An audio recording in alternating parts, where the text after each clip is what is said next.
The protagonist entered the dark gates, from which tongues of flame burst out, and was certain that today he would say goodbye to life. The relentless fire of hell would burn both body and soul, and he would become a victim who would save many. Somewhere in the north of the kingdom stood a small settlement, and a young man by the well scooped up water when suddenly something sharply hit him on the head.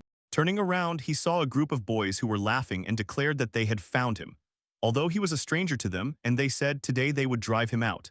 After these words, he directed a fiery attack at him.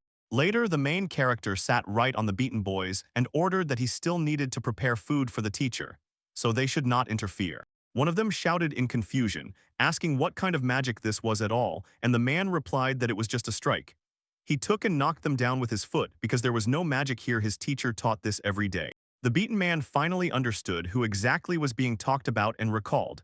It was a mage who loved to wave his fists the most, so the conversation was about both the teacher and the student. The protagonist grabbed the opponent by the collar and tossed him into the air, coldly stating that he could say whatever he wanted, but he would not allow anyone to insult his teacher until foam flew from the man's mouth. Suddenly, they were stopped by a shout and asked what he was doing.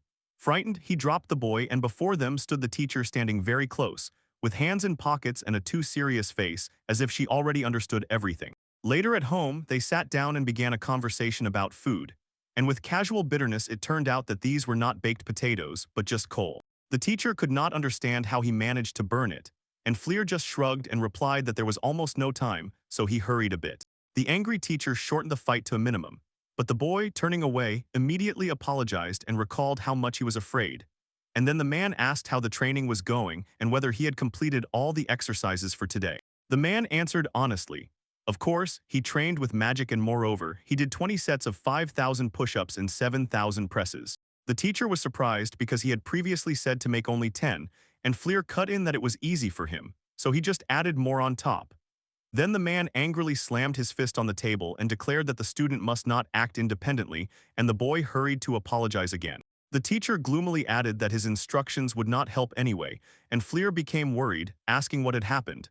In response, the man asked if he knew about the gates of hell. The boy replied that he had heard. Those who can withstand the hellish flame that can burn the whole world, and it was also said that mages had been watching them for over 1,000 years to keep the fire under control. The man gloomily stated that today he was decided to be sacrificed to those very gates, and the boy was momentarily confused, not understanding why they were treating him this way.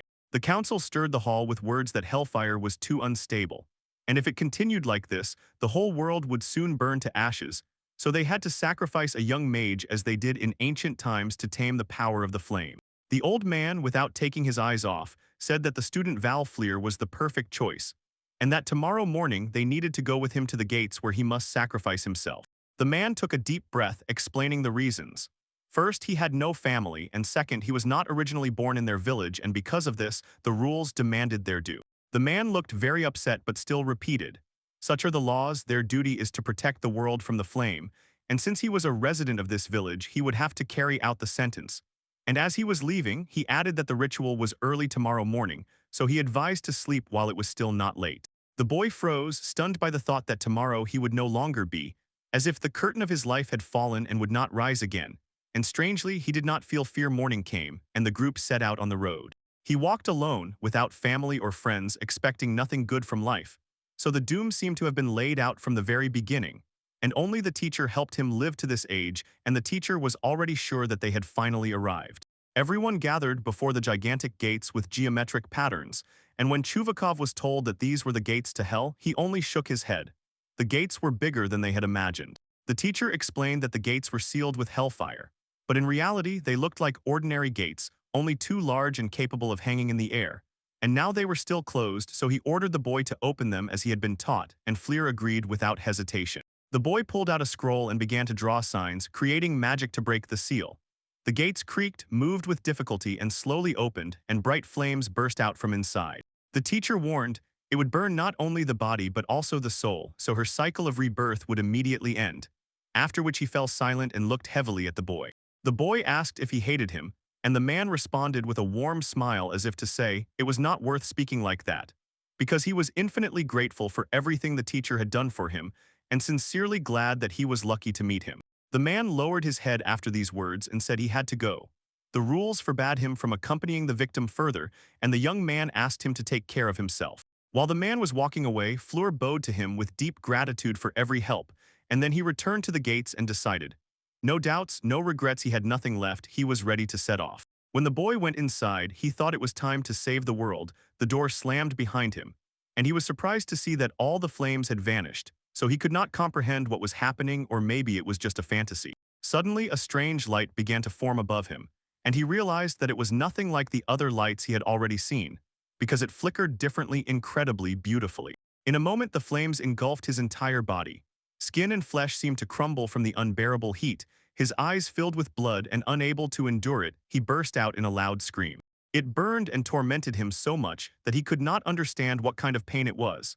It turned out to be much stronger than any of his imaginations, and then his soul was torn from his body. When he finally looked at himself, he understood.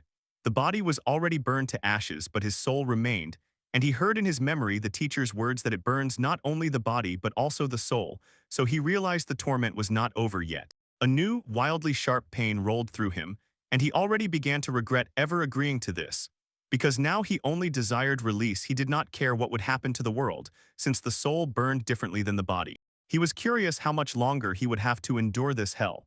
Time flowed vaguely and elusively, so should he wait until the next victim arrived? Later he understood exactly how they restrained the flame, and so he stayed in place, not knowing when the pain would finally let go. The soul did not want to disappear, but the feeling of eternity seemed to have already passed. Over time, he got used to this pain and stood calmly amid the flames, almost not paying attention to it, as if it were just a shadow in the fiery haze. It turned out that he had lain in this heat too long, so he managed to tame the Hellfire.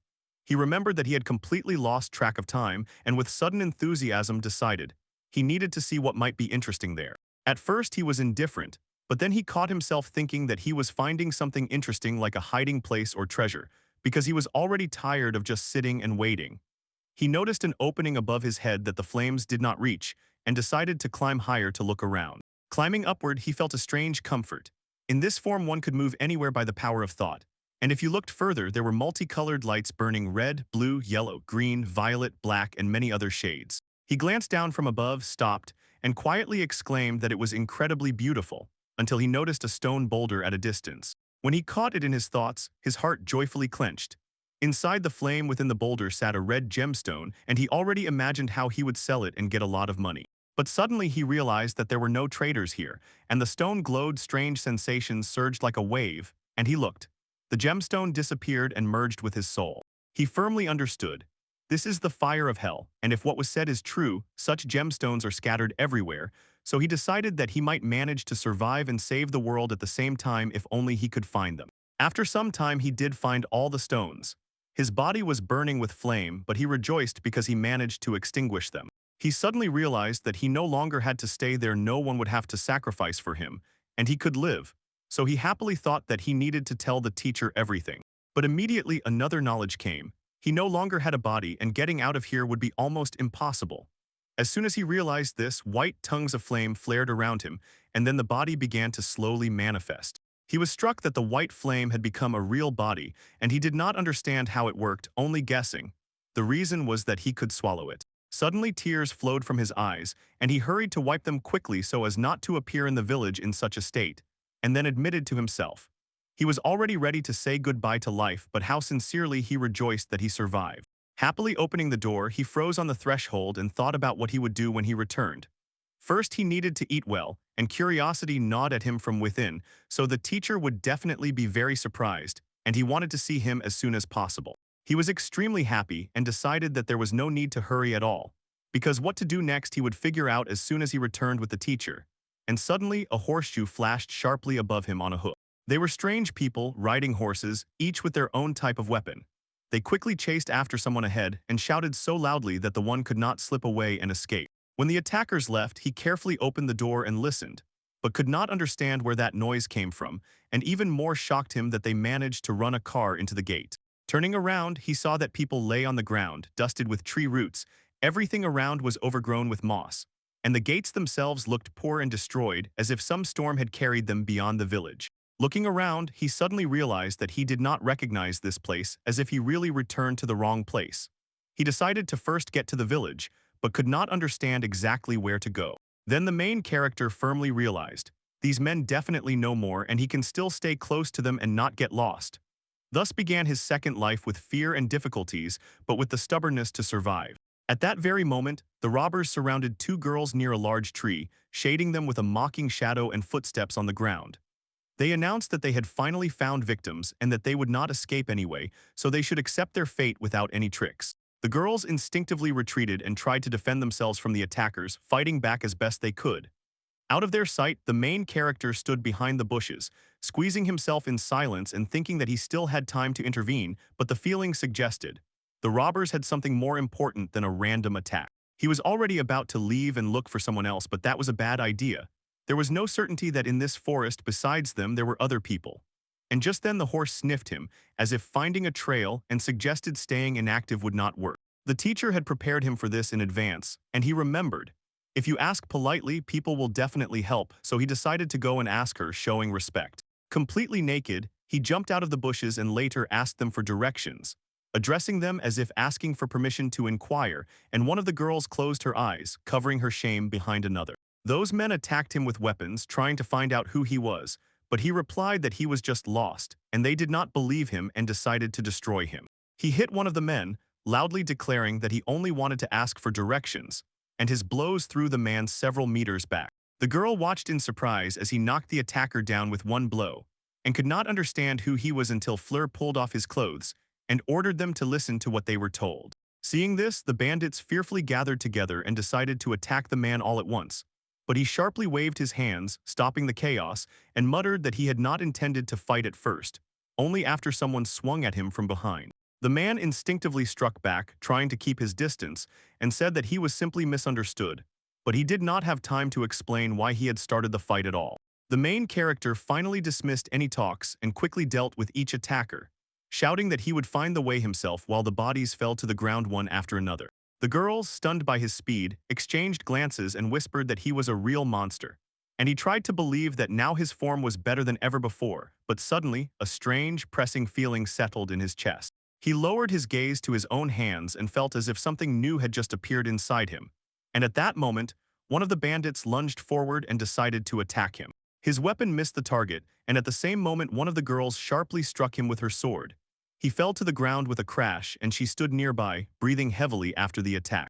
The main character smiled crookedly and said he thanked her for the rescue, although he could have managed on his own.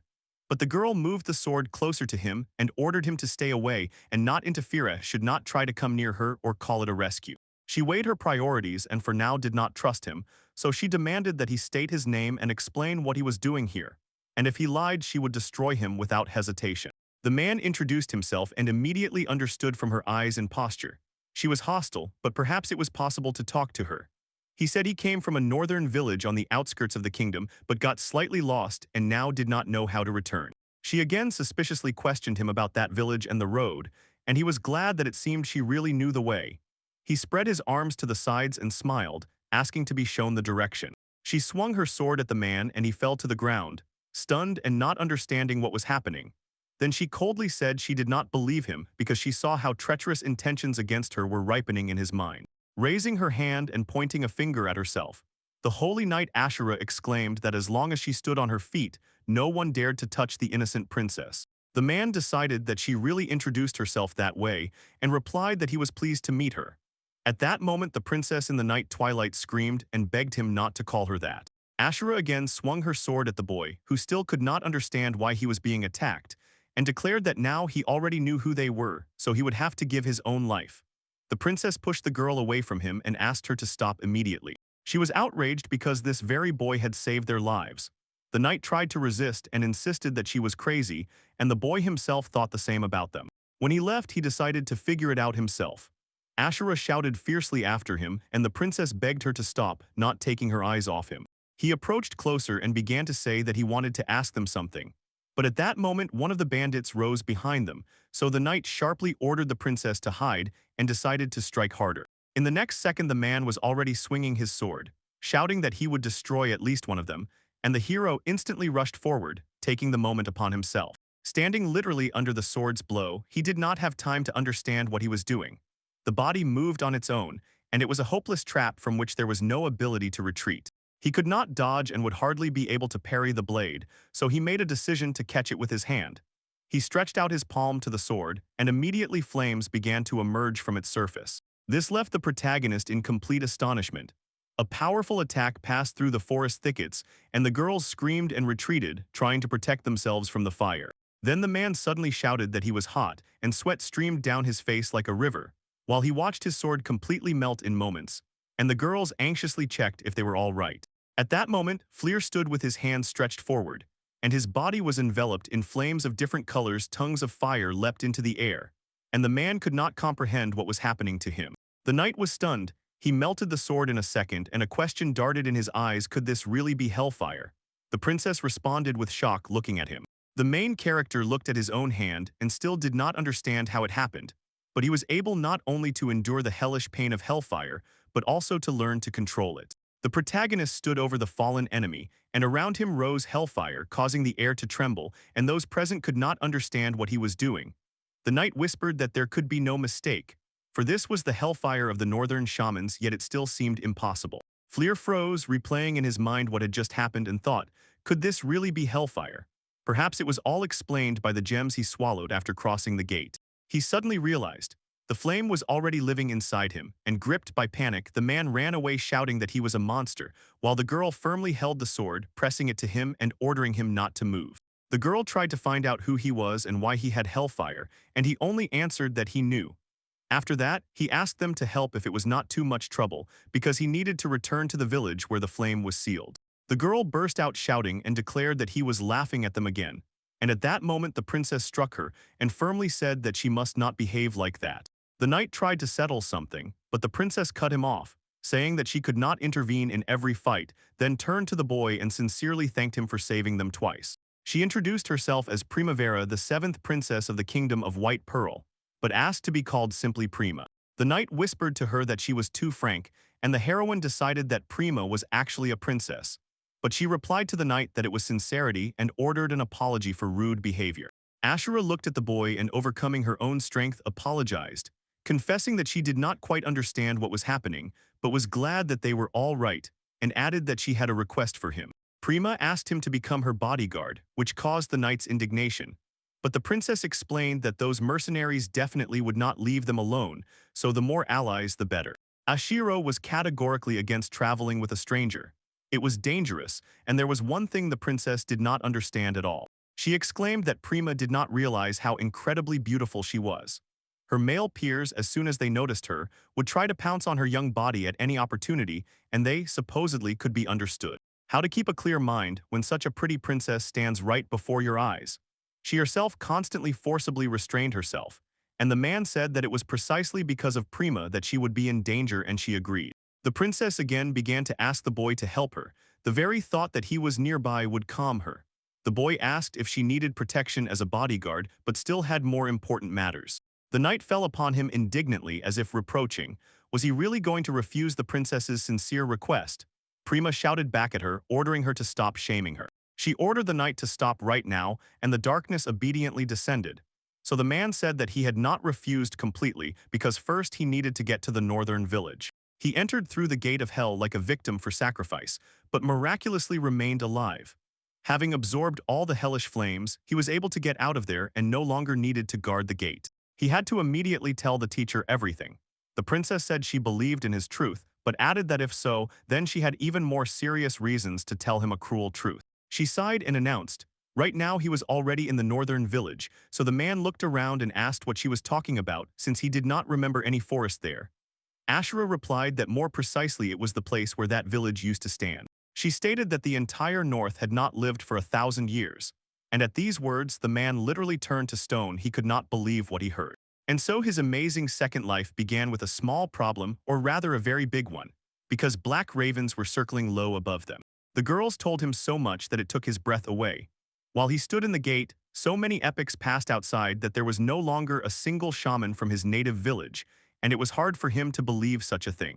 Ashura was impressed because the existence of a shaman inside the gates of hell sounded incredible, and she decided that it was another dubious legend, but who would have thought that he was the one who still remained alive? The princess whispered to the girl, Choose your words carefully because he was right in front of them, and the nervous boy sat on a log and could not utter a single sound. The girls tried to find words to calm him down, and Fleur asked again reproachfully why he did not listen to him. But the boy calmly replied that it did not affect him at all. The mysterious knight told him that his native village was destroyed, and he himself sat so calmly as if nothing had happened, and replied that a whole millennium had passed as if he had entered another world. He gloomily admitted that the inhabitants did not like him anyway.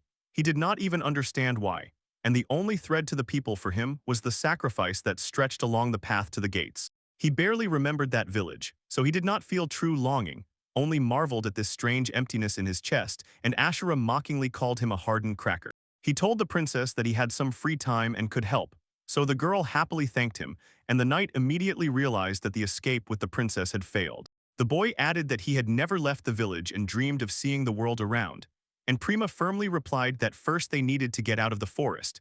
Then the knight ordered him not to slow them down on the way and not to fall behind the princess. The boy wrapped himself in flames again, and two girls froze, not taking their eyes off him, because they couldn't even imagine that fire could be used so spectacularly. He replied that he didn't have much control over it yet, but if he managed to take the flame under control, it could be turned into something truly useful. The knight was already about to lift the princess in his arms, but she immediately asked to be allowed to walk on her own, and Ashuro categorically objected, stating that he would not allow the princess's feet to step on a road covered with soot, and added that she would never let him go. The main character stood silently on the road and thought that he did not feel relief or even the same joy of return, and the news that the teacher was no longer there did not affect him much. Maybe he really was as indifferent as the girl said, and they moved on. Prema noticed that the boy looked a little depressed and sighed. He was suddenly left alone, and there was no trace left of his native village, so he had nowhere to return even in memories. Why she didn't immediately guess what was on his heart and decided that only she herself was to blame. As a selfish person, the knight replied that maybe there was nothing to worry about, and she thought that the princess was simply incredibly beautiful. Ashura added that everything would be fine, at least it didn't seem like he was weakening. They had been walking for about an hour. She herself was starting to lose her breath, but he still paid no attention to it. The bag with all the necessities they took when they fled weighed much more than the princess herself, and he still didn't wipe even a drop of sweat after all. They had been clearing the way for them all this time, so he was clearly not ordinary. He carefully asked when they would leave the forest, and the knight decided that they had been wandering too long already, after which he answered. He went ahead and cleared the road because, of course, he knew the way. Asura scolded him a fool because he had just been walking straight ahead all this time, and he calmly replied that he thought, since they were silent, it meant they themselves knew where to go, so he was keeping the right direction. The princess explained that they ended up in this forest only because they fled from the pursuit out of fear, so they had no idea where exactly they were, and the boy painfully realized. They all got lost together and didn't even manage to tell him the truth. Prema grimly added that most likely shamans lived here in ancient times, and the forest itself rages amid a very strong magnetic field, so the compass is useless and does not show direction.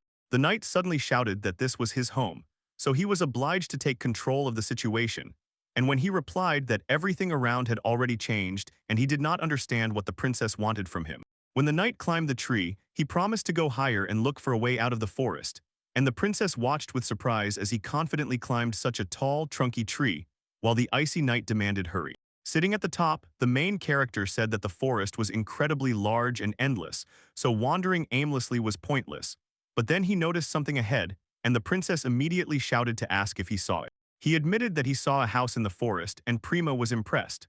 Someone still lived in this place, and he clarified that the building was over 1,000 years old, and unlike anything else it was his and his teacher's home. When they approached closer, the boy looked at him with eyes full of wonder and distrust, because it was truly the only dwelling that had survived here since those times. The building, which was already over 1,000 years old, was preserved almost in its original form, and this confused the mind. The princess quietly asked if this was really his home. He replied that probably the teacher's magic had preserved it, but he could not understand why it existed, and the girls suggested that his teacher had deliberately left him this house, until he himself admitted that he had no way of knowing he would ever return here. Asura said that if they stood like that, they would learn nothing, and they needed to go inside and assess the situation. But the princess sharply grabbed her by the hair and pulled her aside. She ordered the protagonist to enter, assuring that they were not tactless and would not trespass on someone else's territory into someone else's memories. He replied that there was nothing wrong with that, and he did not even look upset, but the girl stubbornly insisted. She had seen all this time how hard it was for him, and she could do nothing about it. They waited outside, and she asked to make him their comrade without reproach and without regret. So the boy went inside, where everything was already falling apart, and no one had lived in this place for a long time. Flirt said that, as expected, inside were complete ruins. Although after 1,000 years, there was probably at least something decent there once. And he noticed the kitchen where he once cooked for the teacher. Nostalgia overwhelmed him in a wave. When the food was completely burned, the teacher punished him. And even until the very end, the boy did not hear a single word of praise, at least for something.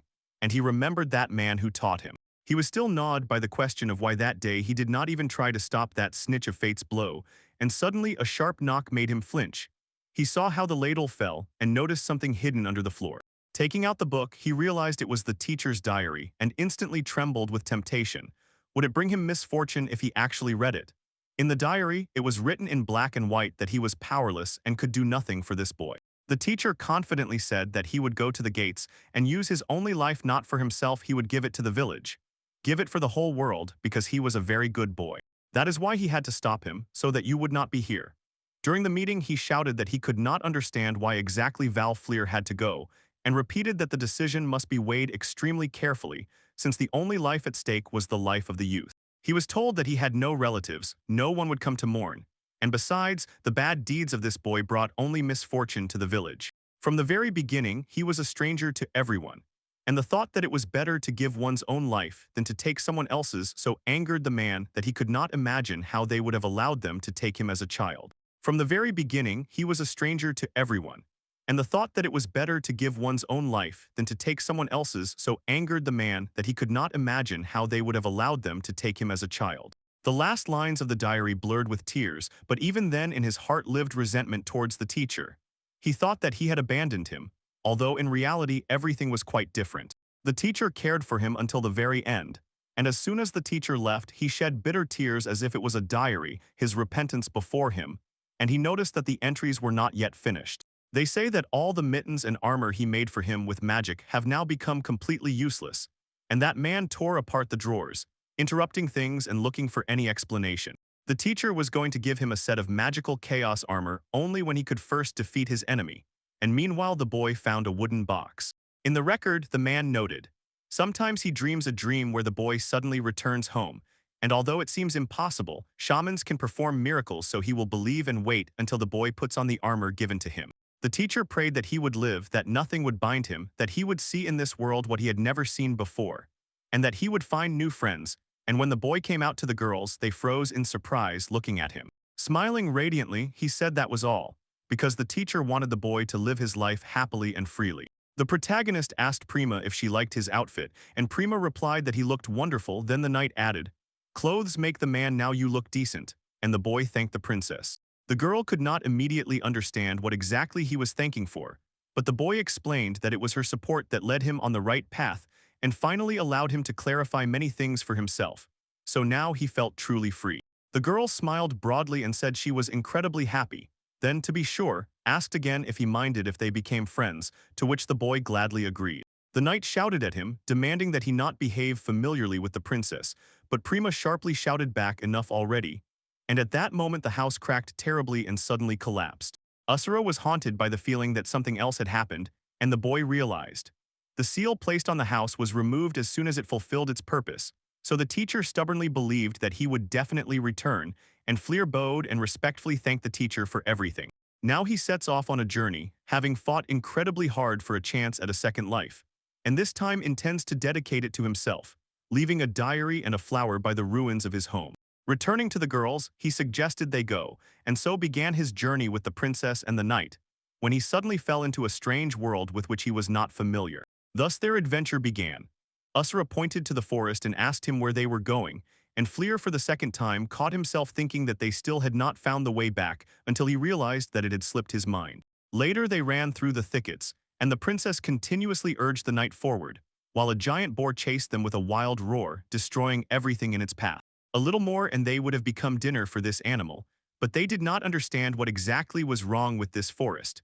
So the man suddenly ordered them to trust him and stopped right in front of the wild boar. The protagonist again unleashed the flame, commanding the animal to go away, and the fire fiercely flared around him, feeding on every obstacle in its path. Returning, he asked if the girls were all right. The princess replied that everything was fine, thanked him, and said they were comrades. But at that moment the knight, shouting discontentedly, ordered him to do something by force of his attacks. Asura was furious that he could harm the princess, and looking at the fire, the boy replied that adrenaline makes strength hard to control during a fight. He decided it was time to train, and Pima gloomily said that they would never get out of this forest, while Asura added, even after they dealt with their pursuers, the situation was almost hopeless. However, Asura just shrugged and said that if she and the princess were together, she did not care. On the contrary, she was all for it, and the princess ordered her to be quiet. Flirt asked what exactly their path was for, since the princess was not an ordinary person, and he did not understand why they were risking so much. So now that he was her comrade, she had to tell him. Her older brothers and sisters were hunting her, and the knight explained. The current monarch of the Kingdom of the White Pearl is ill, so there is a desperate struggle for the throne in the palace. The boy immediately realized that the sisters and brothers would destroy her so that she could never claim power. And Ashara burst out shouting that the sad fate of the princess could not be squeezed into one phrase. Prima tearfully added that this was why she had no choice but to leave her homeland, since she really did not need the throne. While the knight tried to calm her, and this boy just decided that it was already a complete mess there. He told the girl that it seemed she was starting a new life, and smiling broadly, asked her not to make such a sad face and to go through everything with a smile. At his words, the girl's face lit up, and she replied that he was extraordinarily kind, after which she asked to be called only by her name, and this angered Ashura. Prima told him that since he had time to talk, he should immediately find a way to get out of the forest. And although the princess panicked again, thinking they would be stuck here for life, the boy already had a plan. He remembered one magical thing he learned from the teacher and explained. It shows the way out when you are lost or can't find the path, so Prima froze in surprise that such a thing even exists. The boy replied that he was, to some extent, a shaman himself, and the knight burst out indignantly, reproaching why such important things were not said immediately. Taking out a piece of paper, he realized. First you need to focus and calm your thoughts, and then clearly imagine what exactly you need to find. He admitted that he still did not imagine where the exit was until suddenly a fiery tongue burst out. And he said that this serpent-like pointer moves thanks to his magic and will lead them to the exit. And the knight, recognizing magic as useful, immediately asked if he could do anything else. He said he could cast spells against various diseases. And as soon as this was said, they instinctively felt a threat and asked the princess not to move. Monsters were already approaching through the forest darkness. They were small goblins with crooked, twisted faces, greedily staring at them, clutching stone axes and scratching the air before the lunge. Ashura confidently noted that dealing with each one separately would be easy, but the crowd would require some effort, and nothing in this forest surprised her anymore. The man added that he had seen such creatures before. They often appeared near the village. Fleur looked away and declared that he would handle the goblins himself, but the girl sharply objected. Don't dare, because his fire was too strong and she would manage on her own. The boy still replied that that was exactly why he wanted to train on these monsters. When she rushed into battle, she shouted that he was not the princess's only companion. Prima wished her luck, and the boy decided to work as magical support, staying close and preparing enhancements for every strike. Suddenly, he remembered something about magic, and the knight realized that the monsters acted with a much more coordinated plan than she expected, so one of them jumped on her from behind. But the boy instantly repelled the attack, threw the monster away, and sharply explained that she had almost run into his and others. This left the girl in shocked amazement. The monsters looked around irritably because one of them was already gone, and Asher nervously muttered about his interference, after which he asked her to wait a bit. He wanted to try one technique. He was explaining something and she couldn't keep up to understand exactly what, until the monsters went mad with rage, growled, and lunged into battle, and the young man stood in front, holding a blazing flame before him. The girl said that they had just discussed. His fire was too strong and could harm the princess, and he replied that he knew if he kept everything under control, nothing terrible would happen, so she shouldn't worry. It was hard for him to control the fire alone, so he would try to do it with magic and ask the others just to watch, not to interfere. Multicolored tongues of flame flared again around his entire body, and he held his breath, gathering strength and carefully watching the flame, while the monsters were gripped by fear because of what they saw.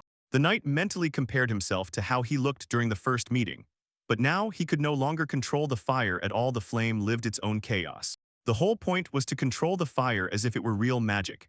An imaginary vector, and the power of spells directs the materialized flame, where it is important to concentrate, not to let the heat out along with the entire field, but to accurately bring it together into one single point. Looking at himself, he declared that he had already succeeded, so now he was able to perfectly control the flame, and after that immediately decided to start tests.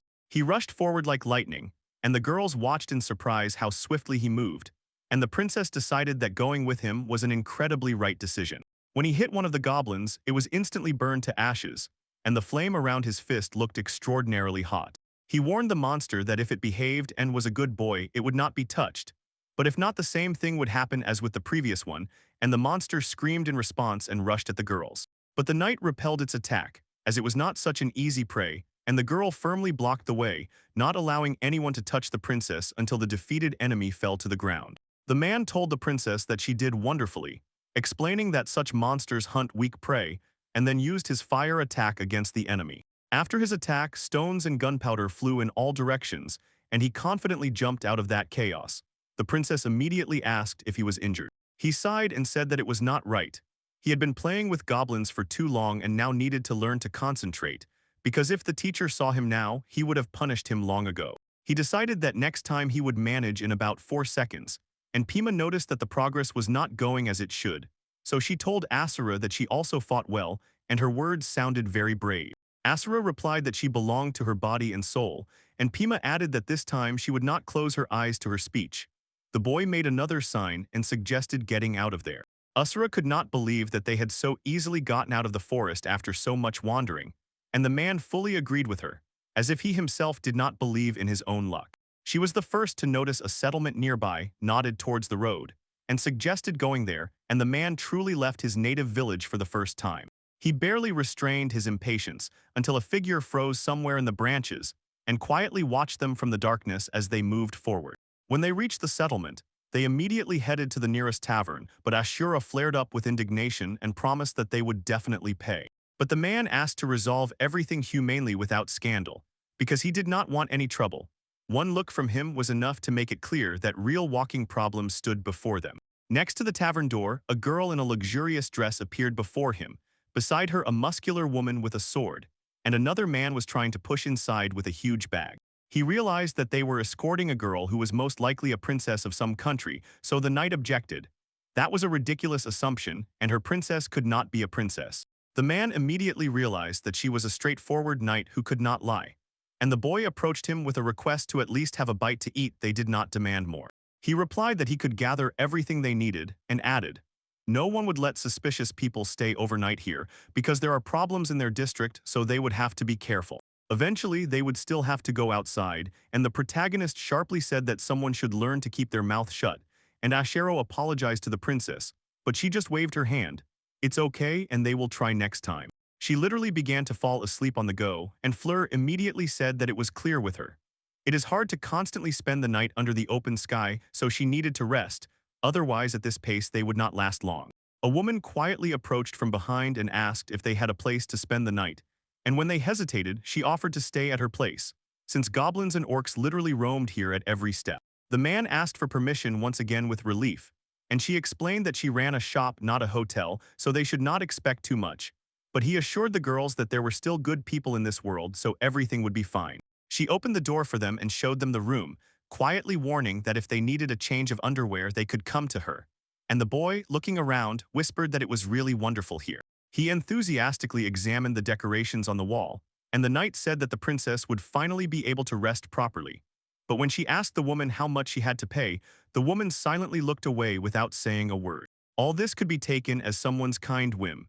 So while there was an opportunity to accept someone else's kindness and not worry about trifles, but simply rest well, and they were really very happy with such unexpected hospitality. But the princess firmly objected to such ingratitude, and the knight reminded her that during the journey they had already wasted a lot of money. The prima was extremely persistent and wanted to thank her. While the man was rummaging in the bag, he was probably looking for something he could give to the princess with gratitude, but the knight ordered him to stop immediately, because disobedience could trigger the sacred armor. The princess was stunned that they ended up next to her, since she herself had told him not to take anything extra, and now the boy finally understood why the bag was so huge. Then the girl snatched the package and declared that she would not allow anything to be given away, because it was a gift from the princess. Prima loudly shouted for the man to stop, as they needed to reach the kingdom of the blue sapphire as soon as possible. When he asked her again, Prima replied that this was the final destination of their journey. It is an island state in the west. Surrounded by the sea on all sides, it has the strongest fleet and an impregnable fortress, so if they finally get there, no one will hunt them anymore. The boy was pondering what the sea really was, and having just left the village behind, he had only heard about the unknown, so Usra advised them to change clothes first, and the princess agreed these stood out too much among the people. Fleur assured that the further they went, the more new things they would see, and the boy was already burning with impatience, as if every step brought him closer to the answer. Prima was already about to get new clothes for herself, but the man stopped her, explaining that he could go alone because they were both exhausted and could rely on him, so she warmly thanked him. The man left and Knight wondered if he ever really got tired since curiosity gnawed at him. What was out there, so he decided to look around. He returned to check their clothing sizes, but saw that they had already fallen asleep, and looking up into the darkness of the night, he realized there was nothing he could do. He placed the package by the bed and began taking measurements, because those nearby kept repeating that they needed to hurry. The woman sat in her shop carefully cleaning the knife blade, murmuring that no matter how many years pass, habits do not change, and she noticed the boy was already coming down. He saw that she was still awake, so he immediately asked where she was staying with such a package, and she replied that he was going to buy clothes for the girls but admitted all the shops were already closed. This angered him, and the woman just looked surprised and said that such things were obvious, after which she suggested if cheap clothes would suit him, he could go into the wardrobe and take whatever he needed, and the boy thanked her with relief. He placed the armor on the counter in front of her, and said that this was his way of thanking her for letting him stay with her. The woman took a breath and confidently said that she needed nothing, but the man disagreed and repeated her own words about gratitude, smiling broadly, and she, unable to resist, glanced at what he had brought. As soon as she looked closely, it became clear. This item could not be bought anywhere, the sacred mithril armor, and perfectly high quality at that, so if she were looking for it in a shop, even 20 platinum coins would not be enough, and the guy did not understand the value of money at all. She said he was too kind, and that she could not afford such a thing, but still she was pleased that they so wanted to express their thanks, and the man was already imagining what would happen if he was not too good. She did not have time to understand his plan, and when he tossed the armor, he began hitting it relentlessly. The woman froze in shock, watching what he was doing. In the end, he returned the armor intact but completely damaged, asking what was wrong with it, and now it had a small defect, so it became cheaper. She was furious, but he only sighed and admitted it was his own fault for bringing such an expensive item, so he could do nothing. She convulsed with hysterical laughter and whispered that he was funny. When she finally calmed down, she said that if the item was really defective, he could give it to her for 100 laudis, and the protagonist again confusedly did not understand what sum that was. She added that she would also pick out everything needed for their journey equal in value to that gratitude. And at these words, the guy literally shone with extraordinary happiness. When they moved on, they bowed low to the grandmother. It seemed to them that now there were even more things than before, and the woman emphasized that the guy had excellent taste in choosing clothes. The princess examined the dress and declared that its size was simply perfect, and the knight immediately agreed and added that at least now someone could be sent to the shop. The man smiled and said that was good because just the night before he had measured their clothes, and when asked what exactly he meant, he explained. They fell asleep, and he meanwhile measured the items. In the picture, the girl looked horrified, and he added that the bust measurement would have to be adjusted, so the princess sharply replied that he had already said too much, and just then a man from the hotel approached them. The man stated that he saw how she turned the boys into something else for the night and even gave them her most precious trophies. But she finally sighed and was able to live peacefully, although she never let anyone get so close to her. He decided that the heart of the former strongest girl killer had softened, and she only replied that she simply liked this boy and that she could do nothing because he was too good. They were walking through the forest, and the boy sadly admitted that he had done wrong. This happens to everyone, but the girls still kept very angry looks on him. He never understood why they were so offended and what exactly was on their minds, since before this trip he was eager, but here everything broke down, so pulling out a paper he decided, it does not matter. He cast magic on his legs and immediately created a chain of torments. So the knight blinked in surprise. It looked like some completely new kind of magic, and he calmly said that they were right. These were the basics of magical training from his teacher, although lately he had hardly practiced. The spell materialized magical weights on the arms and legs, forcing the muscles to work. He offered the knight to try, and she replied that if he could, then she could too, after which he began to twist magic on her legs, and she felt a sudden, unbearable heaviness fall on her joints and made her shrink. She immediately broke down under this weight, and the man was surprised because it was not supposed to be so hard by design, and the princess asked if she was okay, while Ashura quickly decided that the human body was not capable of lifting such weight. She could not believe that it was necessary to put it on both arms and legs at once, and at that moment the man hurried to apologize while Prima loudly called out, as if checking her equipment. She was delighted. Magic really could do so much, and she was eager to try, but the knight shook her head in denial, and the boy thought that their offense had already passed. Ashura asked if he had any magic for traveling to summon a carriage, but he replied that he did not have such magic. Then the girl decided that it was dangerous for them to continue their feelings at the same speed. She decided that they would have to get horses in the nearest town because it was quite logical. Soon someone else would be sent after their tracks, and the princess agreed with her plan.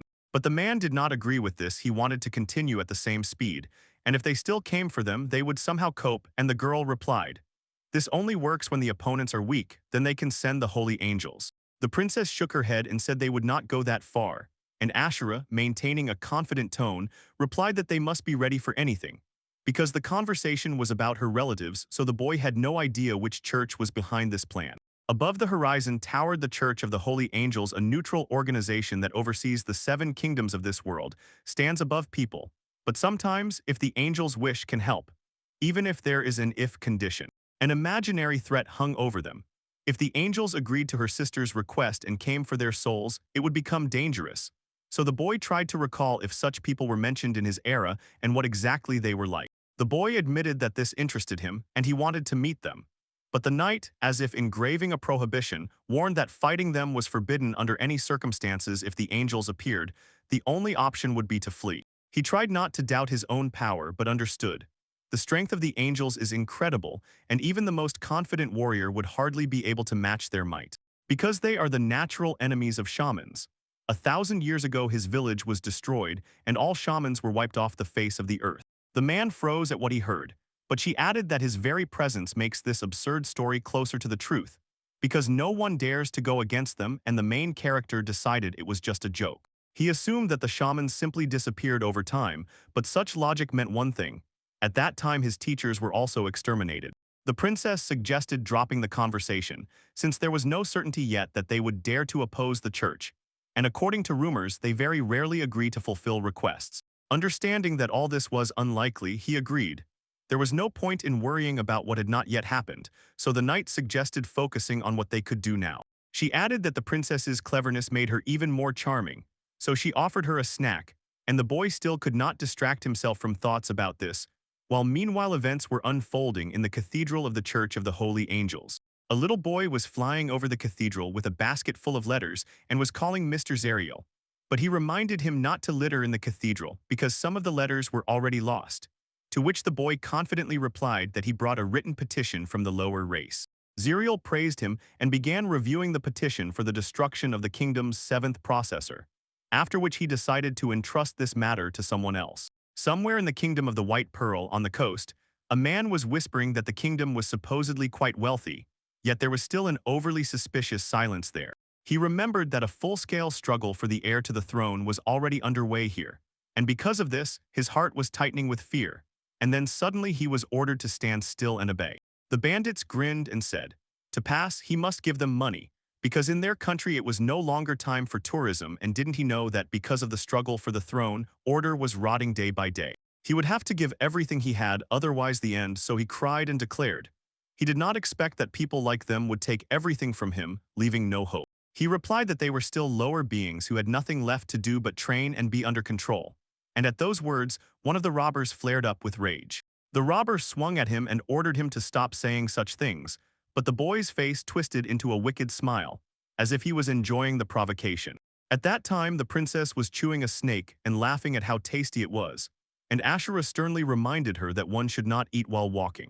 Prima handed him a piece of food on the road, and Fleur noticed how much she really enjoyed nourishing him on the journey.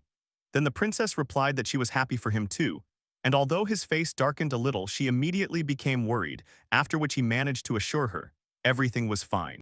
At first he shuddered, but when he thought about it, he realized.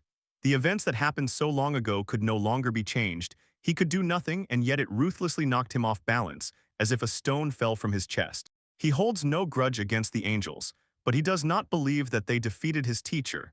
And at that moment the knight joyfully announced that the angels had already arrived. The man reminded himself of his own promise, not to limit himself in anything and to enjoy life, and as soon as he thought this, a large city flooded with light and road smoke rose before them. And instead of giving in to despair, he decided to have fun and live a second life for himself. But at that very moment he was attacked sharply, unexpectedly, as if a shadow had broken away from the crowd. He said that they apologized for their mistake and begged him to forgive. And the angel coldly replied that he was only doing his job for the sake of human selection, purifying the population from the low grade. The most important thing was different whether he could hold on even a little, because when he was in such a state, he worked at full capacity, and if the duties went smoothly, it brought him no comfort, so he tried to ask for something. Suddenly the man jumped up and ran away, screaming at the top of his lungs, and the boy wiped his eyes and said that he was at it again, after which it became a complete disappointment and he destroyed him. Lately everything was the same, so he had a bitter doubt whether there was really no decent work left, until he remembered. He had received a new task from the master, and where he had struck, everything was completely destroyed. The Cathedral of the Holy Angel stands at the center of the world and oversees the 7 great kingdoms, and only occasionally does it respond to people's requests. Since angels are higher than humans, all 7 kingdoms without exception must be extremely careful, and he hoped that the next target would not turn out to be such a weakling. Compared to humans, angels are higher beings, so smiling, he said that very soon he would meet the 7th princess. While Fleur was walking along the sidewalk, his boots clicked on the cobblestones, and he looked around the big city with admiration. A long street full of people stretched out before him. The princess asked if he liked it here, and he enthusiastically replied that he was full of eager anticipation. And the knight sternly ordered not to fuss first, they had to find a place to stay. Prima said that she really wanted to take a shower. The knight offered to rub her back, but she refused, and Ashura replied that she had no distracting thoughts, while the boy, making his way forward, kept bumping into people with his shoulder. Ashura whispered that she would be happy if she could allow the order to touch her beautiful skin, and then turned to the boy and asked him to save her. But suddenly it turned out that the boy was lost. He was walking through the streets and losing his way, thought about how boundless this city was, and that he had lost the girls. He was already terribly hungry and suddenly smelled an extraordinarily delicious scent, so he understood exactly where the food smell was coming from. Near the Bakery of Happiness, a girl met him. The bakery smelled so wonderful that he couldn't resist and wanted to taste, and she smiled, said how nice it was to hear that, and advised him to try the walnut buns. He didn't know what that was, but as soon as he bit into one, he froze from the incredible taste. The girl was happy with his impressions, and he enthusiastically noted that the walnut was so aromatic and had a pleasant crunch in the mouth, as it seemed simply incredible, while in his village there were buns. But here everything was a completely different level. The girl thanked him with a smile, confessed that she still couldn't sell a single loaf, and probably would have to return to the store again, so the man was no less impressed than she was. He considered it strange because the bread was unusually tasty, but at that very moment several men approached them and offered to have fun. And she, trembling with fear, asked when they would finally calm down because they constantly visited and only bothered her. They said that one of them supposedly grabbed her only once, and for that she hit the offender, and the second threw bread at her and shouted that she dared to raise her hand against him. They contemptuously insisted that she didn't even have customers, so why was she trying to sell anything at all, and instead offered her something more interesting, after which Filer realized all these antics were because of them. She began to gather the bread again, stubbornly repeating that they had done this many times before, then baked, returned, and promised that her antics would finally stop the offenders, but still cried with anger. The man ordered her to surrender, and the main character, to help her, decided to support him, which caused his open displeasure. Fleur joked whether they had tried her buns yet, and he snorted that he wouldn't even touch them because they were complete crap. The boy ordered them to stop insulting her, explaining that the bread she baked was really tasty and it was by no means trash, and the girl looked at him with surprise. He bit once more of the crusty bread, and the men, clicking their tongues, boiled over with insults, saying he was eating bread picked up from the ground and sprinkled with sand. But this did not confuse him. The boy stubbornly declared that it was incredibly tasty here, and Fleur, worried, asked if he was okay, and sincerely thanked him for coming so far for her, even if his praise sounded dry and pitiful. He replied that there was no pitifulness in it, he just really liked it. He wanted to taste everything she baked and gave his name. She replied that her name was Bella, and the man immediately felt a strange romantic tension between them. He ordered Deb and Gary to destroy her, and they carried out the order without hesitation. At that moment, the enraged Asura burst in sharply, ordered them to leave immediately, and looked at the man with contempt, who was boiling with anger at her appearance, not even understanding whom they had harmed, because Asura remained cold and without any mercy. Bella hid him from prying eyes and ordered him to leave, and the boy rejoiced with relief when the girls really approached them. The princess asked Bella not to get too carried away and took control of the situation. Just before the night darkness, the boy quietly sat down, pressing against something hard, after which he got a painful bump on his head. She scolded him for forgetting his role, and he stubbornly replied that he had to protect Prima. Bella burst out shouting, accusing him of abandoning the princess and going to have fun, and Prima asked her to finally calm down. Bella insisted that everything was not so and that she was to blame for everything, because Fleur was only saving her from the offender. The protagonist apologized to the princess, and she only smiled and said it was okay, nothing terrible happened, just next time he should be more careful, but at that moment their stomachs rumbled. The knight was outraged, as he considered himself incorrigible, and how could such a noble speech of the princess be interrupted by shameful sounds, to which he only grumbled that it was not him at all. The rosy princess raised her hand as if clarifying details and asked if that sound was really so ugly, and Asha calmly replied that in fact it was a very pleasant sound. Bella suggested, if they did not mind, to visit her shop to thank and apologize. The knight asked the princess to wait a bit, they would find food now, and later the two of them came there. The girl greeted them in her bakery, and the boy was so amazed that he was taken aback. There were so many people that the bakery was clearly thriving, and the cooks were happy about her return and asked if she had sold her bread. The girl told her uncle and aunt that she was walking slowly, and the flirt greeted everyone with a warm smile. The aunt was so delighted and confused that she had a young man, but that man was irritated, and the girl explained that he was her client. The man did not listen and grabbed a rolling pin, attacking the flirt as if he had offended the girl the man had raised, and shouted that if he loved her so much, he should name at least 10 reasons why he liked her. Everyone tried to separate them, and the attacker only fueled the scene with words that it was easy to do at least 100, and the same boy quietly said, "This man looks like a knight." The girl objected that it was not true. The aunt asked the attacker for forgiveness, and the girl involuntarily got worked up and made hasty conclusions, deciding they could go and try their pastries. Various buns and pastries were laid out on the table before them. They were thanked, and everyone began to eat, gazing at the treats and admiring how rich their flavor was. The man confidently said that Bella's bread was not worse at all, and she quietly replied that she was still learning. Then the uncle touched his shoulder and sighed. The aunt asked what had happened, and he sighed. In recent times, age makes itself known. The clients asked them to take care of themselves. If they were not there, no one would be able to eat that delicious bread, and this bakery was a true treasure of the city. The man only shook his head. Then I must not weaken. The main heroine realized that everyone here loved her uncle and replied, "After all, everyone loves the bread he bakes." She admitted that she once dreamed of making people happy and definitely repaying them for it, so the man asked her again. With warm but tightly held emotions in her chest, she told that she was abandoned as a baby, and her aunt and uncle took her in. They surrounded her with love and raised her as their own daughter, and she always dreamed of repaying that love. According to her, the boy understood why she decided to become a baker, and she explained. She had always liked baking bread, it just hadn't turned out the way she wanted for a long time. The boy looked at her attentively and said he understood. She could not choose her own dream, but they were lucky. The boy asked his uncle to allow him to help and repay for the delicious bread, and the girls just smiled as if it was just like him, but admitted that he was very problematic. Having brought the rack into the bakery, the girl inhaled the warm air and thought that today was truly a successful day.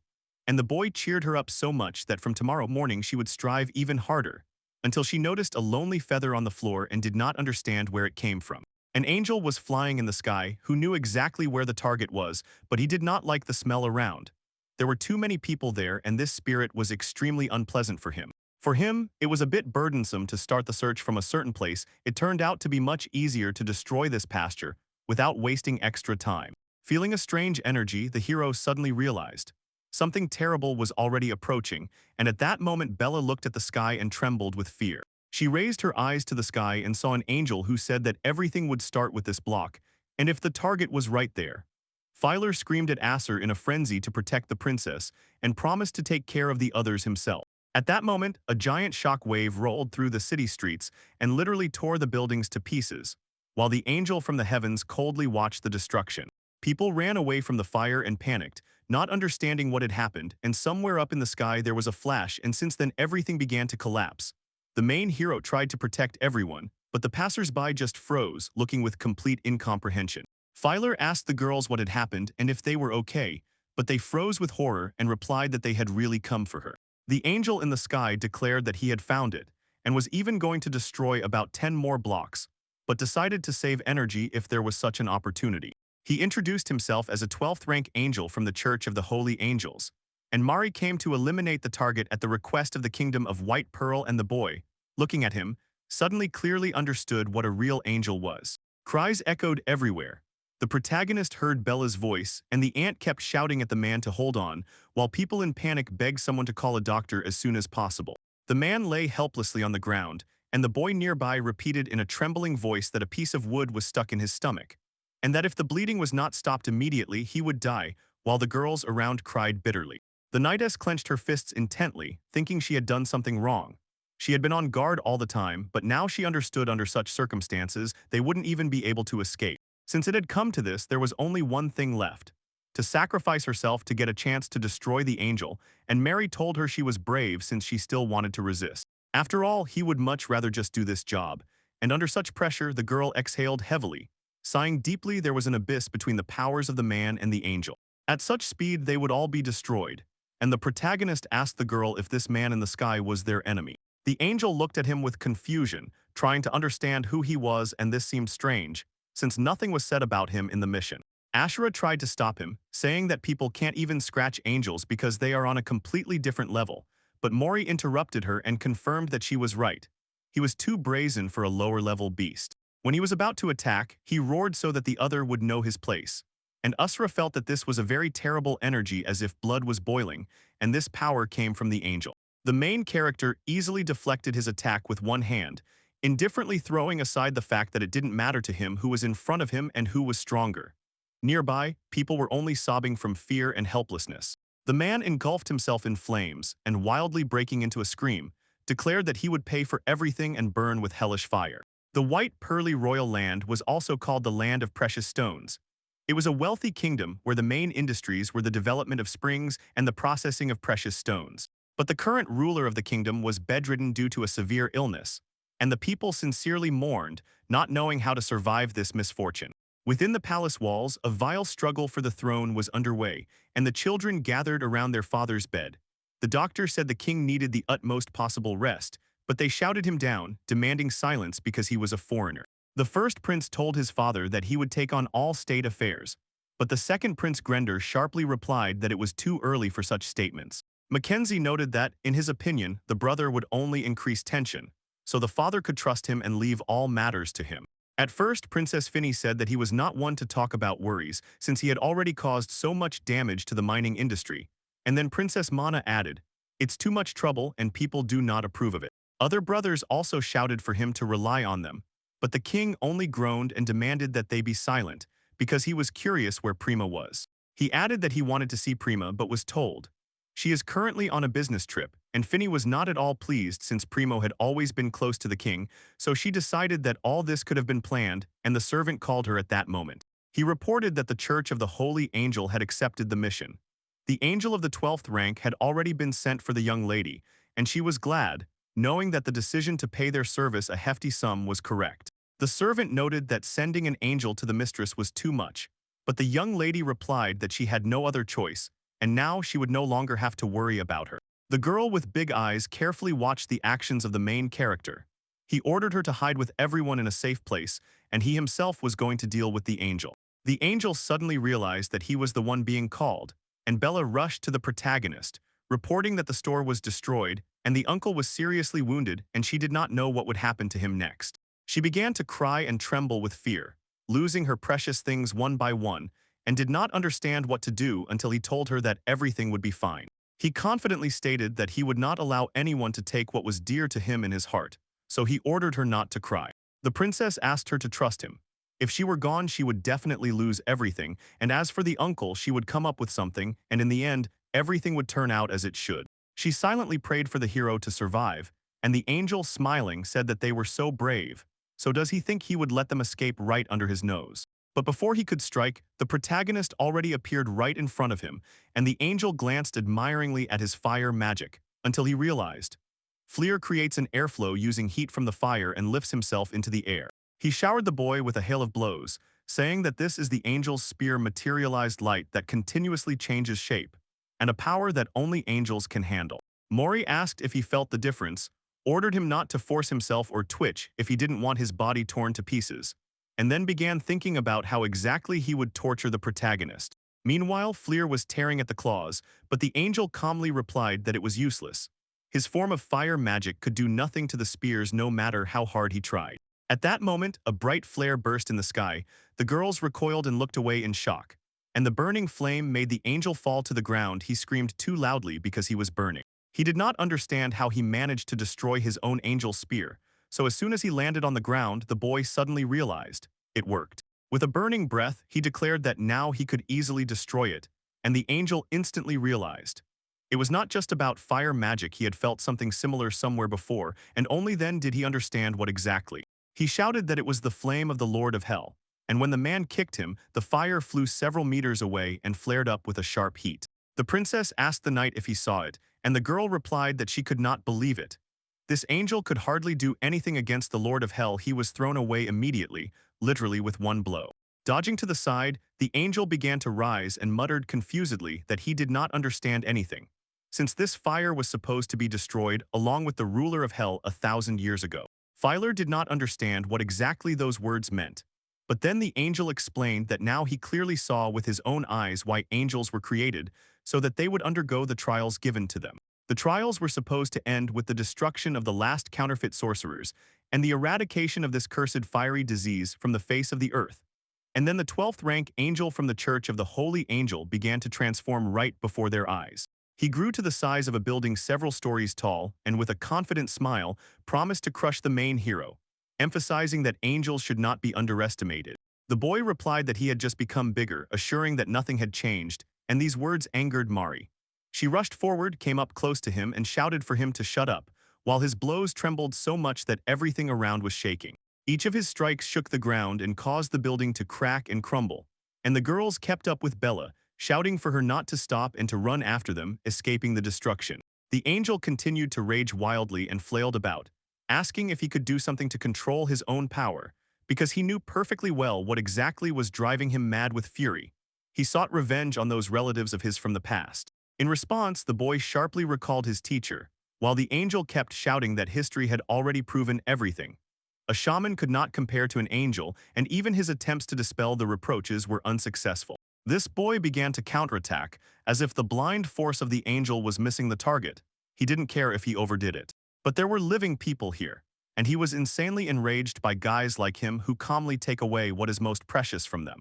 Once shamans were warriors who guarded the gates, so they went to meet the fate that awaited them, but the locals were not meant to give their lives like that in vain. He decided, this is exactly how the teacher wanted him to survive to protect the people dear to him here and now, so he struck the angel again, and the angel screamed fiercely. Flying to the side, he ordered the angel to attack him if he was even capable of keeping up with his speed, then jumped off the ground and commanded, "Just don't you dare run away," and they circled the city while the angel chased the main hero. Later, they went beyond the city limits, and the angel, averting his gaze into the darkness, declared that he had cornered the shaman. Now no one will disturb him, so he will deal with the shaman as he wishes. And the guy was completely satisfied with this. He agreed without hesitation. Taking off his cloak, the protagonist solemnly said that he had not yet introduced himself, and added that from now on a serious fight begins, so he would have to adhere to the rules of decency. He surrounded himself with strong flames and challenged, calling himself a first-class battle shaman, third-class Valfler, after which he remembered something important and asked if Angel was ready yet. The man concentrated deeply. He froze, leveled his breathing, and gathered strength in his fists, preparing for the next move. The flames compressed at the tips of his fingers, and he sharply directed the fire towards the enemy. But the huge man, in a frenzy of rage, rushed headlong at the one who provoked him. The main character froze in complete concentration, and the flames shot out from his fingers, bursting forward like an accurate fiery shot towards the enemy. The young man with a confident look called this technique a magical fire projectile, as if demonstrating it as a clever trick in training. The enemy asked irritably what that was, and the boy replied embarrassedly that the idea just came to him, apologized, and promised he wants to try different things on him. The enraged man ordered him not to be cheeky, disdainfully calling him a kid, then stretched out his hand forward and raised a shield of spears of light, intercepting the attack. A shining shield burned, preventing the fireballs from hitting, and the enemy, blushing with confidence, claimed that no attack had yet pierced his defense, but the shield did not withstand the napalm from the fire projectiles. When the projectiles hit the shield, the man was thrown back with recoil, and he let out a piercing scream, while the young boy stubbornly stood before him with a gaze full of challenge. The protagonist, with a barely noticeable smile, mentally noted that this technique works, and that he can already quite accurately control the power of the flames. But his enemy, looking straight into his eyes, called him a freak. And suddenly, from behind, spears were aimed at the young man from the heavens. He only smiled boldly and said that these were 30 spears of light that once destroyed a city, wishing it to die under a righteous reign, then raised his hand, preparing to counterattack. The main character folded his fingers into a clear gesture and aimed them at the sky, easily deflecting the attack while the enemy trembled with self-satisfied laughter, not expecting such a simple turn of events. The man who saw this could not understand how it could have happened, and the young man only smiled and replied that everything happened exactly as he said, until a girl noticed an explosion in the forest from afar. The girl gasped in fear for a moment while people crouched around the wounded man to seat him more comfortably. A piece of wood stuck out of his wound, and the wound was bleeding heavily. Everyone standing nearby was worried and asked if this girl could save the man, not forgetting to emphasize that she seemed to have no medical knowledge at all, while the girl pulled her hair into a ponytail, preparing to act. Bella was very worried and could not hold back tears, while the lady with dark hair leaned toward her and asked her to calm down, assuring that her uncle would definitely survive. The lady moved closer to the wounded man and extended her hands forward, carefully beginning to work, thinking intently that Fleur was now trying for everyone. The main character looked ahead. The enemy angel, already badly burned, muttered unclearly that an angel cannot lose to an ordinary person, and added they are a higher race. The young man noticed that his stubbornness was greater than he thought. Long-range attack seemed like a good idea, but the firepower had slightly weakened, although the angel was still burning. When the enemy crashed in with a scream, the boy dashed back, aimed with his fingers, and fired another fire projectile. Hitting him right in the eyes, the man choked on a hysterical scream. The main character swung and decided. This time he would concentrate all the fire in his fist and strike with all his might, but the angel grabbed him by the eyes. The hero raised his fist, preparing to strike. Suddenly someone grabbed his arm at the moment he was about to strike, and a huge eye stared at him, whispering that it was hot, but not hot enough. A young man looked around, not understanding who was in front of him, and the great mouth asked if he was happy with this handful of fire, adding that it was disappointing. They did not need such a master. The voice stubbornly insisted that this was not enough, it needed to be stronger, hotter, and forced him to heat up to a red blaze. The sliding glove on the boy's hand, which had been smoldering weakly until now, began to heat up to the limit. The main character rushed forward and struck with all his might, mentally saying Hellfire #1, the fire of Kagutsuchi. The angel put his hands forward to protect himself and screamed terribly. That boy responded with a devastating blow, calling it the Lotus Bloom attack, and the man burst into a painful scream. The angel was beaten almost to death. A crater opened before him from the powerful blows of the youth, and now the boy stood nearby, silent, breathing heavily after the recent fight. The man looked at the glove in his hand, which seemed to push back toward him, and again heard the same voice. This is still not enough. Then he unclenched his fist and tried to understand what had just happened. The protagonist shifts his gaze to the angel. Only just his own strikes and attacks hit the target, but he still cannot comprehend where this result came from and what really happened. He looks at his hand and realizes that what he feels now is nothing like what he felt before when using flame technique. For a moment, his consciousness is covered by something else, foreign and elusive. The youth recalls that voice and the flash of someone grabbing his hand, and suddenly thinks that this very something just did it again. He trembles with surprise when he hears. The enemy, lying on the ground, says he will pay for all this. The angel was completely burned, even the wings, so now he helplessly crawled and babbled, repeating that it could not be that some kind of shaman likeness defeated an angel. In response, the boy only said that this still had to be proven, because he was the nut that does not break so easily. The enemy smiled and told him not to think that everything would go so easily if he opposed the angel. He would remember what peace was, and then added that his brethren would find that boy and kill him. He laughed, declared that the hero would regret it, called him a lower form of life, and jumped forward in response to the fact that he dared to pretend to be someone. The enemy asked what he was doing and then screamed wildly in pain. The main character coldly explained that it was the spell Horsetails, which attacks cavities, stomatitis, stomach ulcers, migraines, and acute gastroenteritis. The angel lay on the ground choking on foam, barely muttering that this was a disgrace, and the man clenched his fists and whispered, "This is wonderful because now is not the time to cool down." He suddenly rushed off, thinking that the angel was seriously wounded, so he needed to return immediately and maybe he could heal everything with his magic, the main thing being not to be late. The young man jumped forward and peeked from behind the building, shouting where everyone had gone, while the girl sharply waved her hand and ordered the princess to run because she would stop him, so the young man dodged fearfully. He asked if she had lost her mind, swinging the sword like that, and Usra replied with a question where the angel had gone. After which he said with surprise that he had killed him, and she was genuinely impressed that he managed it while he was getting up from the ground. Filer was surprised to see that his uncle was healthy, and the girl hugged him, tears shining in her eyes, while the man asked if he had lost consciousness and why everyone was so happy, and the rest were just glad that he was alive. The boy asked Asher if he had already recovered, and she replied that the princess had healed him, then added that now the princess was examining the wounded in the city, so the boy could not hide his admiration for her skill. Prima carefully treated the wound on the leg of one of the city residents, applying a bandage, and smiled as soon as she saw the main character alive and unharmed. He looked at Asser and said that her hands were glowing, and the girl embarrassedly looked away and shyly replied in a trembling voice that it was not like that, and that he had misunderstood everything. The young man smiled and commented that it looked cool, then asked to show it more slowly, but Asura sharply hit him on the head and ordered him to stop. He got angry, grabbed the spot where he was hit, and grumbled that she should not do that anymore, to which Asura boldly retorted, "Don't stick your nose into other people's business just out of curiosity."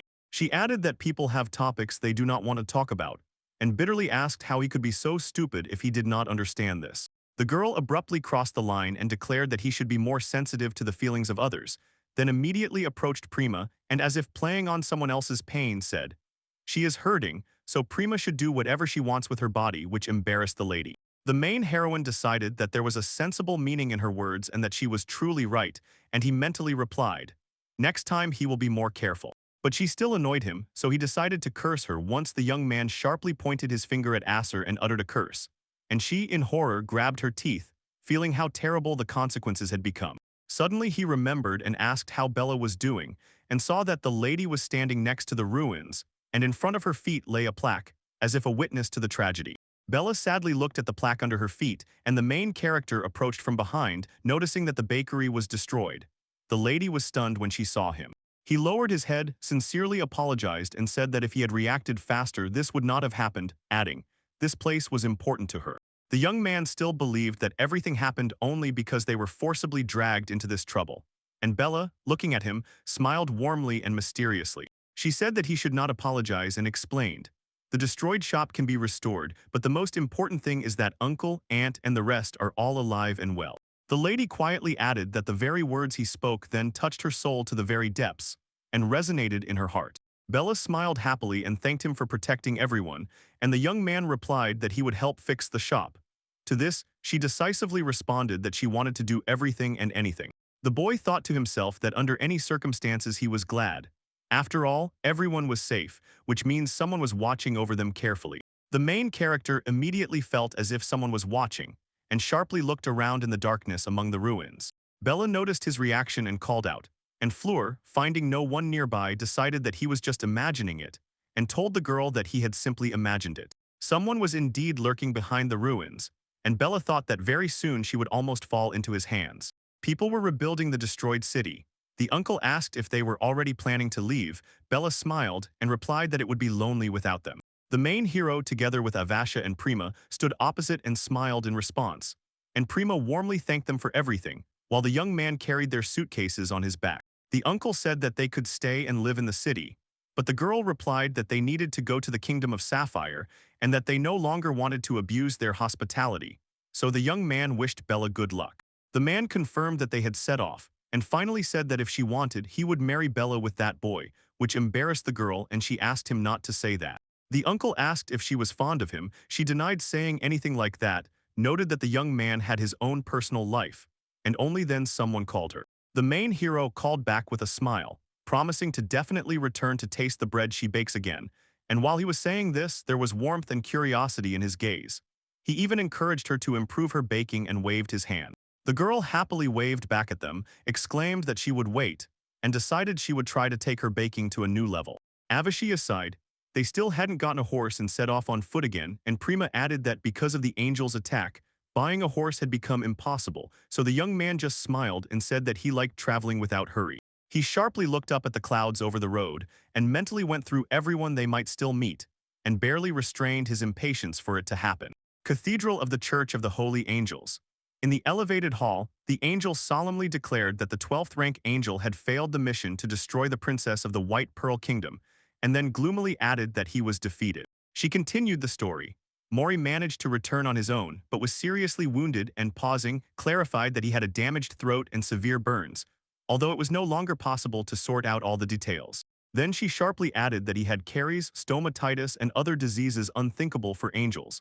And the man grabbed his head in shock and asked her to stop because he finally understood. He angrily stated that only a female knight should serve the princess as protection, and sharply asked how some human could defeat an angel, to which the angel only quietly snorted. Ziriel shook his head and said he could not imagine how this story could end in defeat, since it had not even reached the meeting of the apostles, and that if it continued like this, it would become a real problem. In despair, he whispered why every time in the end no one comes to the meeting, and in the silence, it was visible how the man sat at the table, clenching his hands.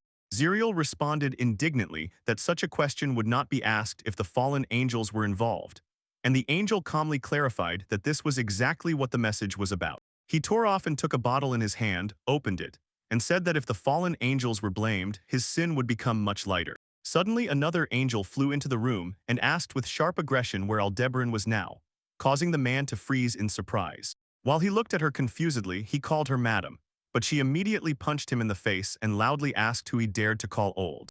With obvious anger, Gabriel declared that an emergency situation had arisen that needed to be reported to Aldebaran immediately, since she was one of the 12 apostles.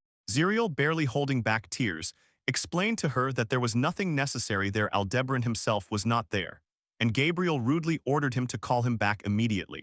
Gabriel sat down on the sofa, and the man, adjusting his embarrassment, asked what had happened, recalling that she had just examined Mori, to which the woman replied, "The burns in an angel are not so simple at all." The woman confidently stated that his burns were undoubtedly caused by the flames of hell, and added that shamans of the gates of hell were involved in this. The man reminded her that the Hellfire was destroyed 1,000 years ago, and she replied that if the burns were from ordinary flames, she would have healed them instantly. She shook her head and said that she could not do that, because that very flame is the only poisonous agent for angels. Gabriel solemnly added that it is they who must resolve this, the 12 apostles, and ordered to immediately convene the Council of Apostles as soon as someone confidently said that they know how to intrigue. The young man sat relaxed, hands behind his head, smiling, and offered to entrust this matter to him, reminding that he is also one of the apostles. Zachriel turned to the young man and froze, shaking his head at the thought. When did he manage to be here in the middle of the night in this place? And the woman immediately asked if he heard everything. Raphael barely smiled and replied that this is the same battle with the shamans that took place long ago, and that he was missing her because he was always delaying, and then asked if they are really strong. Gabriel sternly warned, if he underestimates the shamans, it will end badly, and after these words the young man stood up, asking her not to be so harsh and adding that he should not be placed alongside the lower ranks. He emphasized once again that although he is the youngest among the apostles, he does not doubt his own abilities at all, so he asked to demonstrate his power right now. Spreading his wings, he lifted everything around. The air trembled, dust and debris swirled in whirlwinds, and even the earth thundered into the air, forcing Zarel and Gabriel to cover their faces with their hands. The man declared that he recently gathered a lot of power and would make a real mess in front of people, and he was even scared by this own might, while the woman gloomily continued to stare at him. Raphael, one of the 12 apostles, smiled and said that he is looking forward to it, and then added, "The meeting with the shaman will be remembered forever." The main character sat down and said that he had already gone through a lot today, and Prima, who was about to drink water, suddenly noticed. The flask was empty, and Avashi was sincerely surprised by this. Then she asked the boy to go to the nearby river and bring some water, and he, tilting the flask, immersed it in the cold current and filled it to the brim. The young man thought that as soon as he dealt with that angel, he would feel much calmer. But on the way back he said that he would have to catch snakes because he remembered how much Prima loved them. The main character also thought that today for dinner he would cook snake soup, when in the dark bushes behind him 2 shiny eyes were peering intently. The main character sat next to the hand, froze, and silently listened to the suspicious silence, as if afraid to even move a breath. The young man immediately realized that he was being watched and felt. This gaze was not like in the western city, so who exactly was looking at him? The man stood up, holding a flag made of water in his hands, and looked at the figure that crawled out of the bushes. The man called to the girls as he approached them, and Prima looked at the girl and asked if it seemed to her that the young man was in a hurry. In response, Usra hissed and said that she would not let her stay alone with the princess. He stopped, carefully picked up a small puppy with a pattern on its forehead, and smiled. "Isn't it cute?" And the princess looked at him in surprise and said that it was indeed extraordinarily cute. The girl asked where he had come from while the puppy was enchantingly watching a butterfly, and Fleur replied that he had just met it and offered to take it with him. Prima agreed, but Ashura refused. She added that their trip was not at all entertainment, because angels were hunting them everywhere, and the boy calmly said that everything was fine and in a firm tone added, "Everyone already understands that he will cope with them." The girl called him a fool and explained that that angel was low rank, the 12th. So without a doubt their chances were high only because now angels of higher rank would come for their souls. Prima rushed to respond and called her evil, and the young man stated that the girl was simply jealous of this puppy. Then Usra sighed and said that under no circumstances could they afford to take him with them, so she ordered to take him back. She added that if the rumors are to be believed, it is here that the lands are buried where giant wolves live, and supposedly they fiercely feast on human flesh. The girl replied that who knows, maybe this cute puppy is a cub of those wolves, and at that moment the dog bared its fangs and growled. The puppy barked at Asser, frightening her, and the boy smiled through the tension and said that the dog barks because she spoke nasty things about him. The girl stubbornly declared that she only emphasized, they have no right to tame someone they cannot take care of. After that, she honestly admitted that she did the same, gritting her teeth, and from the bushes behind them a giant wolf jumped out, growling and already opening its huge jaws, preparing to bite. Everyone was surprised and immediately scared, but the main character asked them not to panic and was already about to act when he suddenly noticed something that flashed past in the darkness.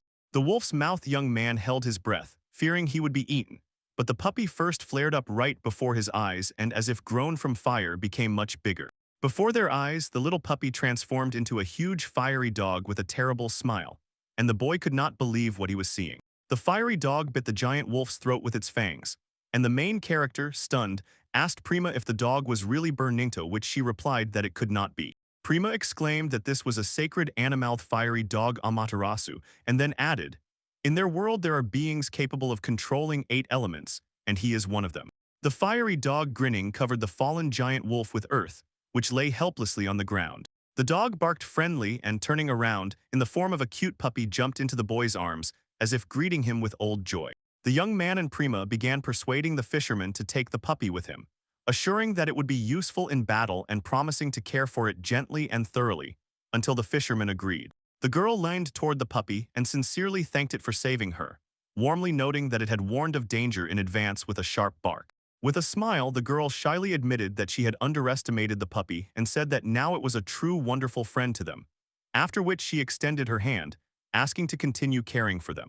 But suddenly, to everyone's surprise, the sweet puppy bit Asger's hand without hesitation until it bled, and the young man cried out in pain, while the dog immediately hated the girl in response. Raphael murmurs a gentle song under his breath and smiles as he walks down the dark corridor. He knocked on the door, and from inside someone asked who had come. The man entered, apologized, and inquired if he was disturbing, and the figure on the stairs arranging books on the shelves replied that she could do something for him. The apostle voiced one request and immediately explained.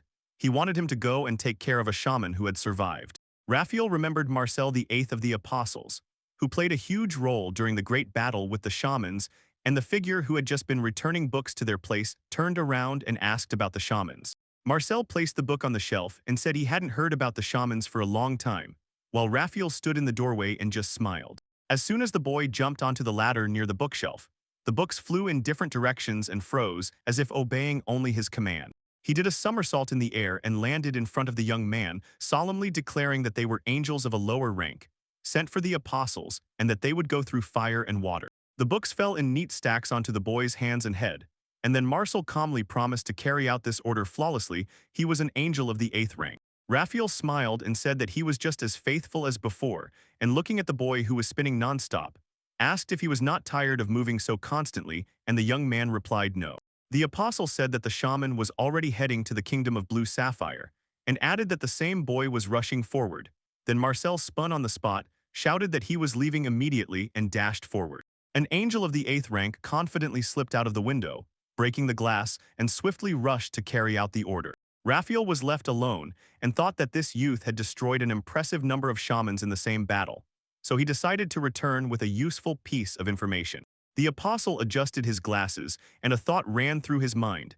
If he did not participate in the clash with the shamans, then everything must be fair, which means it was also time for him to prepare a lot of things well. The main character cheerfully said that he was lucky. Today he caught dinner for them, and then added that they would eat shashlik from a large snake, and the girls, as if stunned, stared forward in shock. The man looked at them and asked if everything was all right, because a huge corpse of a serpent-like creature was already lying on the ground. Usura stated that it was not an ordinary snake, but a snake dragon, so the royal family created a special squad to resist such magical monsters. The young man looked at the puppy and said frowningly that this animal did not look troublesome to them at all, just as the puppy barked in response. Prima cast a glance at them and confidently said that even one barely noticeable mover was enough for her protection, and the dark-haired girl replied indignantly. She and the princess had given a silent vow. The evening soup is boiling right on the fire that the boy made, and he gives the puppy a piece of meat and warns that the soup still needs to wait a bit. Meanwhile, he himself wonders where the girls have gone, and the puppy happily starts chewing. There is more than enough meat for him. The main character also complains that there is not enough firewood and clarifies. At this pace of cooking snake soup, it will run out before the dish is ready. In black robes and a hood, someone stands on a tree branch above the camp, watching the boy closely, while nearby lies a huge skeleton of a serpent dragon. From afar, this figure gazes into the camp and thinks that the chosen spot is perfect. From here no one will notice her. She decides that the young man is foolish because despite being hunted, he calmly prepares, suspecting nothing, and takes out a tube with the intention to kill him. The figure raises the tube to him and says that it is a silent weapon, only a few millimeters thick, and inside poison needles, and the boy already realizes his inevitable death. Sitting high in the tree securely and unnoticed, she releases a poison needle at the boy from a blind spot, convinced that no matter how strong he is, he will not be able to defend himself. The needle was almost pressed to the boy's neck, but he caught the perfect moment and suddenly easily grabbed the needle with 2 fingers, causing the figure to freeze and retreat in surprise. The boy asked if anyone was there. The figure realized that these were definitely not her own reflexes and that such a turn of events was not in her plan, so she sharply decided to flee, and the boy licked his fingers and realized the needle was poison. As soon as the figure began to run, the main character appeared nearby in a leap and asked if it was an angel, and the one who was fleeing shuddered at the unexpected question. He raised the needle again before his eyes and asked why it was aimed at him. Since he was a guard, it would be more logical to shoot directly at the princess. The figure bared her teeth and waved a clawed hand at him. His strike missed. He dodged, then noticed that this hand moved strangely like an animal, and felt even more clearly that the figure was nothing like the angel he had just mentioned. The figure began to run, and the protagonist, wasting no time, caught up with her and released serrated balls on chains, throwing them toward the one who was fleeing. Falling and screaming, the boy looked at the puppy and asked it to call the girls. The young man jumped out from behind the bushes, declared that playing tag at night in the forest with him was a bad idea, and added that long ago his teacher would suddenly attack him from behind every time while the figure itself lay on the ground. After that, he jumped up and said it was time to extract more information from the figure, but before that he asked where it had hidden the weapon and heard in response, "Don't touch." However, the young man did not listen and noticed that the prohibition was just an attempt to distract. While he blindly searched for the weapon, the main character accidentally pressed on the figure's chest and was slightly surprised because something suddenly appeared there that he did not expect. The boy asked if it was a girl, and the figure boldly replied that it was a disgrace and would not forgive him. So he indifferently looked away and continued searching for where she had hidden the weapon until the figure began kicking him. Reaching her head, he carefully touched her ear and she sharply shuddered, and the boy, looking at her, asked what it was and guessed that the ears were just an ornament. He said it was the first time in his life he had seen a person with cat ears, and the girl, through tears and anger, promised to kill him with her own hands, confirming that she had animal ears on her head and a tail behind. The main heroine touched her ear again and realized it was her weak spot, after which the girl slightly blushed and let out a quiet meow. And Prima and Asura ran up quickly with a puppy, anxiously asking what had happened. The princess sharply hit the main hero in the face with a stick, and shouted angrily that he was bad. She hit him, quickly tied him up and wrapped him because she could not forgive how he dared to attack the girl as if she were a beast. Asura stopped and sharply asked what was going on, and the boy, breathing heavily, said that she wanted to kill him and inquisitively asked what girl beast meant. Prima explained that beastmen were a separate race with some animal blood flowing in them, and no matter how you look at it, the girl belonged to the feline subrace of beastmen, which is why she growled, not hiding her predatory mood. Barely hearing this, the main character immediately declared that the world was diverse, and it contained people of the most varied kinds and characters, so even strange words had their explanation. The young man glanced at the tied-up girl and asked directly why she had chosen him and not the princess when he was completely alone and no one noticed. The girl just turned away, demonstratively refusing to answer. He understood that the interrogation would take too much time, so he suggested they eat first to restore their strength. Ashura agreed and asked Prima not to approach the hostage, keeping a distance. The soup was already ready. The main heroine held a piece of meat on a skewer, called her to look, teased with the smell, and boldly asked if she was ready to talk. He also explained that keeping secrets is extremely energy-consuming, so she would soon definitely get hungry, and the heroine silently looked away. The girl turned away and Ashura noted to herself. She is not so easy to defeat because even if she were an enemy, her character still commanded respect. She added that if the enemy was really aiming at him, then it turns out neither she nor the princess had anything to do with it here, and the man asked if the girl had firmly decided to leave him here, then suggested tying the enemy to a tree without clothes. Ashura calmly refused, saying it was too much since she is a girl, and the young man replied that his teacher tied him up the same way when angry at him, and the princess, looking at the tied girl, asked the boy to give her one thing. Prima asked to release the girl, and her demand embarrassed everyone around so much that the air seemed to thicken. Ashura sharply said that this could not be done, then added, she would gladly accept those who came for Flary's head, but there is a chance that this girl came for the princess. The princess replied that while the young man was nearby, everyone could see whose side the advantage was on. So it was no wonder that the girl did not say a word without a guarantee that she would be okay, and offered her own meat. Prima smiled gently, ordered her not to be afraid, assured that no one would do anything bad, and nudged. Shashlik is incredibly tasty, so try it, and suddenly the shackles disappeared.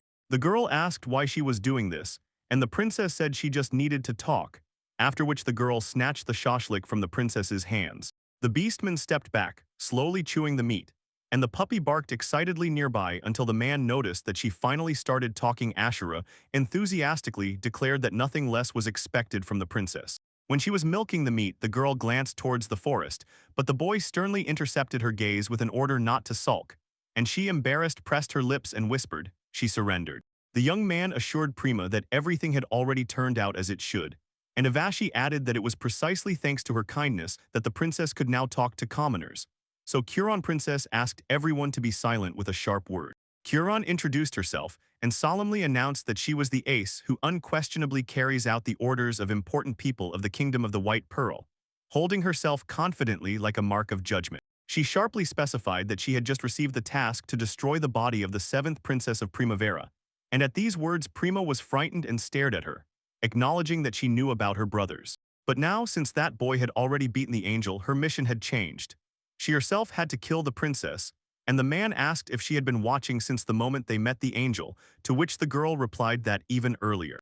Kyron said she had been observing them since the time that boy was hired as a guard, and the main heroine froze in shock at her words. Prima asked in surprise why then Kyron had not tried to kill her, but she coldly explained. Her mission was to destroy the corpse, so killing was not even considered. She added that she had a principlanat to take on additional tasks, but since she had already won and the one who defeated the angel was becoming known, her name was revealed, and the man finally understood why Kyron took on this. Kyron summed up harshly, for a killer, mission failure is the same as death, so with such a result she would simply be thrown out and in the worst case immediately liquidated, and even if she escaped there would be no trust and she would not keep the job. The girl declared that she herself was greedy, so it was impossible to deny this anymore, and the boy asked confusedly what they should do next until Prima suggested a way out. The princess confidently announced that she would hire this girl, and a wave of surprise rose in the hall at such decisiveness. Prima explained that her task was to return to her former employers and report that she had managed to eliminate them, and then added that the girl could do whatever she wished next. The princess handed Prima a necklace that belonged to a member of the royal family and ordered her to immediately take it, selling it for coins while simultaneously preserving the possibility of using it as evidence. Prima emphasized that if the girl accepted the offer, she would receive a worthy reward and maintain her status. And at these words, the girl looked at the necklace with delight. After long consideration of her proposal, she took the necklace from her hands and said that she would take on this order. Parama smiled happily and replied that it was wonderful. Fleer and Avashi again began praising the princess for her plan to lure out the enemy who came to kill them, and the dark-haired girl said a few more words, which made Parama blush again, so Prima sharply asked them to be quiet. Hearing this dialogue, Kyern looked at the princess and asked if she was a bitch, but she denied it. After he saved the burden of the killer, Prima said that for now the problem with the pursuers was already resolved. She added that they only needed to reach the kingdom of Blue Sapphire, and quietly assured that she relied on their protection, while the young man mentally noted that with Ashi's consent, there was not much left to the kingdom. Watching the girls argue, flirt, and chase each other, he felt that their joint journey was about to come to an end. The main character pondered and withdrew into himself, and the puppy immediately sensed it, leapt on the spot, and noticed how his hand began to flare up. In the silence, a quiet laugh sounded, and the puppy growled, feeling real danger. The young man looks at the forest ahead and says that the world is huge, and according to the report, the target should be somewhere in these parts, but he realizes, if he does not find the shaman and returns with nothing, Raphael will yell at him. He had no idea where the whisperer was, when suddenly he heard a loud scream deep in the forest. So Prima, as if encouraging, wished the girl good luck while Fleer stood nearby and carefully watched the situation. A giant orc swung and struck the swordswoman with all his might, roaring as his fist rapidly flew toward her, but her sword flashed and stopped the attack right near the blow. Avashi rushed forward effortlessly. With one precise move he cut several of the monster's fingers and it shuddered in pain. The orc grabbed her by the hand, and the man noticed that Prima felt well because she said dryly, since he himself is so strong, her more modest strength seems unnoticed, but she is still the strongest in the squad of sacred knights. The main hero smiled and thought that he really had no chance to properly observe her fighting style, so he noted for himself that she was quite strong. He also noticed that she had a refined saber technique. Prima waited for the perfect moment to attack and at the last breath responded with a counterstrike, while the orc meanwhile raised his huge leg, preparing to trample the girl. At the last moment, Prima deflected the attack and slashed the orc's leg, knocking him off balance and causing him to fall to the ground. Swinging her sharp sword, Ivishi cut through the opponent and shouted, completely confident that this strike would be the last. Without a doubt, she dealt the orc the final blow, and then, smiling, asked if that princess had seen all that she glorified. She probably said that she hadn't had breakfast yet, and that she wouldn't let him win the princess trust alone, and he replied that his impression of her combat skills had only improved because of that. They suddenly heard something from the forest, and the birds sitting there took off into the sky as if fleeing from inevitable danger. Another orc came out of the forest, and Prima was surprised, while the main hero noted that this one was even bigger than the previous one the girl had already killed, and added, it was clear that he was furious because she had done that to his tribesmen. The man told the swordswoman that everything was changing and ordered her to go rest somewhere nearby with the princess. She boldly declared that this time she would still yield to him, while the orc with huge tusks glared fiercely at them. The boy had already moved forward and was heating up, preparing to destroy the monster, when suddenly he heard someone's screams. A man with a loud boom fell right in front of the main character and shouted that he had found him until he stared into the young man's face. Fleur confusedly did not understand what was happening, and Avasha asked what had happened, while the princess exclaimed why this man had fallen from the sky, and the young man began to spin and insist that he had finally found the shaman who was pointing at the boy with his finger. The man immediately asked Fleur to fight, but the main character had no idea who this weirdo was or where he was hired from, because they say he is the shaman of the gates of hell. The boy replied that the word orc swung and hit the boy directly with his fists, from which oval figures flashed, like a spell gaining strength. The monster would crush him, and the boy would end up under the rubble. The boy replied that the worries were unnecessary, and light spread on his palm from which oval figures flashed, like a spell gaining strength. He rushed upwards swiftly and sharply, and the monster's body split into many pieces.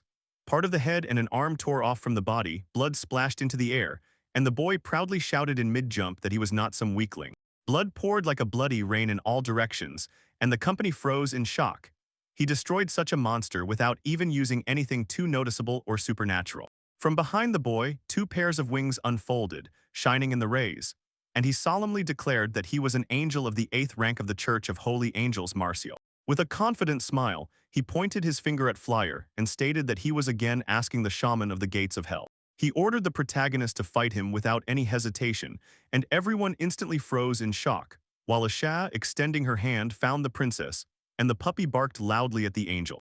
Marcel, the angel of the 8th rank, spread all 4 wings behind his back, crossed his arms over his chest, and began to talk about the deadly combat technique of the Church of Holy Angels. The angel rushed forward, began to spin around his own axis, and slightly folding his wings, confidently shouted that this was a spinning strike. The protagonist asked in surprise if this was really a martial art, and at that very moment Markiel landed nearby the frightened girls with a deafening crash and destroyed the ground beneath him.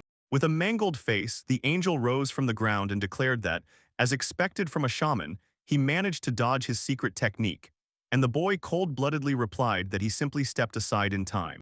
Marcel crossed his arms and asked how about one more attack, rushed past the man so fast that he barely managed to glance, and flew into the sky. The main character realized that lately he had been attacked by different people, as if it was special training specifically against him, and for a moment assumed maybe the angel's target was not the princess. While the boy was probing these guesses with his gaze, the angel confidently announced that this was not the end yet, and solemnly added that now there would be a deadly attack. The man ordered him to stop and sharply asked why he was attacking only him, and also if he had come to avenge that angel, to which Marcel stopped and cut in that it was not so. The angel solemnly reported that he had arrived here by order of Mr. Raphael to test Flya, and the man immediately clarified what kind of tests exactly, to which he replied, "Everything exactly as agreed." The main character asked that no trial touch the kingdom of the White Pearl and asked who Raphael was, but Marcel admitted in surprise that he had never heard that name. Covering his face with his palm, he confidently stated that he would tell about that man in the smallest details as soon as the explanation began. Within seconds, academic caps appeared on the heads of the girl and the boy, as well as on their postures as if from thin air, and they were already sitting on a bench that silently appeared out of nowhere. Marcel adjusted his glasses, raised his hand with an index gesture toward the board and solemnly announced, "Everyone look there, because they will start with what kind of being Raphael was before." The girls could not understand what exactly the boy wanted from them, so the angel began to explain. In the Church of the Holy Angels there is a clear hierarchy, and Raphael belongs to the highest rank, being one of the 12 apostles, a symbol of all angels. Avashi confessed that she heard. During the great battle of shamans and angels, most of the shamans who stood in the way were exterminated by the apostles, and Prima immediately supported her with words that she also knew about it. The main hero did not waste time and asked whether Immersil himself took part in that battle, and he joyfully confirmed that he was indeed there. Filled with tears of pride in his eyes, Immersil said that every day of that battle was perfection in itself, and then added with quiet sadness that he does not believe such an exciting battle will ever happen again. Marcel immediately raised his eyes to the man next to him and explained that the shaman in question miraculously survived. So this became proof for everyone fate indeed intervened, and the event deeply moved him personally. The angel took off his glasses and said that he had orders from above. Work is work, so he would fully perform his duties, and the girls instinctively covered themselves with their hands from the sharp gust of wind. Stretching out his hand forward, he suddenly appeared with an angelic ring in his palm and confidently declared that he would test it near the shrine. The young man faltered and pondered what exactly he was talking about. Then Marcel began to pull a folding flexible whip from the angel's ring and immediately took a stance with it. The man noticed how the weapon appeared right in front of him, and quickly asked if this weapon resembled the spears used by another angel. The angel quietly laughed, asked not to compare his weapon with the light spears of insignificant angels, and added that this weapon was of the highest class. It was given to angels of the 8th rank and above. The main hero looked at him with fury in response, and it sounded commanding. Therefore, he should prepare for the trial. Flyer rushed forward and grabbed the girls, loudly ordering them to hold on, while the angel had already managed to swing before the attack.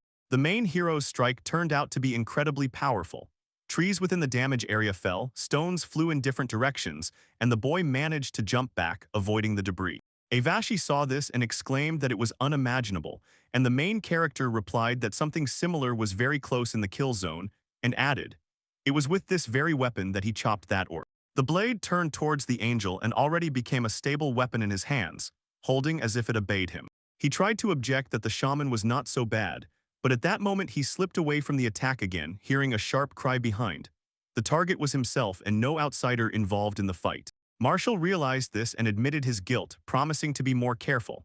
Then Fleur released the girls, grumbled that he was not so bad and even gave Marshall a bit of fighting spirit. The main character declared that all angels for him were just creatures, and then, not hiding his delight, added that he really liked the chance to measure strength with him.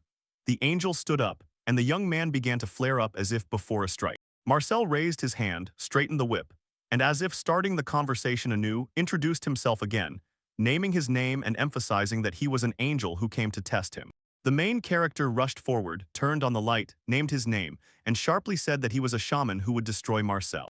Suddenly Fleur found himself in complete darkness and did not understand at all where exactly he was. He began to guess what had happened and wondered where the angel had gone, as he barely felt his own hands and feet when he looked at himself and saw that his skin was illuminated by fire. The young man felt that this strangely resembled what was happening beyond the gates of hell, and at that moment he heard a loud call nearby. A voice asked whether Fleur would continue to use this flame, and added that against an angel with a sanctuary it would not be so easy at all. An unknown monster stared at him with its huge eyes, laughed roughly, and addressed Fleur with a demand, whether he wanted it to lend him its powers. In the fire, the main hero suddenly turned around, waving the embers with his gaze, and stared at a huge creature with terrifying fangs.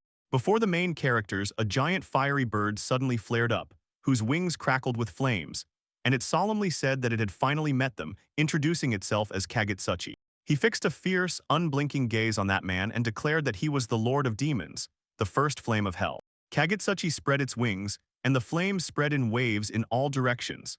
It replied that this was quite expected because he considered the fight against the angel with the shrine a real problem, then added that it would allow him to borrow its special power. His vigilant gaze did not leave the boy. He proposed to make a contract so that he would become stronger and directly asked if he agreed. Without thinking for a second, the main hero sharply refused his question and immediately promised that he was fine. The bird named Fleur even shuddered at the unexpected answer. The man asked if it was his handiwork, and if so asked to be quickly released from here because people were waiting for him and he was distracting the bird. The enraged Kagutsuchi asked why he reacted so calmly, added that he should be scared because he only wanted to throw fire at the boy. But the man replied that he already had enough power. Then Fleur called the man a fool and declared that his fire was worse than a scrap of the weakest flame. So the young man thought that he was just boring and not worth attention. However, the Lord of Hell also added, the boy should deeply comprehend the flame and his power will flare up much greater than now, and no conditions are needed for the contract. The youth looked at him and declared that he seemed suspicious and asked what exactly he was planning. The bird in turn asked why the boy was silent and added, if the youth dies, he will disappear too because their fates are intertwined. Kagutsuchi wondered if it was really good that everything was going smoothly and without any questions, and explained that this could be achieved if he signed a contract with him. Having said this, the ruler of hell thanked the young man for his support, and the main character listened and thought that he was a very suspicious type. The youth paused for a moment and replied that he did not care because it was free, and the bird asked why he did not burn to ashes upon entering through the gates of hell. The boy admitted that he did not know. Flames flared around Fleur, and Kagutsuchi said that when he returned, he ordered him to try with his flames, adding, he will be surprised. He spread his fiery wings and, full of determination, promised the young man one last thing, one where there was no certainty that others would be as kind as he was. He added that if he decided to lend power, he would have to try very hard, and at that moment Fleur saw the angel again, who was flying towards her with a whip, swinging it for an attack. The main character came to his senses and remembered that he was on the battlefield next to the angel, and Marcel was rushing at him. The whip howled in the air and spun fiercely, attacking from all sides. The angel said that he had blacked out for a moment, then declared, now this is his deadly technique, and he caught the young man in a giant ball trap, squeezing him inside. The girls were frightened for the boy, and Marcel boldly declared victory, warning, if you get caught in this cage, not even bones will remain of the person. The main character felt the trap tightening painfully and mentally said, if this continues, he will die. Gathering his last strength, he fiercely fixed his gaze forward and firmly decided, he will not lose. From the cage created by the angel, fiery tongues burst out and began to spread, tearing and destroying the trap itself. Marcel stared ahead in surprise. The whip's blades shattered into pieces, and the girls instinctively covered themselves with their hands from the sharp gust of wind. On the protagonist's hands appeared gloves, the first demonic fiery relic Haino Kagutsuchi, and the young man confidently looked ahead, as if he already saw the path through danger. The angel looked in horror at the angel ring in his hand and could not believe it was destroyed, but noticed how Fleur was rushing swiftly towards him. As soon as the boy was almost up close, a fiery outline of a bird with outstretched wings flared around him. The flirt swung his burning fist at the angel and thought this was his number one, the secret technique of Hellfire. But the angel just looked and said he was already finished. The main hero struck back with a powerful blow, a heated fist straight to the stomach. This blow was so devastating that the 8th rank angel was thrown into the sky for a very long distance. The main hero joyfully celebrated his victory because new powers finally awakened in him. And Prima happily praised the young man while Awashi stared at the sky without blinking. The princess looked at the burning glove of the main hero and asked what it was, and the young man happily asked if it looked cool enough. The flirt confidently said that inside him sat a bird that once lent him its power, and thought that if they met again, he must keep his gratitude to himself. Prima ordered the girl to come and look at his gloves, and the young man, glancing at Awashi's face, whispered that he felt even worse than usual, and she immediately noticed that an angel had come for him. The youth agreed, saying that it seemed he was the target, and added that the angel was not interested in the princess at all, so Awashi replied. Then the princess must make a decision. She added that, considering the task Prima gave to the assassins, maybe it would be better for them to say goodbye to the young man. The princess asked indignantly why this was so, and the girl replied that the angel's target was precisely the boy, so now that he had appeared, the pursuit had become pointless, and they had finally managed to get rid of their enemies. The girl also said that the time had come when apostles might appear, and therefore it would be unwise to stick together, so they should part ways with that boy in the next town. Prima objected that this was impossible because they were hunting him and asked if the girl wanted to suggest leaving him and going away. Ivashi confirmed her suspicion, saying that yes, that was exactly the case. Without hesitation, the princess declared that she disagreed. He was their friend, and they had been through so much together, so she could not part with him, and the girl noted that first and foremost he had left as a bodyguard. Prima said that then he should honestly fulfill his duties to the very end, after which she rejected her proposal and looked coldly at the boy. She addressed the young man with a question about what exactly he disliked about how the girl treated him, and hinted that he had taken advantage of her and was going to discard her, so he pondered. The main character kept a calm face and stated that he was absolutely indifferent to this girl. Prima sharply asked why he spoke that way, and he replied that he would like to travel with them as long as possible without breaking this journey. He added, as Asher had warned, the truth was that next to him the princess would become more dangerous, and therefore, if thinking about her safety, it was better to move on without him. Flirt recalled how the girl said that one should think about the feelings of others, and added, if Prima had asked him to go further with her, he would have agreed, but the princess replied that he was cruel.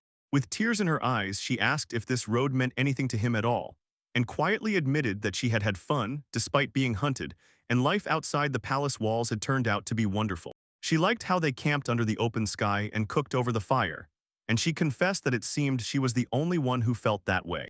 The princess broke free and ran, shouting that she did not want to know him, and Ivashi ordered Fleur to catch up with her and emphasized that for now they needed to stick together all the way to the port city, where everything would be decided. So Fleur asked what exactly he had said wrong.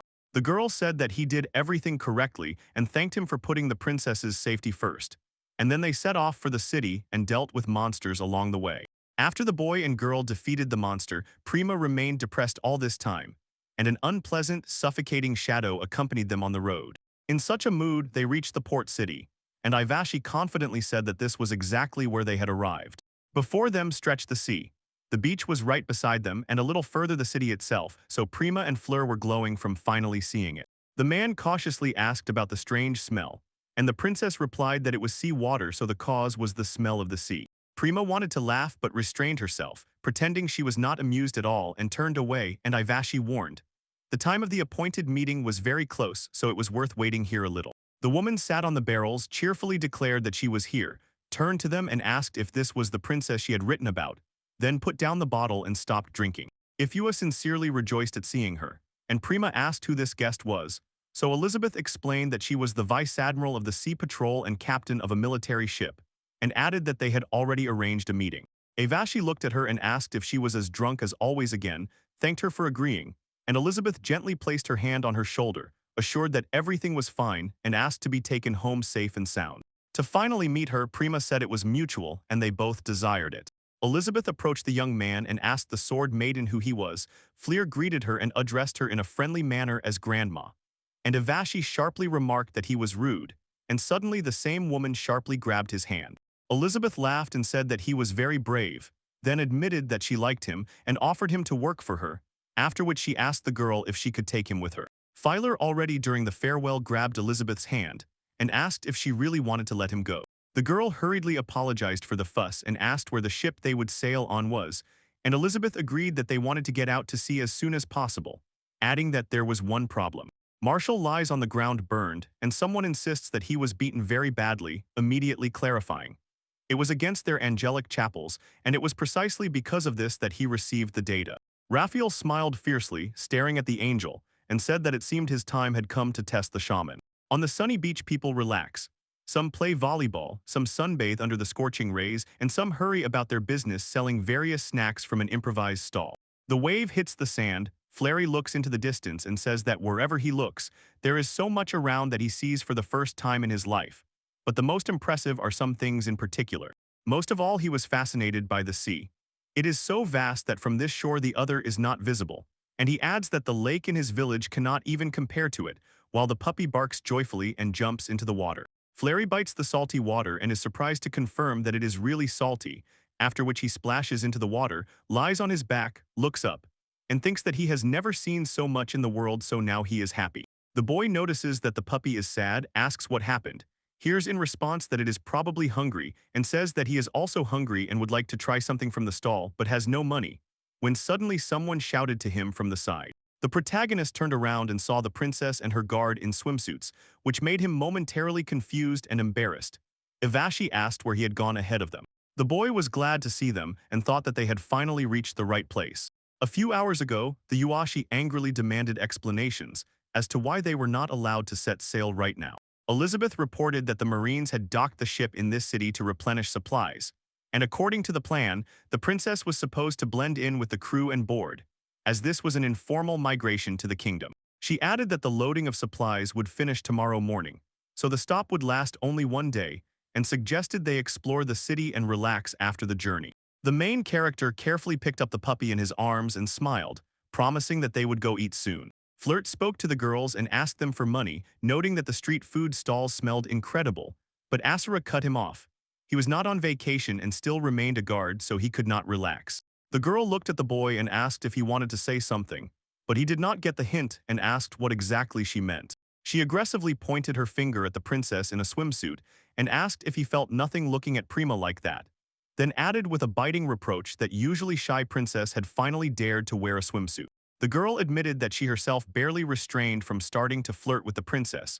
Prima flared up indignantly, and the boy decided that this was the last time he would see her like that, so he felt noticeably relieved. Before he swung and hit the girl on the head to calm her down, he abruptly stopped, apologized to her, and asked not to force him, assuring that it was not a big deal if she did not react.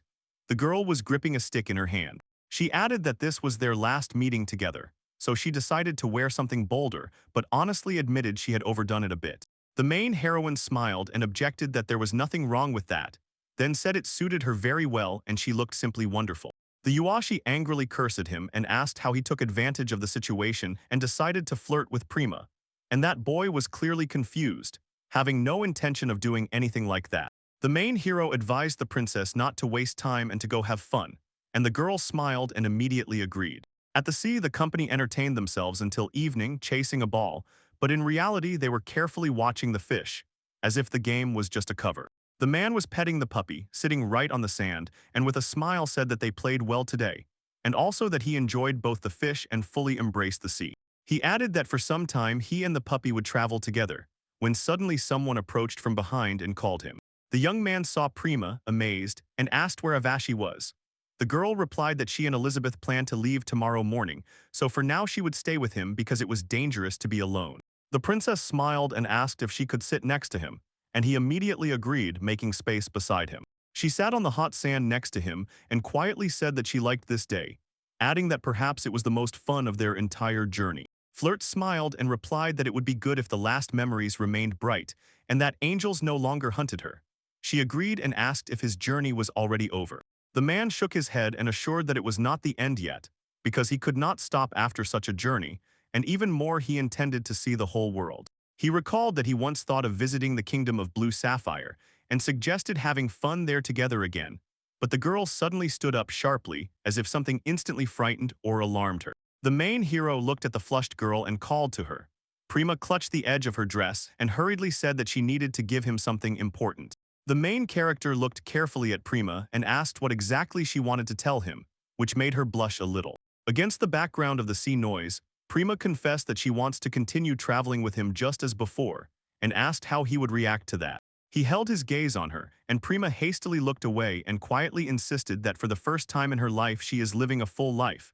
Because before that she was always in the castle, like a bird in a cage. Prima explained that she dresses every day as she was told, and behaves as she was told, and that people praised her and cared for her only because she is a princess. She raised her eyes to the moon and said that no one has ever tried to see her truly.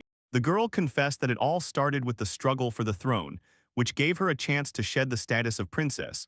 So she began to dream about how she could live like an ordinary person. She said that as soon as she shed the royal title, she immediately felt like a completely helpless girl who knows almost nothing about the world, and recalled how Ivashi protected her. Prima admitted that she was once naive and frivolous, and it was then that an unknown figure appeared before the sad and repentant princess. Prima said that she met him and added, "He always remained an optimist and carefree, sometimes even under compulsion, but still never left her side." She also noticed that he is always so straightforward, truly free, and looks so sincerely happy, as if there is no fear for him in this world. Watching how he drinks in life with all his heart, Prima envied and longed to be the same, and recalled how he joyfully ate snacks from kiosks, tightly clutching his palms over his heart. She cried, tears rolling down her cheeks, but through it smiled and stubbornly said that she wants to travel with him and see the whole world. Prima added that next to him she feels like her true self and tearfully confessed she wants to continue sharing the joys of life with him. She stood before him, raised her gaze through wet eyelashes, and burst into tears, begging to be allowed to stay close. The puppy was already asleep, and Fleer agreed and asked if they would go together. But Prima did not hear. She insists that he is a burden, brings only problems, and only gets in the way. The girl fell silent and immediately realized that the boy had really agreed to take her with him. So she looked at him with a gaze full of questions and obvious surprise. The boy, smiling, picked up the flirtation and suggested they continue their search for adventures together, adding that with the puppy they would only be glad about it. The girl hesitantly asked if he really allowed her to go with him, to which the young man replied that he had been talking about this from the very beginning. He assured her that there was no need to fear for the angels because he would protect them from any danger, so she could do whatever she wanted. After all, she no longer had to be a princess. Beside him on the journey, the girl finally began to wipe away tears, as if her fear was retreating before a new hope. Tears glistened in Prima's eyes, but she smiled happily and whispered that she wanted this more than anything in the world. Fleur responded with a warm smile, and the girl confidently said that now they would always be together. He explained that first they would prepare a home in the kingdom of Blue Sapphire where she could return, and only then would they set out on the road, and Prima immediately agreed. She asked what they would say to Asarak and admitted that he would definitely be against it, but Fleur reassured her. Everything would be settled, and if Prima wanted something, then the girl would also agree.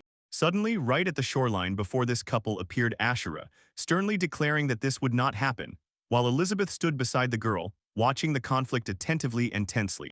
Asuara declared that she would not allow this to happen and solemnly added, "Her journey is not over yet, she is already heading towards them." The girl explained that the journey continues because the princess had to flee abroad.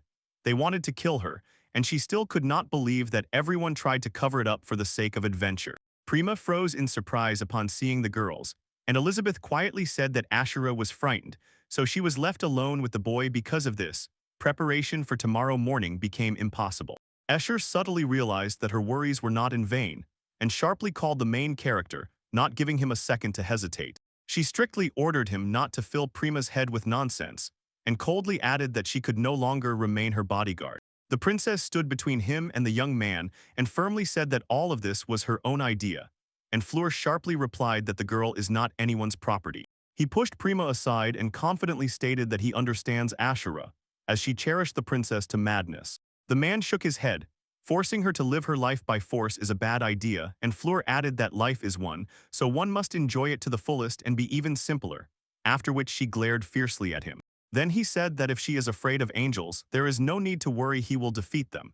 But Ashura interrupted him with a sharp word and did not let him finish. Ashura announced that there is no point in continuing the conversation and attacked him, causing him to stagger and become tense as he lost his balance. As she raised her hand to attack again, he heard her say, "I recognized your power," and the boy froze in surprise. She said that as long as there is even the slightest chance that the princess is in danger, she will not allow him to leave with Prima, and if he goes anyway, it will shock him. Ashura declared that she would travel only over her dead body, and she kicked him hard in the stomach, pushing him back in flight. The man stumbled, Prima screamed at them, and the excitement overwhelmed her so much that Elizabeth began to calm the princess, until she asked them to step away from each other. Fleer dodged the girl's sword strikes and demanded that she stop, and Ashura coldly replied, "As he says, the princess is too dear to her." The boy dodged the attack, and the girl whispered that if for her safety she had to force herself to hate, she would do it, because she wanted to fulfill Prima's dreams but could not. A young man flashed nearby, and her words knocked him off his feet. She asked him to swear that he would protect Prima to the very end with all his might, and that misfortune would never befall her. She pressed the sword to his chest, and holding back tears made him repeat the oath, and Elizabeth, looking at them, silently noted. It seemed the girl was ready for such a turn of events. Ashura swung the sword again at that man and made him swear, but the protagonist grabbed the blade and stopped the strike the moment stretched, and they froze briefly. Fleer confidently raised his gaze and promised to protect Prima at any cost, but the next moment the blade cut his hand, and she froze, looking at him with tears. Ashura thanked her, throwing her sword to the ground, and moved toward the princess standing nearby. She said that even knowing about her desire, she would still restrain her because she had no strength to protect, and that as a guardian she had failed. After that, she added that she no longer had the right to be near. Prima looked at her and asked if she remembered the day when they ran away together. The princess reminded her of that moment in the palace, when she understood faster than anyone that she was in danger and pulled Prima outside, saving her life. She also said that Ashura even had to give up the title Holy Knight, but still swore loyalty to it and asked, if she no longer has the right to be near it, then who does? The princess smiled happily, firmly took the girl by the hand, and promised that there is no and will be no more reliable sword for her than herself. Not holding back her triumph, the princess said she relies on her future, and Ashura could not bear it and began to sob, insisting that she can bow to her as much as she wants and will always be near like a faithful sword, but wanted to add something else. Shaking with tears, Ashura suddenly began licking the princess's hands, continuously repeating that she will always stand nearby like a faithful dog. And from this the princess became hoarse with sheer horror and screamed. The man immediately realized. The girl ruined everything, and Prima, in panic and rage, began begging the boy to kill that girl.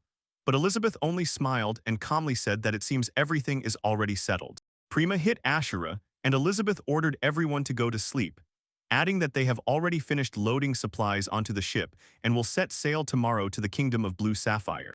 Elizabeth opened the box, apologized for the delay, and explained that while they are sailing in the open sea, everything will be fine. But as soon as the ship enters the port of Blue Sapphire, they will have to hide again.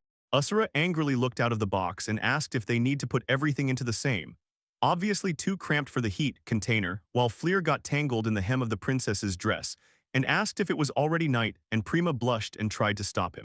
Elizabeth said that entering the kingdom illegally means minimizing the chance of being caught, so she suggested they assess how they will look from the outside. Outside the board, a wonderful view of the sea surface opened up. Nearby their own ship shimmered, and the main character together with Prima, without taking their eyes off the water, exclaimed that it is incredible. The princess said that the wind is pleasant, and the boy immediately asked how it happened that such a large boat still does not sink, to which Elizabeth replied that it stays afloat thanks to her power of love, and smiled. The young man snorted in surprise. No way, but apparently did not understand at all what it was about, so the girl turned to Ashuraha with a request to still give her what she wanted, to which she calmly replied that nothing will come of it. The princess assured that it was quiet and safe here, adding that their chaotic journey before now seemed incredibly distant, and the man asked again what exactly she was talking about. Fleur smiled and said that their journey was just beginning. They would make a home for her to return to and visit all the landmarks in the Blue Sapphire. After these words, he smiled once more and promised that they would go see the world and travel all of it. And the girl smiled in response, and quietly said she would be happy. Suddenly a strong wind rose. Isabella thought that today it was somehow strange, and the observer from above called the captain. The observer screamed in fear that 5 unknown flying objects were approaching them, which looked winged. So he could not understand whether they were angels, and the captain froze in surprise. The captain sharply gave the order to attack the angels, and several winged creatures immediately rushed straight toward the ships.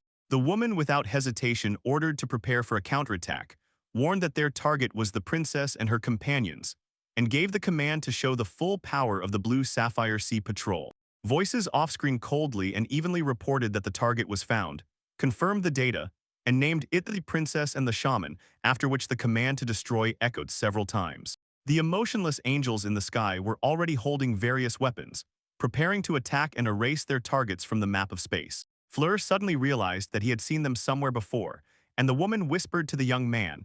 These were mass-produced angel slower-grade soldiers of the clerics from the Church of the Holy Angels Killers. The boy noticed that these angels behaved too calmly, and Asheroy trembled with fear because of it.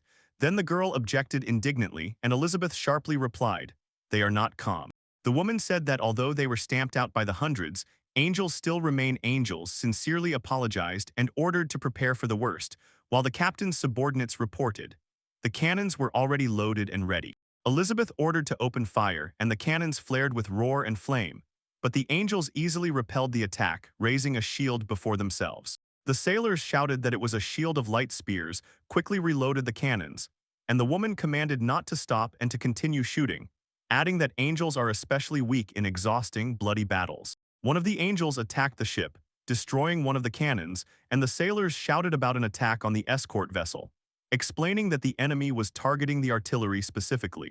They reported to the captain that the target was too agile and therefore it was impossible to aim, and the woman ordered not to panic, to stick to the tactics of fighting angels, and sent the girl to retrieve Prima. She noticed a man moving toward the angels and sharply asked if he really wanted to die, after which she ordered him to leave it to the professionals before the enemies switched to combat mode.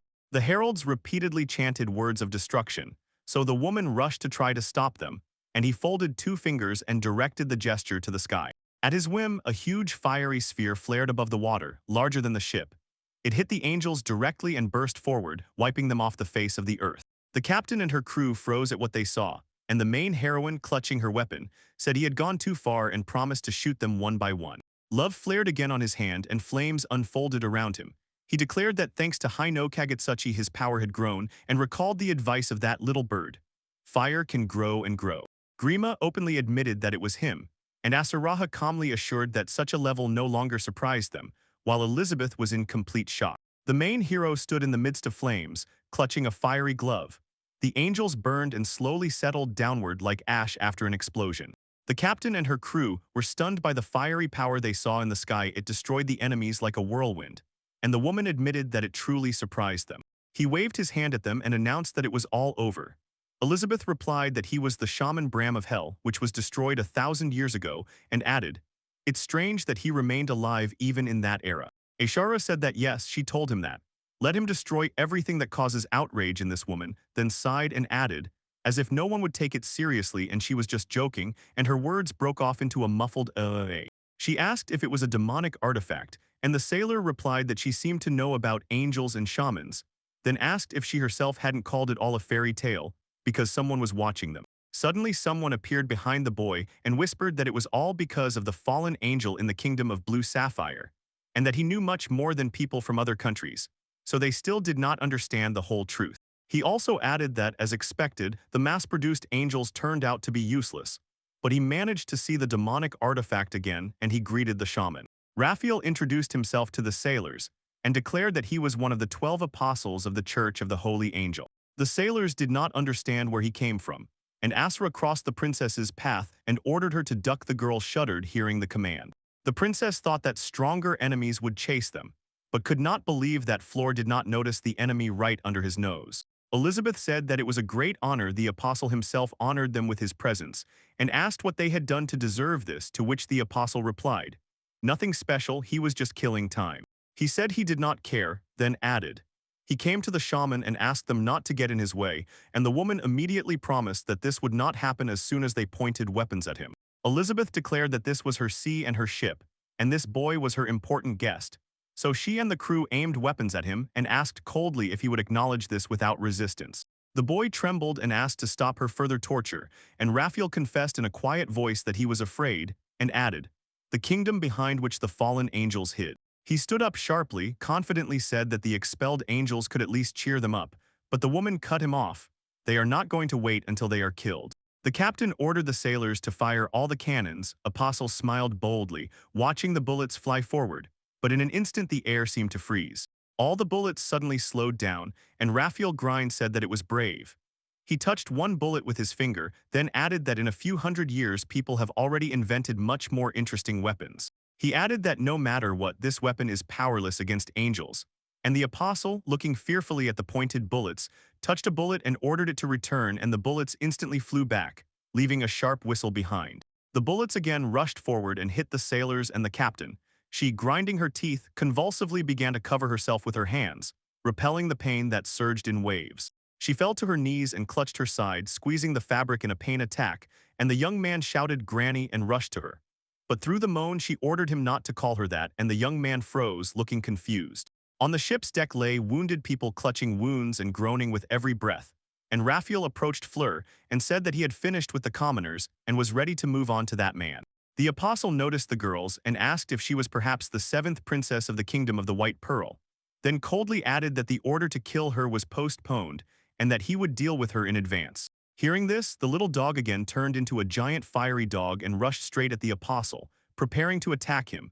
And Raphael stopped and noticed a sacred creature in it and felt a living curiosity. Raphael stretched out his hand and said that, as he had already explained, that guy shouted for everyone to stop. And as soon as the dog felt it, it was pierced by hellish pain. Raphael said that there was nothing special in this. He repelled the fiery dog's attack and threw it back, and the young man caught the dog with his palms, and it again turned into a hot, panting puppy. The apostle clapped his hands and declared that his reaction was excellent, just like in a report, and added that he was glad.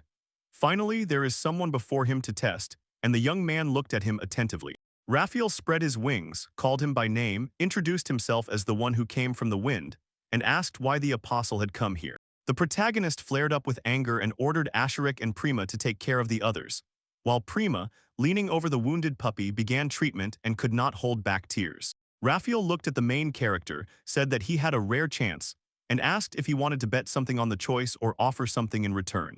The apostle spread his wings and asked if the boy wanted to learn about his demonic artifact or about the gates of hell, and the one surrounded by flickering flames sharply replied that he was not interested. Nima and Usra helped the wounded, and Fleur confidently declared that as long as he had the flame he could ignite, he was satisfied with everything, pointing at himself with 2 fingers. The main character used his technique and fired a magical fire projectile at Fleur, while the apostle clapped his hands and asked what exactly he did not understand. Wrapping his hands again, the protective field called Wind Waltz flared around the angel and proclaimed that his so-called flame was only a spark, so the boy froze in surprise. Breaking through the fire projectile, he shouted that angels were born from the very beginning to resist the hellish flame, extending his hand and using his technique, while the boy gritted his teeth. The main trial was still ahead. The main character was hit by a powerful blow, thrown a considerable distance as debris scattered in all directions. Ships were torn apart, and the girls nervously started to worry in fright. Lur was struck by how fiercely the air was torn by the wind and felt a fierce pain from the collision. So the sailor hurried to him and asked if he was okay, but the man only grimaced. Then he shouted abruptly for them not to come closer. It was danger. Rousand ordered to run to the main ship, and the sailors immediately agreed and rushed to carry out the order. The young man looked at the glove and asked what had happened. Since his fire projectile had simply disintegrated, and this happened for the first time, making him wonder if he had become stronger. Raphael rose into the air, smiled eerily, and said that it seemed time to start worrying about others, then used his next move, Blade of the Wind. The wind blades cut everything in their path. Ship fragments scattered in different directions, and the boy, covering his face and neck with his hands, still got hit right in the stomach. Through the pain, the young man gritted his teeth, and the apostle replied that he already knew about his impressive combat skills, but that he was very bad in close combat. They attacked him again and asked what he could do besides shooting, then added that they had gathered all the data about him thanks to the little angels. Fletcher asked if Raphael had sent other angels to him, and Raphael replied that it was his merit because he heard strong shamans, so he decided to act cautiously. The apostle added that it was unnecessary and grimly noted that he had not met expectations, since the boy was sure his attacks were as strong as he himself was.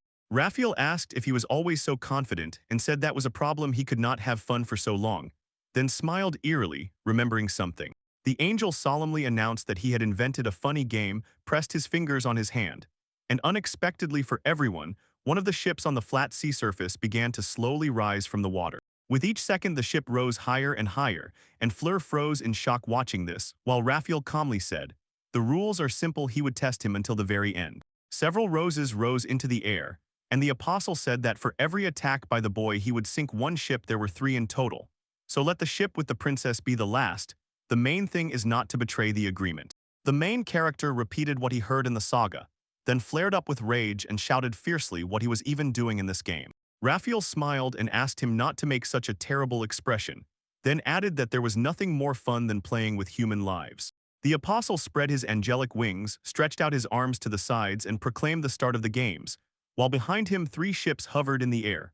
Florin Flames watched him attentively. The angel with black wings mocked the boy and declared, "If he hits him even once, he will win and they will never see each other again, but if the boy does not dare, the game will turn into his defeat. If the angel himself hits that boy at least once out of 3, everything will end badly.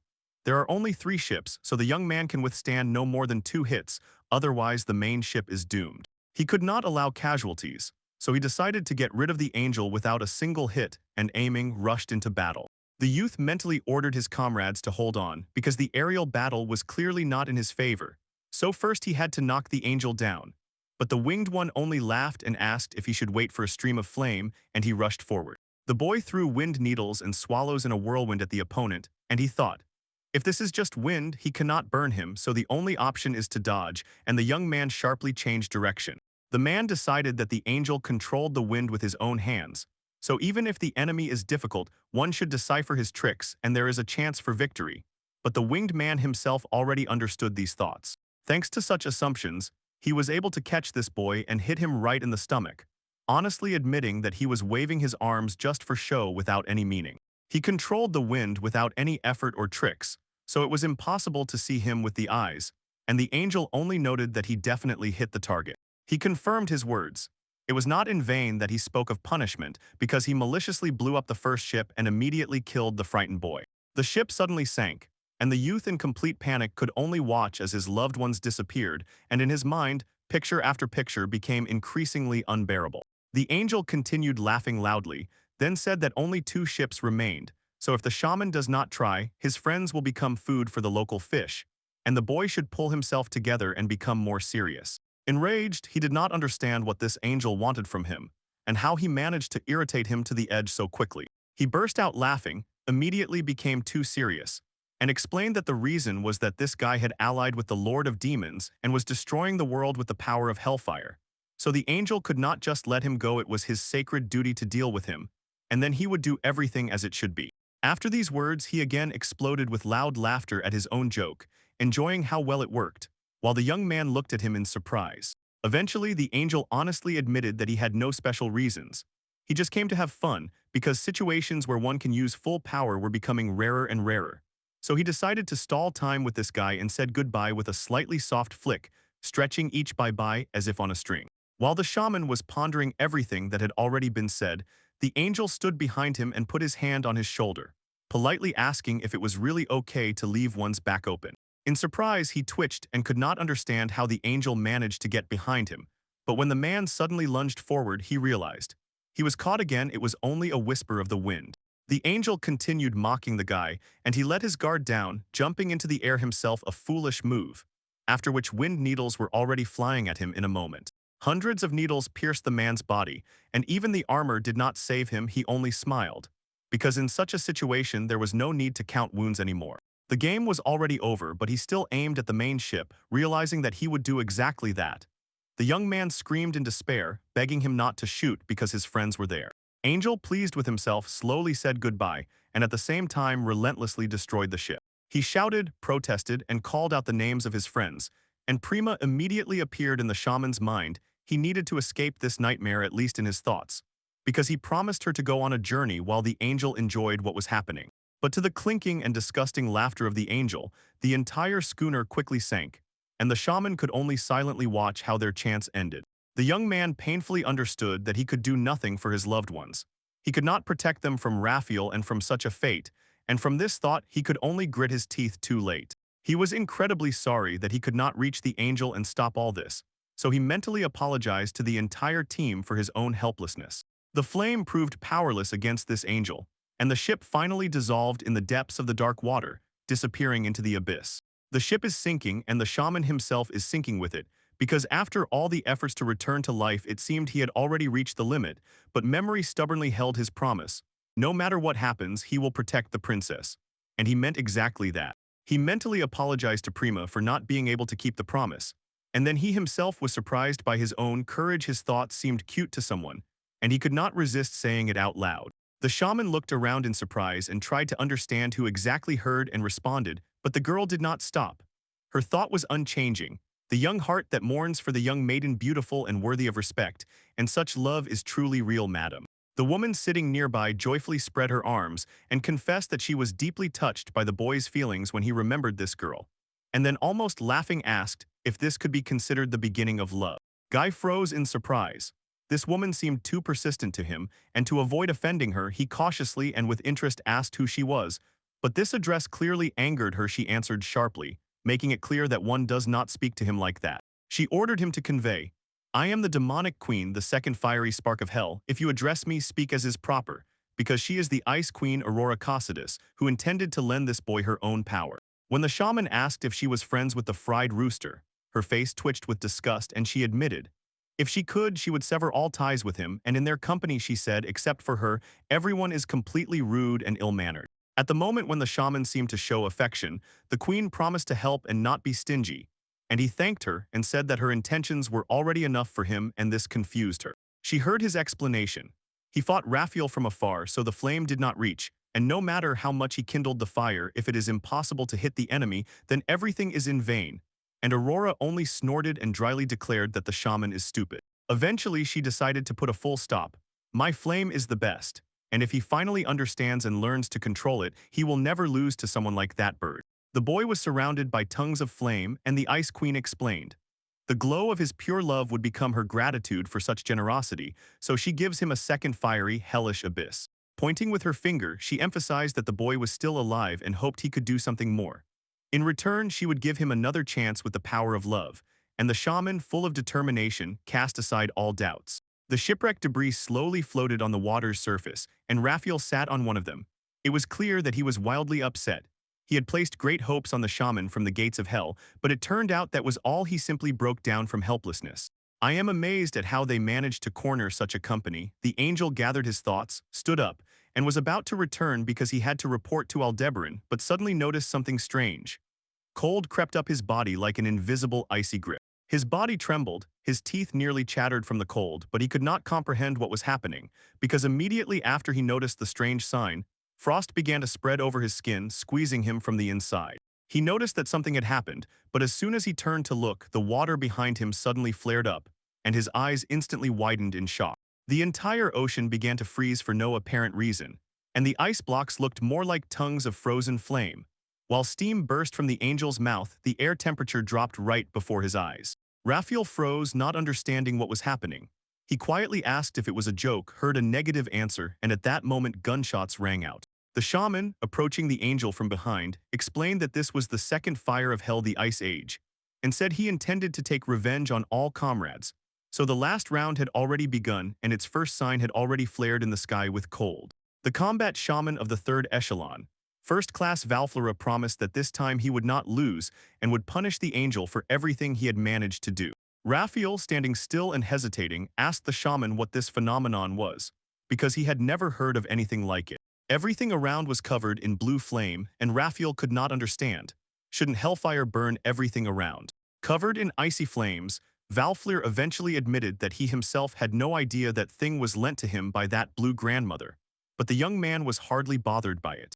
With determination, he declared that it absolutely did not matter how exactly he won this fight, since the angel, who did not expect it, was still frozen in place in complete shock. But he quickly realized that standing still was not an option, took off into the sky, and confidently explained that the point was how the blue fire simply stops everything, nothing more and nothing less. The angel, feeling no strength left to continue the fight, said that he had enough entertainment for today, so it was time to return. Raphael calmed down. Nothing had changed, and even if the shaman tried to burn a stream of flame at him, he would still miss, so he was going to return as soon as he had more data about his new flame, but then something went wrong. Suddenly, a path appeared right in front of the angel, straight towards the sky, where Valfleur was already confidently running upward. The angel was clearly surprised how it was even possible to create an icy trail right in the air, but he did not get an answer. It was the flame of absolute zero, capable of freezing absolutely everything. Moist air and the fact that angels have the advantage in the sky would not have been a problem. But the shaman flew closer to Raphael and grabbed his wing, so the angel could not stay in place. Raphael tried to cover himself with a windproof shield, but it did not help at all, and the shamaness recalled Aurora's words. If this guy can withstand attacks in the sky, then the angel will become just a punching bag. The eye delivered a powerful blow directly to Raphael's face, and blood immediately sprayed like a river. The crystal glasses he was wearing shattered into pieces, and the shards rang loudly around, and the angel himself weakly flew down from such a blow, a fake that held on until the last moment. Shaman took aim again to finish off, while Raphael cheered himself with the thought that it was just luck, and he already wanted to take a flight pose, but the wing did not obey and the target was approaching inevitably. Raphael realized in horror that the wing shaman had folded earlier had frozen and was beginning to crumble. But there was no time to think, Valflir had already struck the next devastating blow. The angel fell headlong down and crashed into the icy water with incredible speed. The ice immediately cracked and scattered icy splashes all over the area. Shaman asked if Raphael understood. If he was faster, then let the angel fly as much as he wanted as long as there was somewhere to die. The young one would not lose, so he suggested surrender, and the angel opened his eyes and twisted with rage. A column of wind swirled around him, and the angel solemnly declared that the jokes were over, because the shaman needed to hear this from Marcial. Namely, the angels above the 8th line have their own sanctuary, and for the shaman it should be an honor to have the opportunity to see it. The sad angel promised to show his true power. 3 spears hovered above his head, and the space around trembled like a storm of the gospel, filled with breath. Panting heavily and bearing a wolfish snarl, the angel said that in the name of the 12 apostles of the Church of Holy Angels he would command the boy, and the shaman only challenged, saying, "I just." He was ready to respond immediately, relying on new power, the recently acquired second flame from hell. Shaman focused energy, compressed it into a single point, and released icy spikes at the angel sharp as knives in a powerful, swift stream. Raphael deflected the attack with his wind shield, and the two elements collided in a bloody duel. Whirlwinds and ice shards scattered in all directions, each side trying to seize the initiative. Angel smiled and noted that it had been a long time since the day he even tried to defend himself with all his might, and the feeling was incredibly exciting and fun, so he laughed as if he were going mad. Despite the fact that the shaman had a clear and precise thought in his head about how exactly to apply various techniques, Raphael's spears still sowed fear in him, not just anxiety, but a cold inevitability. From the very beginning, it became clear that the power of the angel who controls the wind sharply increased their accuracy, and even if they had to attack opponents with ice, that strike could be destroyed without much effort. Under these circumstances, it was obvious that the shaman might not have a trump card left up his sleeve, since he could seriously undermine his position, so he urgently needed a plan to avoid becoming vulnerable, and Raphael emphasized, his true power must not be underestimated.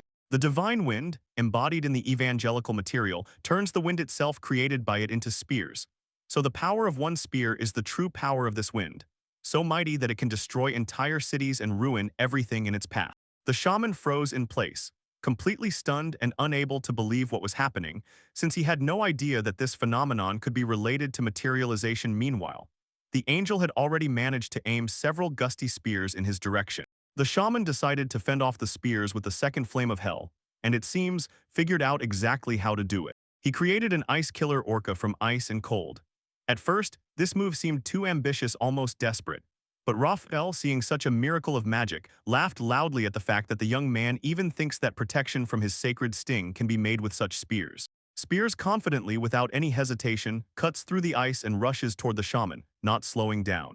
He plunged the blade into the man, piercing through, and the angel laughed until the wounded suddenly reminded him of Shashlik.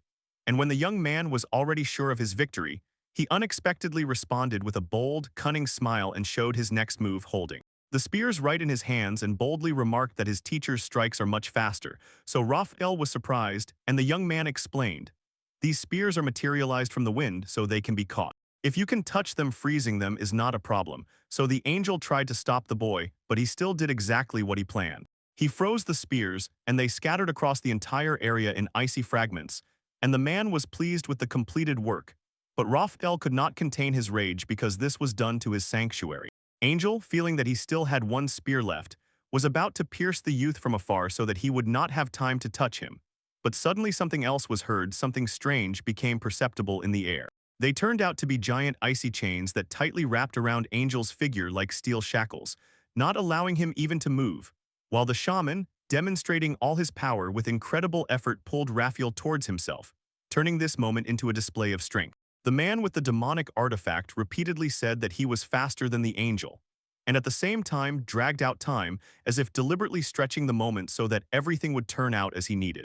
In Norse mythology, Loki stealthily crept to Odin's throne with the help of the Chelva chain, and with this, the shaman managed to attract Raphael, who could no longer resist his grip. The chains tightly and harshly gripped the boy's body and forcefully tightened, turning each of his movements into torment that brought unbearable pain and discomfort. As soon as he stepped back to a safe distance, the youth used the secret technique of the second flame of hell, and the desperate angel finally understood what the gates of hell meant, which the shaman had spoken about. The boy released a boundless impulse towards the angel, who froze in horror so that his face twisted, and only one thought flashed through his mind. He definitely should not get involved with this boy. The shaman felt a wave of pride and satisfaction and rejoiced that he had achieved his goal and finally avenged the offender who took his friends. It turned out that someone was closely watching him, and this observation struck him with a feeling of obvious disappointment. Aurora, watching him from the side, admired him as if her flame had just awakened, and she already controlled it so skillfully as if she was about to fall in love. The shaman called her a scorched rooster, and said that if at her age she looked at young boys, it was not a coincidence but simply shameful. Aurora quickly found a reply and solemnly said that it was now proven in practice. Her flame was stronger, but the interlocutor objected and reasoned that the boy simply had not yet fully mastered his element, and from this a troubling, "What will happen next?" appeared inside. What will the shaman do after finding himself alone among icy expanses and scattered shipwrecks, alone with his questions and thoughts? A young man sat on an ice floe, and the sea was already beginning to melt, while he remembered his comrades. He felt unbearably sad because he was left alone again without any apparent reason, and even a thought flashed that this was the last time, as if he had just said goodbye to his second life. The boy noticed that he was tired, but suddenly saw a small red glow, as if it was descending to the water, and trembling red reflections stretched across the surface from it. For him, like a miraculous creature, the whole sea suddenly melted, and above its surface rose thick steam that wrapped the shore in a mysterious haze, as if the magic had just begun. The water flared up and instantly became unbearably hot, causing all the ice around to melt in a moment, leaving only a tiny piece of ice stubbornly trembling at the edge. He immediately understood. This flame was not his, and near the boy appeared a girl with wings the color of snow, who turned to the shaman of the infernal gates and accused him of cursing her with his fire. Turning around, he saw a beautiful lady hovering in the air, and the fire seemed to be part of her figure and caused no harm, only flickering silently around. The shaman was surprised by the appearance of the stranger. It seemed as if another angel had descended into the valley. The girl grabbed Raphael and lifted him into her arms, and the man, addressing her as Michael, said that she had saved him, to which she responded disappointedly, "Everything that happened is a terrible shame." Using the powers given to her by all the apostles, Michael demoted Raphael to the 7th rank of angels. He jerked indignantly, but she instantly forced him to be silent by pressing her will against him and cutting off his breath. She assured that when they return, Raphael would publicly punish Aldebaran, and meanwhile the shaman was at a loss for words. He could not just talk to this girl, understanding how dangerous any step looked. The girl introduced herself as one of the 12 apostles of the Church of the Holy Angels, the fiery Michael, and noticing that the boy was about to attack, calmly asked if he was interested in whose flame was stronger. She extended her hand and stopped the boy before his first lunge, assuring him there was no need to hurry. Then she asked his name and he answered, "Floor," after which the girl looked at him attentively as if weighing every reaction of his. The Pearl promised to remember this name, but now she had to hurry. She needed to deliver the barely alive Raphael back before he completely faded. They assured the shaman that they would have time to talk again, and this time would conclude a truce, because fortunately it did not end in the worst case for both sides, and this statement surprised the shaman. "Isn't it the worst, of course?" Michael thundered that next time she would burn his flame to ashes, and Fleer called the girl to explain what she meant. But in response, there was only a rude remark that she should not be called. That nothing more was said. He shouted "Die," and disappeared into the sky, and the shaman froze in place, nervously tensing. He thought that Michael simply did not know how Raphael got rid of everyone, that's why he says that, but suddenly the air became too heavy for calm. And suddenly something huge burst out of the sea, knocking the shaman off his feet and breaking the ice floe he was standing on, after which he was thrown into the air. He screamed in surprise and mentally regretted that today he was already tired of being surprised. because a threat was unfolding in the dark waves. From the very depths of this sea something surfaced, and the shaman, deciding that it did not look like a living creature, not knowing what to do, simply tried to set it on fire. But as soon as the door on the deck opened, a girl jumped out of it. It was Princess Prima. Unable to hold back tears of joy, she jumped straight into the water and found herself in Fleer's arms, holding her tightly as if afraid that everything would disappear. He hugged that boy tightly despite her strength. Like a dropped bomb, she raised a huge wave and tore a fierce response from the sea. Everyone joyfully looked around. Some asked the princess to behave more carefully, and others were impressed by how great the power of love was, which allowed one of the apostles to be defeated. The shaman held the princess, yet still could not come to his senses. He was joyful and at the same time confused because he did not understand what had happened and why the boys remained alive. Eliza explained. Right in front of them stood a special technology. Only the Kingdom of Blue Sapphire had a submarine, which he kept nearby in case of trouble with ships. And it was thanks to the young man who distracted the enemy that everyone managed to evacuate. The princess, held in the shaman's arms, confessed through trembling that she was not afraid of the angel, but of what might happen to Fleer right before her eyes, and sobbing with tears, asked if he would continue to keep their promise of a joint journey. The young man assured her that he would definitely keep his word, and gently asked her not to break the promise he once gave her on the beach, because this moment was meant to bring them together into the future. He was sincerely glad that everyone remained safe, and a little later, when the journey resumed, the shaman began to be asked what exactly happened during the battle. Eliza said that when they tried to return to the surface, the sea was covered with ice, at least as she had seen and known it before, and that Angel could not dare to do that. The shaman admitted that it happened because of him. He admitted that he used the second flame of hell for the first time, so the freezing was too strong, and the girls looked at each other in surprise. Could this really be a new trick that you cannot stop even with fire? Rima asked again if she understood correctly. The word shaman made his fire stronger, and when she heard the affirmative answer, she smiled happily and said that he was simply unique. The young man was going to examine Eliza's and the others' wounds, but the girl gently assured him that everything was fine.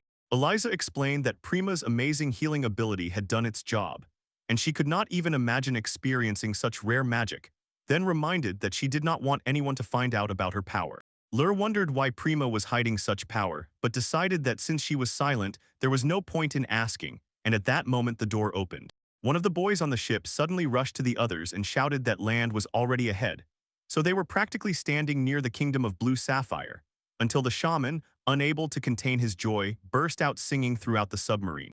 Everyone grabbed their heads and covered their ears because the loud sound echoed inside the cramped submarine.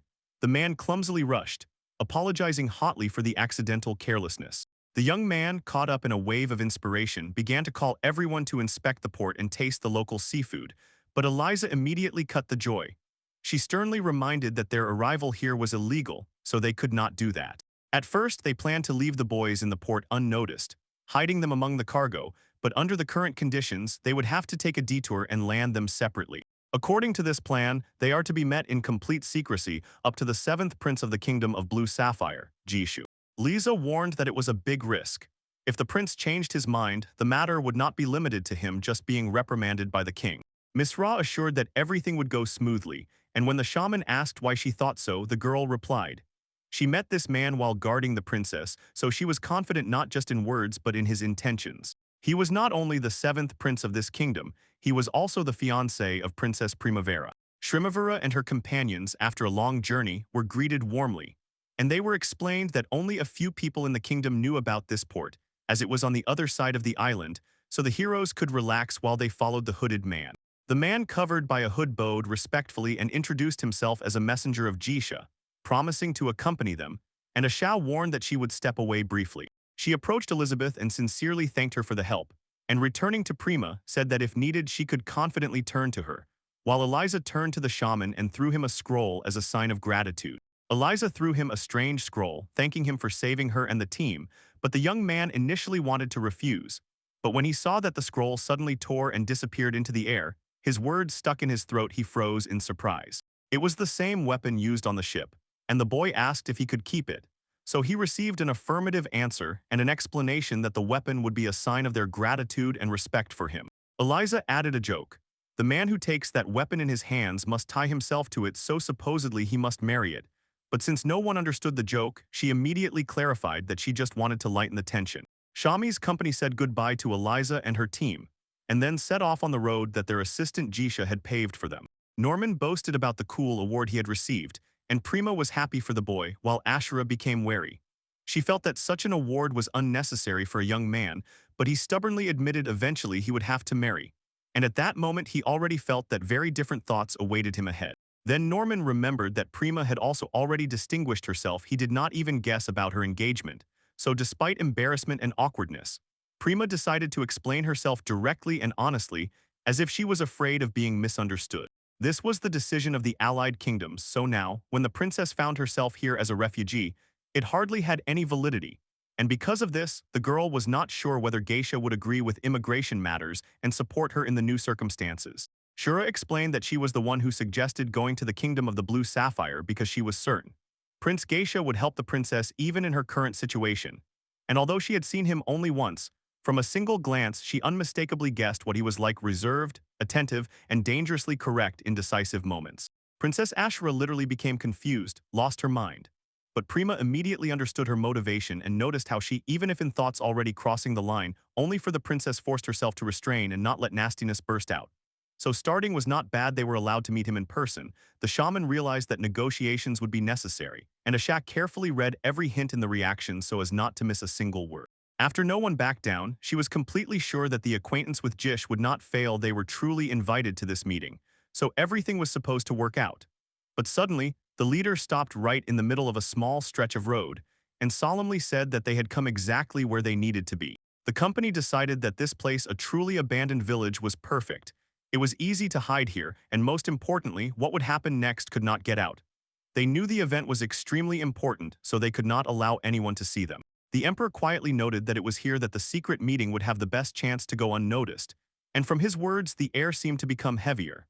The shaman remained silent, as if already sensing a trap, and the princess sharply asked where Jishia was. The guards immediately became alert and froze, waiting for an answer. The escort, without turning to the company, explained that his master was not here, and from this the surprise flared on Fleer's face. He made a half-turn only for a moment to check the reaction, then again turned his gaze into the darkness between the buildings. After that, the unknown man admitted the decision on this matter was completely entrusted to him, and now he was responsible for everything said and done. Suddenly the silence was broken. Those present shuddered fearfully, as if someone was already standing nearby and listening to their conversation. Suddenly a giant spear burst out from under his cloak and flew straight toward Fleer, and the girls instinctively froze in alarm. The girls were worried about their friend, but the shaman in armor remained unshaken, not averting his gaze. The shaman stepped back and it became obvious that he had managed, having built himself ice armor, although that shield was too close, and he still did not understand where to hide such a long spear. The man in the cloak continued to spin the weapon, and meanwhile Usura got angry and began to interrogate what exactly he intended to do. The man with the spear ignored the girl's words and turned back to the shaman, speaking about rumors that his skills had made the apostle retreat. He asked if they planned to remove them right here and now, and then it became clear.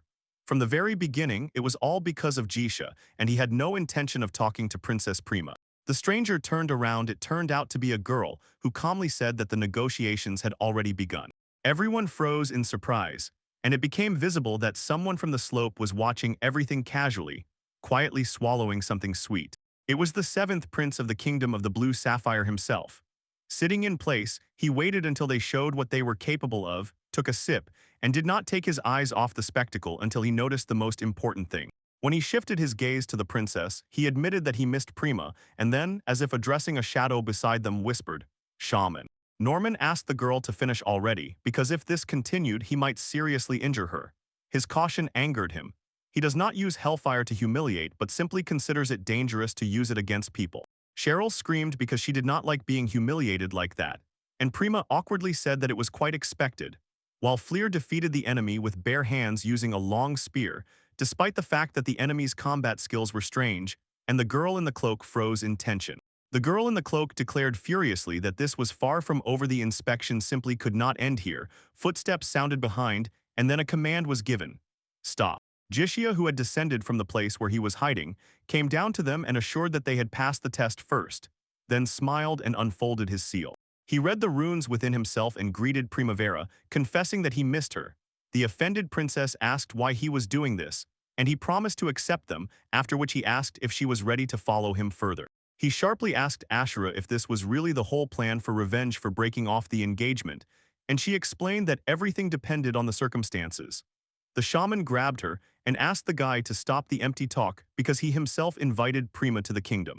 He gloomily stared at the spoken words and thought that if the prince did it only for revenge, then it was simply disgusting. He sighed heavily and realized the shaman was too kind, so Jishi had no chances left. The shaman bowed low and long to the entire Primavera company, apologizing for the abrupt greeting, and everyone was sincerely surprised by this. To forgive his rudeness, Prima awkwardly asked him to raise his head, assuring that everything was fine and she was not angry with him. Without raising his head, the young man quietly convinced her. The princess must believe him because all this was done only for her. Explaining everything to the point, he said that to be in this country, it was necessary to provide proof of the presence of a residence permit, and the king had just issued the corresponding decree. Vara escaped very well from the kingdom, so their engagement was cancelled, and her escape became an insult to her father, a contempt for the legitimate ties with his kingdom, so he reached a decision. Therefore, the princess will not be able to live in the kingdom of Blue Sapphire.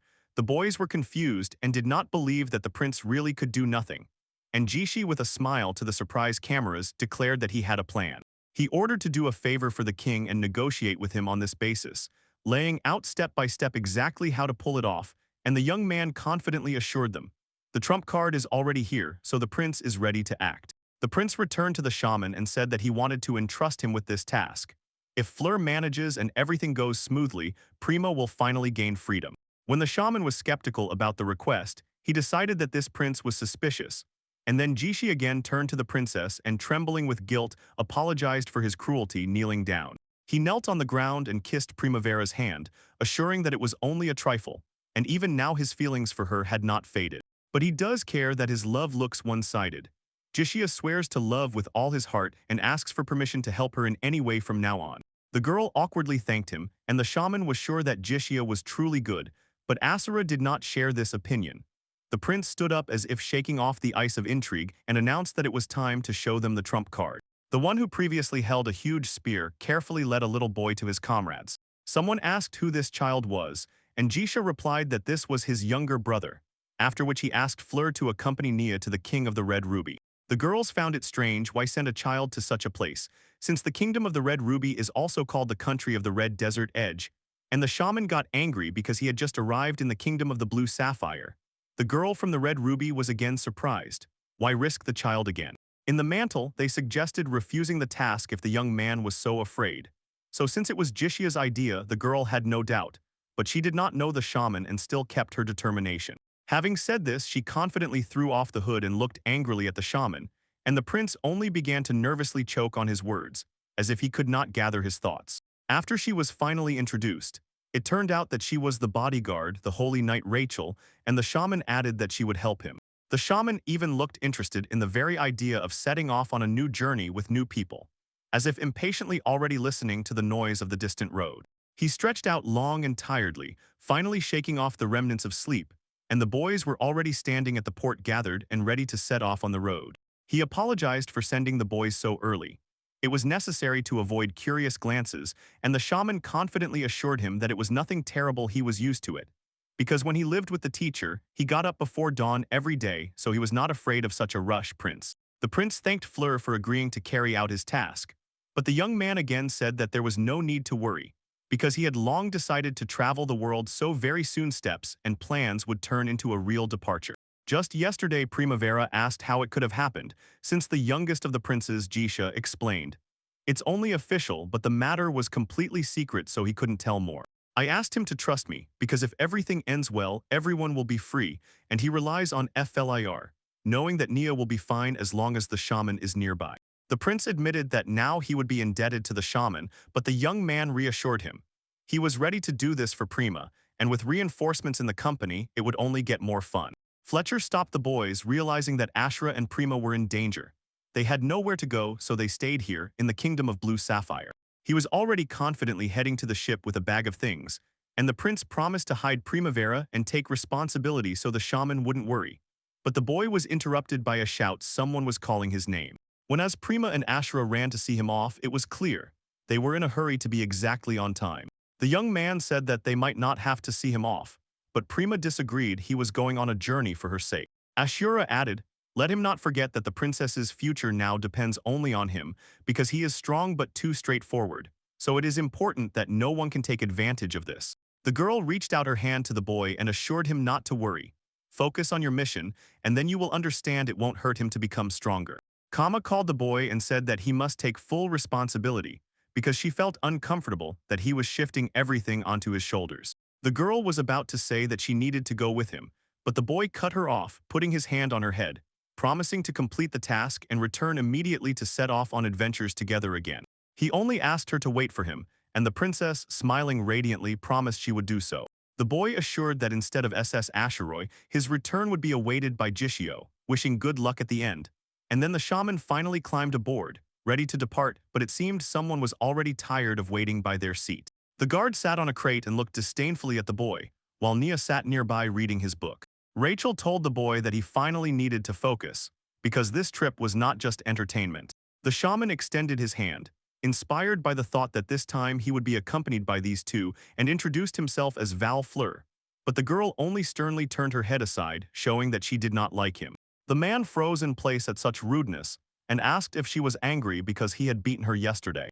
He admitted that then he stopped trying to understand her and instead decided to understand Nur, extended his hand to the boy and smiled so much that he was trembling with fear. When he asked what Nia was reading, the boy threw the book away and rushed to his guard, who immediately sharply threw her spear at the shaman. Angrily, Nia asked what the young man had done to her master, and when he said he just wanted to get to know her, the girl assured him that they did not need that. Holding the boy tightly, she ordered him to only protect the master until the red ruby arrived in the kingdom, so he should disturb him as little as possible. Redness appeared on Nia's forehead, so the girl immediately ordered antiseptic to be brought, and Fleur looked surprised at how much she reminded him of Asarag. However, this unexpectedly brought back to him the memory of the time when he had just set out on his journey with Primavera. He asked the princess to wait, as the adventure was not as the shaman had imagined, and his heart ached when he looked into the distance where the ship was already standing. He was burning with a premonition of the future, and his first goal was the kingdom of Red Ruby. Little Nur did not understand why he had to go through all this, so he preferred to stay home and not go outside. Even Fleur, who became his bodyguard, looked terribly scared except for Rachel. Nia was trembling with fear, and even when Rachel held him tightly, he desperately tried to break free and go back home, while the sailors fought a desperate battle with the monster. It was a giant serpent, the Lord of the Waters. Leviathan and Rachel did not expect at all that he would notice their presence in his domain. The navigator thought confusedly, and the boy fell to his knees in horror. Of course, he burst into tears from fear, so he did not want to leave home and go out into this world. But suddenly a shaman came out to meet them, and despite the boy's tears, stared fascinated at this serpent. With a single movement of his hand, Filer turned the huge monster into a block of ice, and when everyone was still looking around in amazement, he dryly added, "If Prima were here, she would definitely suggest eating this giant serpent." The young man grabbed the weapon that Alyssa gave him and shot straight at Leviathan. The monster immediately shattered into small fragments. And the shaman said that now he would have something to tell about the adventures and asked to call him if something similar happened again. He approached Rachel and Nia and carefully asked if they were okay, since there are so many different creatures in the world and it is incredibly interesting. But Nur was too scared and could not bear it. His pants were hanging on a rope to dry, and he himself, squeezing with shame, apologized to Rachel. The shaman reproached that it was shameful to do so because he thought Nia was just confused, and Rachel asked him not to say that, because this gentleman was only 6 years old and had never once left the boundaries of Jishi Villa. The shaman admitted that at 6 years old he was ordered to survive in the jungle alone for 7 days, and Rachel asked not to compare Nia with herself anymore. And she also noted that it would be appropriate to show more respect to the gentleman. Suddenly Nia turned to the shaman, and it became sharply noticeable that he was nearby. The boy awkwardly asked what he needed to do to become just as brave, and admitted that he really wanted to be as strong as the shaman. When Rachel rushed to the boy and sharply asked what he was saying, she could not allow him to fall under the influence of this man. So her words caused outrage both in the boy and in the one who was interrupting with such phrases. Firmly pressing the child to herself, Rachel said that even Fleur's very presence was already spoiling her master, because he must remain as gentle as he is now. And lowering her voice once more, she added a demand to stick to these rules. She was sure that he did not need to become stronger at all, because she would protect Nia from any dangers, And the shaman noticed something but did not dare to say aloud that the girl was overly caring, so the boy focused on the main thing. The boy pushed the guard away and rushed to the shaman, asking to listen because he no longer wanted to be weak and whining. At first he thought Nur was a completely ordinary, weak boy, but seeing determination in his eyes, he realized. His conclusions were wrong, since Jisha had told almost nothing about this boy. Probably there were reasons. The shaman remembered himself and how, being a little boy, he asked the teacher for the same thing. Fleur honestly admitted. He was not good enough to teach combat techniques, but if Nia wanted to talk, the shaman would always be glad. Meanwhile, Rachel lay on the floor, confused and upset, thinking that her master now hated her. Immediately, he put forward the first condition. Now he has no right to be afraid, otherwise he will never become strong, so the shaman explained to the boy that first he must learn to trust him, because trust is one of the facets of strength, and the boy nodded, accepting this. The boy promised to obey his teacher, although the shaman did not agree with how Rachel called him a teacher, and this was felt in their words. As soon as Fleur began to tell a story from his experience, they were suddenly interrupted. The sailor, who had to be searched for a long time, finally found them and wanted to say something really important. He reported that they had almost reached the kingdom of Red Ruby, and Fleur shouted joyfully. As the adventure had completely captivated him, he could no longer wait, and the enthusiasm was caught by Nur, clenching his fists. At the same time, on the other side of the sea, the princess, looking at the wonderful view from the window, silently waited for the travelers to finally share what awaited them next. Prima Princess waited a long time for the moment when she could finally get rid of the pursuers, because then nothing would stop her from setting off on a journey, and she trembled with excitement, hoping that he would return quickly. As soon as Prima turned around, Ashura appeared before her in a swimsuit, and the princess immediately asked what exactly she was wearing, as Ashura had come to invite her to the beach and warned. If Prima continued to dwell on melancholy, she would inevitably sink into depression. The escape from the kingdom of White Pearl gave Prima independence, albeit with certain limitations. So, preparing for the next adventure, her assistant advised her to rest at least a little even if she had to endure boredom. Ashura assured that there was no need to worry about Prince Jisha anymore, because he had done everything so that they could gain freedom, and, taking advantage of the conversation, said that she had one more important thing she wanted to voice. She tugged at the princess's dress, promised to make her go outside and have a proper good time, and asked her to put on a swimsuit, but this made Prima clutch with embarrassment. Ashura said that she really wanted to see the princess in a swimsuit, and Prima confidently stated that this was the girl's original goal. Under pressure and a wave of emotions, Prima could not hold back and hit Ashura. Someone knocked on the door. It was Jisha. She asked if the noise was disturbing the princess, and the latter only embarrassedly apologized when the consequences of the quarrel were already visible in the room. Seeing a small basket, the girl asked what was inside, and it turned out that Jishia had prepared sandwiches himself and brought them as a sign of care. Jishia suggested that Prima take a walk along the beach. She had looked too sad the last few days, so he decided to cheer her up. Prima wanted to be a support for him, but she could not make herself stop worrying, while he could not bear to look at her troubled face. Feeling her own guilt, she mentally scolded herself for selfishness. Although Jishia was only a former fiancé, her current concern never disappeared, and the girls, remembering this, smiled and agreed to go. The prince immediately called her, sharply asking what happened to Usura, and Prima only replied that she needed to rest a little while some strangers silently watched from the windowsill. When Ashura woke up, she rushed out of bed in search of the princess, and the girl opposite explained that she had gone for a walk. Settling on the sofa, the girl greeted and apologized, and Ashura instantly recognized her as Curon's killer, although there was not a trace of guilt in her manner. The girl really was not worried.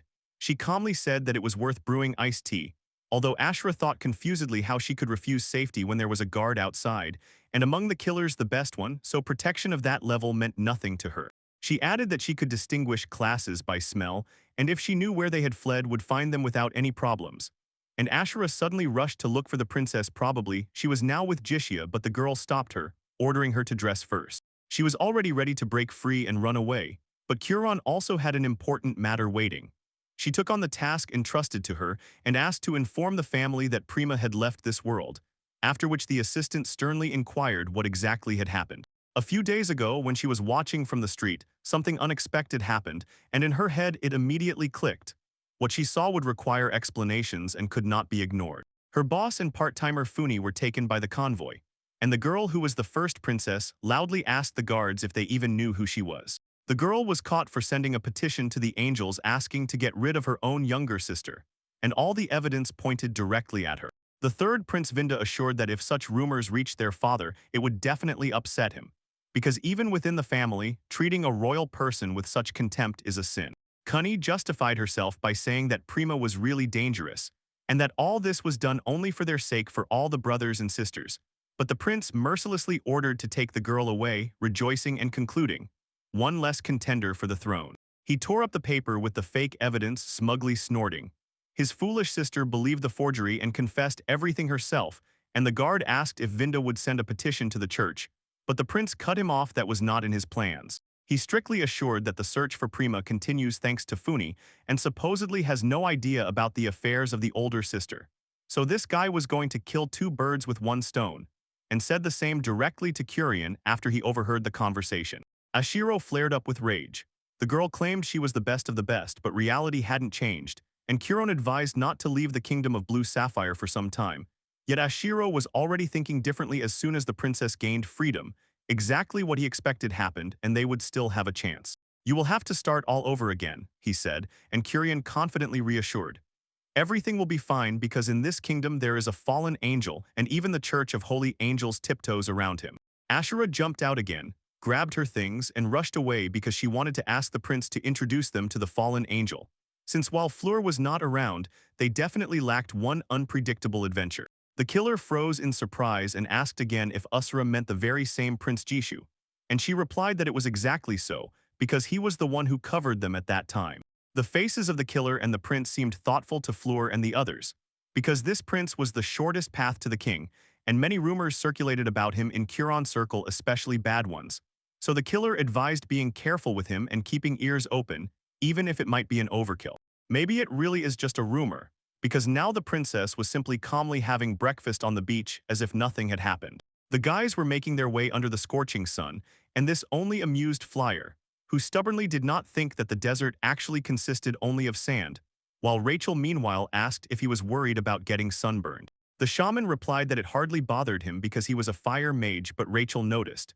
The real cause of Nia's illness was much deeper, and the shaman moved the cloth aside and asked how Nia was feeling, who looked truly exhausted from the heat, all sweaty, with sweat streaming down him profusely. Nia bravely stood up and assured that he was fine, but the shaman asked him not to strain himself so much, repeating it once more. Yet the boy still, although trying, could not pull himself together as much as the shaman demanded. Lur took a towel, sharply raised it, and struck the fabric with a second icy burning spark, turning it into a flickering cold flash. When he returned the towel to the prince's head, he instantly lit up with joy too happily, as if the relief was an unexpected gift for him, while the shaman quietly asked Rachel if they would soon arrive at the destination, receiving a categorical denial in response. For some reason, in this mission they were not allowed to use the usual route, so they would have to cross the desert, stopping in several cities along the way, and the entire crossing would take about 30 days. The shaman was clearly dissatisfied. After 30 days, the desert, of course, would become tiresome, but Rachel asked not to relax because this desert is teeming with terrible monsters. She added that due to the harsh environment, the local creatures are cruel and incredibly strong. They are definitely not below A rank. Suddenly, the shaman asked what she meant, and the girl explained. The classification of magical beasts by strength was established by the Travelers Guild, but the shaman had never heard of it. Then Filer summarized what was said and declared that she would not have time to be bored, so Rachel clearly did not like this. The guy seemed not to care at all about what was happening. Lur handed her a glass of cold water. He had cooled it himself, and suggested taking a few sips to cool down the body a bit. The girl hesitated before taking the water, but just then Rakuta shouted loudly, and Rachel tried to understand what made him angry until Nia, peeking out from the cart, hinted that he also wanted cold water. Bracuda greedily drank the water, and there was nothing strange about that, because he was tormented by thirst like all travelers, and the shaman immediately praised the guy for his guess. Nia noticed that it was just his imagination, so Rakuda assumed so, after which the girl explained that Rakuda is a magical creature. He endures the heat and will not fail during the desert crossing. The girl added that his species is classified as E rank, so he is often hunted by other magical creatures, and travelers also become targets for predators, and suddenly they saw something tearing the sand and rushing straight at them. When the travelers approached closer, a sand pig, a magical creature of bearing, jumped out of the sand, and it was clearly aiming at Rakuda. Rachel ordered the guy to be careful because this monster is as dangerous as a snake living in the western lands, and warned that the shaman's tracks had already cooled, So the guy on the taken sand spun the first fire, twisting a sandy fire tornado. When the beast was roasted, Fleer declared it was time for a snack, and Nia admired the shaman's power with delight. But the boy felt very upset because the shaman had overdone the cooking and left not even the bones. And it was then that a group of people noticed a suspicious explosion. The boy held a fang in his hands, looked at it gloomily, and wondered if anything could be used for food, but it was already clear. No, so suddenly the company that had just approached began shouting at the travelers. The group complained that the boys had stolen their extermination work, and it was humiliating. While the team asked what position they held in the Adventurers Guild, and Rachel clearly did not like that they had to run into problematic boys, one of them was already about to show proof. One of the men pulled out a card, proudly raised it above his head, and declared that they were 4th-rank adventurers, and that this very task was their ticket to promotion to the 3rd rank. They wildly demanded compensation for the damage, although they themselves did not understand how everything had happened. The shaman froze. He had no idea if he had done something wrong, but Rachel calmly asked him not to think about it and not to get involved, so let these people go. The Seekers community was outraged because only ashes remained of the monster. But one of the boys noticed a hole in the debris, a fang with an almost undamaged fang that the one was holding in his hands, so they demanded, since nothing else was left, he should give them this fang. The boys happily chatted that they had 3rd place in their pocket, and the man in armor said they were lucky to get off lightly because if they were travelers, they would definitely have been taught a lesson skillfully. Angrily, they ordered the shaman not to show his face, and as soon as everything calmed down, Nia jumped outside and asked if his companions were all right. The girl rushed forward to hug the boy and apologized that this gentleman had to see such a horror, and the shaman only grimly emphasized that these travelers were not the nicest people at all. The Adventurers Guild, which holds fortresses around the world, is actually a refuge for bandits and other outlaws, where the line between hero and criminal has long been blurred. Their main principle is simple. If you have enough strength to become a traveler, you will be accepted, and travelers do not obey the laws of states, so it all comes down to luck even if you try your hardest. Nia secretly overheard Rachel's speech, involuntarily repeated her curse, and Rachel immediately frowned and assured that it was not necessary to retell it to him. After which the company continued on without incident and walked through the desert for a long time, encountering no problems. But as soon as they reached the first transit city planned for their journey, the boy was surprised to find it was completely empty, although by all signs no one considered it abandoned. The group wanted to ask someone where they could stop, but noticing a huge building, they decided to go there with this question. The boys froze, realizing that this was the Adventurers Guild office, where loud conversations and laughter came from the windows. Rachel explained that here they accept human requests and immediately turn them into quests, so it looked like the people of this guild were really gathering the worst ones. And she decided that there was no point in stopping here, so they could safely move on, but it was already clear. The shaman would not listen and would go in. The shaman decisively entered the building, just as the girl Nia had said, boldly opened the door and greeted everyone present. Lur immediately asked if they could point him to a tavern where he could stay, and this interested the stern men near the entrance. Rachel shouted at the boy for not listening at all, and the shaman sharply replied. They had no choice, nowhere else to go, and meanwhile someone noticed the newcomers. Fleur recognized the same unpleasant people, and from the first glance it was clear how furious they were about this meeting. How dare they just appear here, since it was precisely because of them that those adventurers never got a promotion, because that tusk was not recognized as proof that they managed to get rid of the piglet. The Clear Company demanded revenge for this, so there was a need for repatriation, and the shaman himself did not understand what it was about, because they had not completed the task, so now they could try again without deceit. The man grabbed the shaman by his clothes and promised that if he continued to underestimate him, he would very quickly show him his place. The guild members laughed heartily when those from the 4th row tried to show off their strength, and their show-off looked increasingly ridiculous. While you were exhaling, it seemed that this could no longer be resolved peacefully.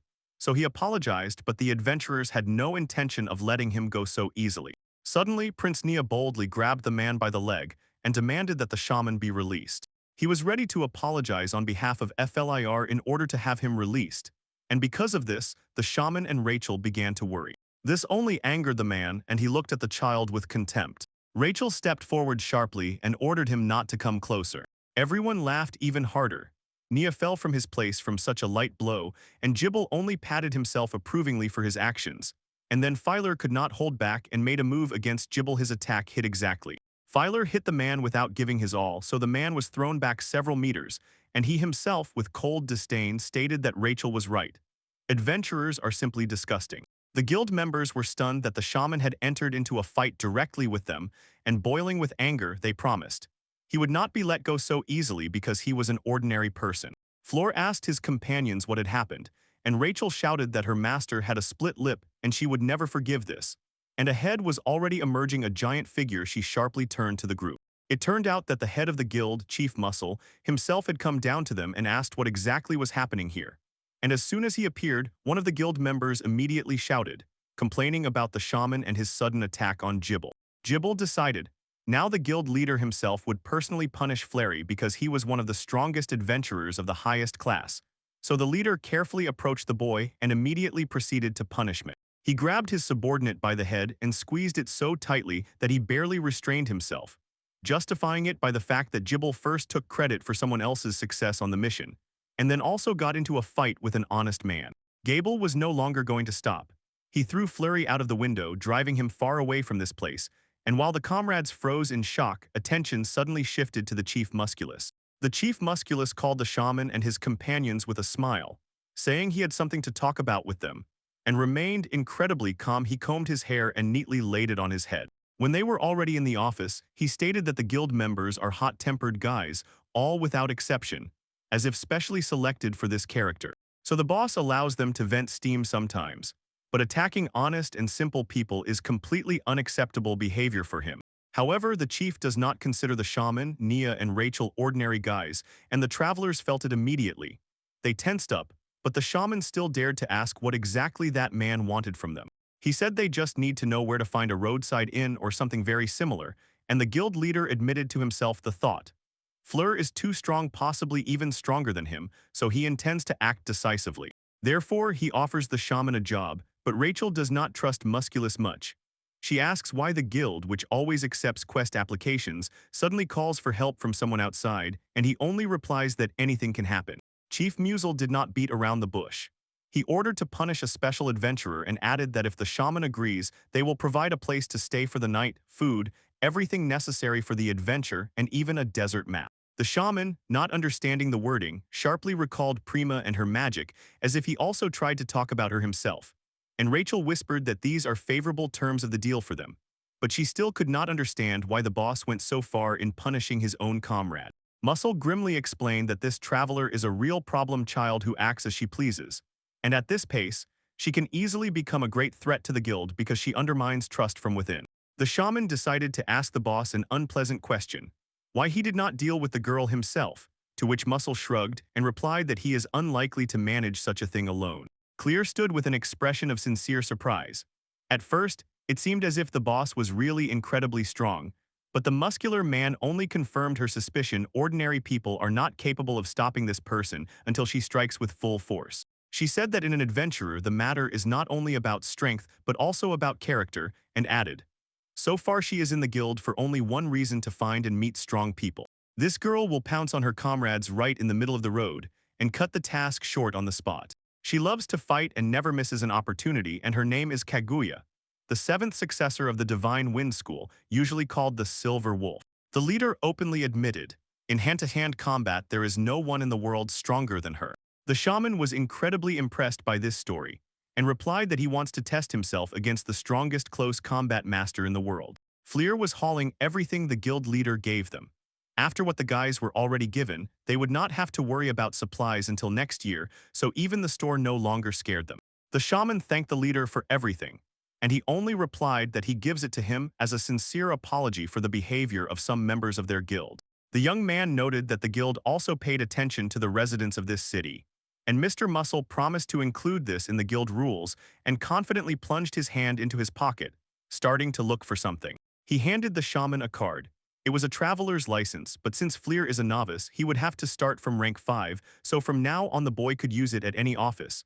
And with rank promotion, he would gain the right to challenge many different dungeons. The shaman thought he was already finding adventures without this, but still accepted the gift, sincerely thanking the guild leader once again, after which the man added that he counts on the boy, and the guard cautiously apologized in case they fail. The leader remained calm and insisted that strong people are inevitably drawn to him, especially when they seek a fight.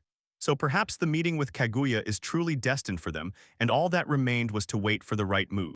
Their carriage set off on the road, and the guys whispered, arguing that whatever hides behind Fleer's opponent, he will definitely defeat everyone since he can handle even one of the apostles. The girl did not back down from curiosity about that special object. As soon as she immersed herself in the explanation, the shaman, as if deliberately, again did not listen and got lost in his own thoughts. Suddenly, he unexpectedly knocked down the guard, who, blinking in shock, looked as if he had never been so lost in thought. The shaman apologized and asked what exactly was meant by special. The girl replied that, as the name suggests, these are people with special abilities from birth and each has their own. But there was no one left to explain further, and the next details slipped away. When there was nowhere to continue, Nia intervened in the conversation and assured, "If this is frightening, one does not have to take it on," and he himself was ready to listen to Fleur. The shaman thanked the young man and Shiranui for their support. And while the girl was outraged and asked not to worry about her, the young man said they would spend the night somewhere here, and when it got completely dark, the whole company made a campfire. And the shaman again sat down and plunged into thoughts, concluding, this would be his first time. Although since the moment he set out into the outside world, he had encountered various opponents, he had never truly engaged in close combat and had only fought in it with his teacher. Remembering the words of the guild leader that there was no one stronger in close combat than that girl, the young man smiled, looking at the starry sky, and decided he would definitely compare their strength, but he did not yet know when exactly this chance would come. Suddenly the boy heard the splash of water, jerked sharply upward, and immediately realized the girl was not here, she was somewhere a little ahead.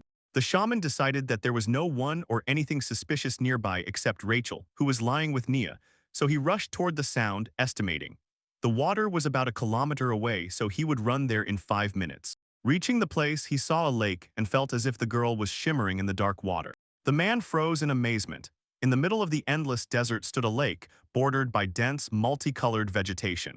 He recalled that this is called an oasis, and when he approached, he saw someone was swimming near the surface, a girl, and her silver hair shimmered in the moonlight. She stood completely alone in the middle of the pond, clearly enjoying the solitude and the cool water touching her body.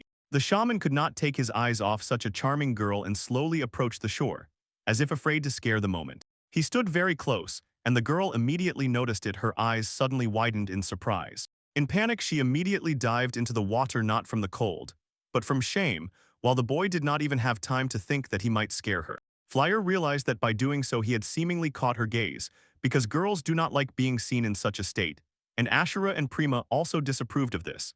He squeezed out a few words he did not want to scare her with, and at the same time had no intention of spying. But she was more troubled by another question. Why was he wandering here as if nothing had happened, since many strong animals live in these places? The girl asked if he was really strong, and the young man felt that something strange was happening around, while he himself could not understand why she stayed here alone. She froze as if about to jump, and suddenly the ground gave way beneath her feet. She sharply jerked upward, looking completely confident that she was right, and aimed straight at that boy. A shot rang out. The shaman froze in surprise at such audacity, but the girl did not back down and challenged the boy to fight her. He immediately realized before him was an incredibly unusual, dangerous girl who acted differently from everyone else. Swiftly flying toward Flyer, the girl asked him not to give up immediately, while the shaman tried to stop her and find out why she suddenly switched to berserker mode. The girl was already faltering, wildly waved her hand, and fortunately the boy managed to notice it. He cuts Fleur with a strike, not retreating a step, and after dodging suddenly realizes she is determined to fight him for real despite all circumstances. Having descended to the ground, she confidently began tossing pebbles with her foot towards the shaman, distracting and smearing the trajectories. She with all her strength tried to overcome him, but he only dodged and noted with shock her incredible speed. When the girl finally managed to hit, he flinched from the unpleasant sensations and already decided that her legs were weapons, while she herself at that moment was preparing to use the style of the divine wind. Stranger applied the snake grip technique, firmly pressing the young man with her leg as if trapping him. He held her torso with his right leg, and the girl, gathering her strength, swung her left hand to strike the exposed stomach.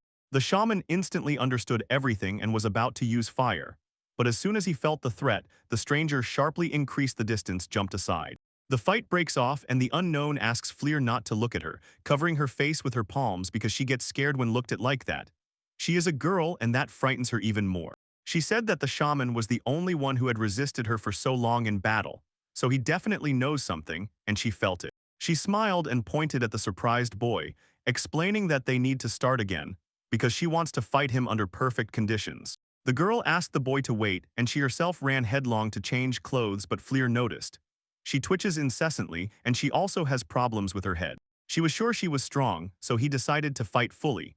But the girl had almost reached the shaman dressed and ready to start again, and Fleer sharply interrupted her. He suddenly completely forgot that he had no time, waved sadly at her and said goodbye. The man rushed away in a hurry and explained. If he was distracted from protecting Nia even for a long time, it would later backfire and haunt him, so he suggested fighting some other time. The girl was wildly outraged and shouted that she supposedly did not fully understand Fleer's circumstances. While he was running, she loudly shouted after him, demanding an answer why postpone the battle. And what should she do now with her desire to fight if she still cannot catch up to the shaman with her speed? Returning back, the shaman thoughtfully looked at the girl, assessing her strength. The defense held without any gaps, and the attacks were lightning fast and honed to the smallest detail. Despite her own promise never to use Hellfire against people, she still managed to corner Fleer. And then he had no choice. Who knows what would have happened if there had been no Hellfire. The shaman sharply turned around and decided to try to defeat the girl in an honest fight, without any of his powers. And this feeling seemed unfamiliar to him, one that appeared for the first time. In the morning, Rachel noticed that Fleer had not slept well, and later he explained. He met the girl and spent the whole night replaying moments of their battle in his head, which simply made it impossible for him to fall asleep. The girl was frightened, deciding that a bandit was in front of her. But when the shaman told more about this stranger, she suddenly realized his fighting style was incredibly powerful, focused on foot fighter technique. Nia felt that this was indeed the traveler they were ordered to deal with. When he showed Fleer this photograph, he immediately asked where they got exactly this photo from. Then Rachel began to scold him for the shaman not even looking at the photo of the one he was assigned to train. But Nia stopped her and asked not to expose the shaman to unnecessary reproaches. The shaman himself thought that it turned out she was the strongest close combat master. Fleer decided to ask if they could return to Oasis again, hoping that the girl was still there. But Rachel sharply refused, explaining that they had no time for that and asking not to resist, so the conversation abruptly ended. And Rakuta froze in horror, while the girl, startled, tried to figure out what had happened and what exactly he had noticed ahead. An unknown figure stood in their way, grinning eerily as if already waiting for the right moment. Kaguya shouted that she had finally found Fleur on the road between the cities, and ordered him not to even try to escape from her this time. She demanded to continue the fight, emphasizing that he must take responsibility for the misdeed from yesterday. She confessed she would be on cloud nine if Fleur shared her feelings, and then the man with shining eyes smiled, the very one who was the muscle commander and also the strongest hand-to-hand combat master. In the middle of the desert, the girl came across a group of people and, barely grimacing, with a challenging look asked if this was really Kaguya. Standing defiantly and confidently, two were beside her. Two girls were sitting in the carriage, and Fleur felt. For a man who had already defeated angels, this mission seemed trivial, like a simple and easy task. One of the girls tried to persuade the man to use fire against her. But suddenly, her outer garment sharply flew into the air and hit him right in the face, like a demonstration of shameless audacity. The man began to warm up, but responded calmly and confidently that there would be no fire. He made it clear that he would fight differently without fire. He decided to fight only with his own body and combat skills, firmly refusing magical abilities. The man asked permission to step away briefly, and everyone standing nearby tensely warned him to be careful, as each already felt the real danger of the upcoming clash. The hero sharply turned to his opponent and thought that, probably, she had been the real target from the very beginning. The man confirmed that the Adventurers Guild had ordered him to stop the girl at any cost, but as he spoke these words, he himself felt the heavy consequences they entailed. Since then, the hero no longer heeded the guild's demands. He decided to act at his own discretion and not follow orders. The girl prepared to start the fight, and her eyes burned with determination and fighting spirit. The hero was also fully ready for the clash. He accepted the challenge with cold, focused seriousness. He took a fighting stance, stepped his leg back and sharply swung it, preparing for the first strike. Both stood in tense fighting stances, while nearby a scarab beetle rolled a ball of dung, a sharp contrast between the fight and nature. The hero lowered his hands because he remembered he had forgotten to introduce himself. But there was no time for politeness, not a word to say. The girl kicked and declared that the speeches could be postponed, but immediately after these words, the fight began. A bright light flashed from the strike, and Nia and Fleur closed their eyes to avoid being blinded by the dazzling glow. In the beam of light emerged the silhouette of a woman with a clear intent to destroy the hero, and she rushed into attack. The hero barely managed to block her kick, feeling the strength and impressive speed of his opponent. The girl, turning midair, immediately delivered a second kick, demonstrating a whole range of techniques. The hero watched in surprise as she continuously switched between different combat techniques, as if hypnotizing with the rhythm of her movements. A series of rapid attacks began to exhaust the hero, and her joyful gaze confirmed that she had already taken advantage of his confusion. The girl's wild smile grew even wider as she aimed to attack 3 vital points of the opponent. Let the hero use the hardening technique, put all his power into the strikes, and maintain full control over the situation. He activated the shaman's ultimate technique, Iron Man, and rushed into battle with a lunging strike he called Bull Breakthrough. The girl dodged so swiftly that the hero didn't even manage to grasp the trajectory of her movement. She was already behind his back, and the hero realized, it's enough to give her the slightest support and she can do anything. The girl praised the hero, noting his strength, and said she enjoyed playing with him in battle, then continued with a light, teasing enthusiasm. Let him keep the pace and not hold back his strikes. He responded with mutual compliments, but the girl immediately snorted with dissatisfaction and reproached him for not fighting at full strength. She compared their clash to what happened in Oasis, adding that the hero is still restraining himself and has not yet revealed his full potential. The girl admitted that she didn't want to end the fight so quickly, but she had to show everything she was capable of to break through his restraint. Her wild smile became even more expressive and demonstrative, as if she was already preparing to move to a decisive offensive. She was already ready for the second round, but the hero, who was suddenly knocked off his feet by the just-ended earthquake, stood stunned for a while. Everyone nearby could not understand what exactly was happening, and Rachel sharply shouted for everyone to run immediately because the fight was about to begin. The fight itself awakened a magical creature, the desert dragon, and the feeling of its power and fury instantly hung over everyone who was too close, bringing them to the brink of death. The desert dragon rose from the ground, and its majestic, threatening appearance immediately drew the gaze of all present. The heroes immediately understood. This dragon was incredibly strong and dangerous, and capable of breaking even the fiercest enemies with fear. It was described as a true natural disaster because dragons destroyed everything around. So many cities were swept into dust, and along with the fire, chaos and death were sown. The protagonist no longer thought about the second round of the fight. He decided to use the flame so as not to endanger those standing nearby. In the carriage, the girl trembled with fear, and the driver tightened the reins and prepared to take her away from the rumble and flames as quickly as possible. But the girl was filled with rage and was not going to leave. Her anger burned because her fight was interrupted. She categorically rejected even the thought of forgiving those who stole from her the joy of fighting regardless of who they were. With determination, the girl jumped forward and rushed with all her might straight at the dragon, ready to face it face to face. Flirt thought with trepidation that she would hardly be able to resist such a powerful creature even for a second. The girl activated the style Divine Wind, and a stream of light swirled around her, filling her body with power and incredible speed. The transformation began, and everyone around froze in complete stupor, not understanding what exactly was happening. She used the powerful technique Iron Hammer of Destruction, and even the dragon momentarily opened its eyes in surprise. The strike hit the dragon precisely and dealt it serious damage, and it, writhing in pain, let out a loud roar. The girl accuses the dragon of interfering in her fight, and instantly her leg begins to grow to colossal sizes, demonstrating her special power. Despite her own advantage, she does not stop the attack, perceiving the dragon as a truly tough opponent and continuing the pressure. Next, she turns the technique to the reverse side of Divine Wind style, sharply changing tactics and moving to an unexpected attack from another angle.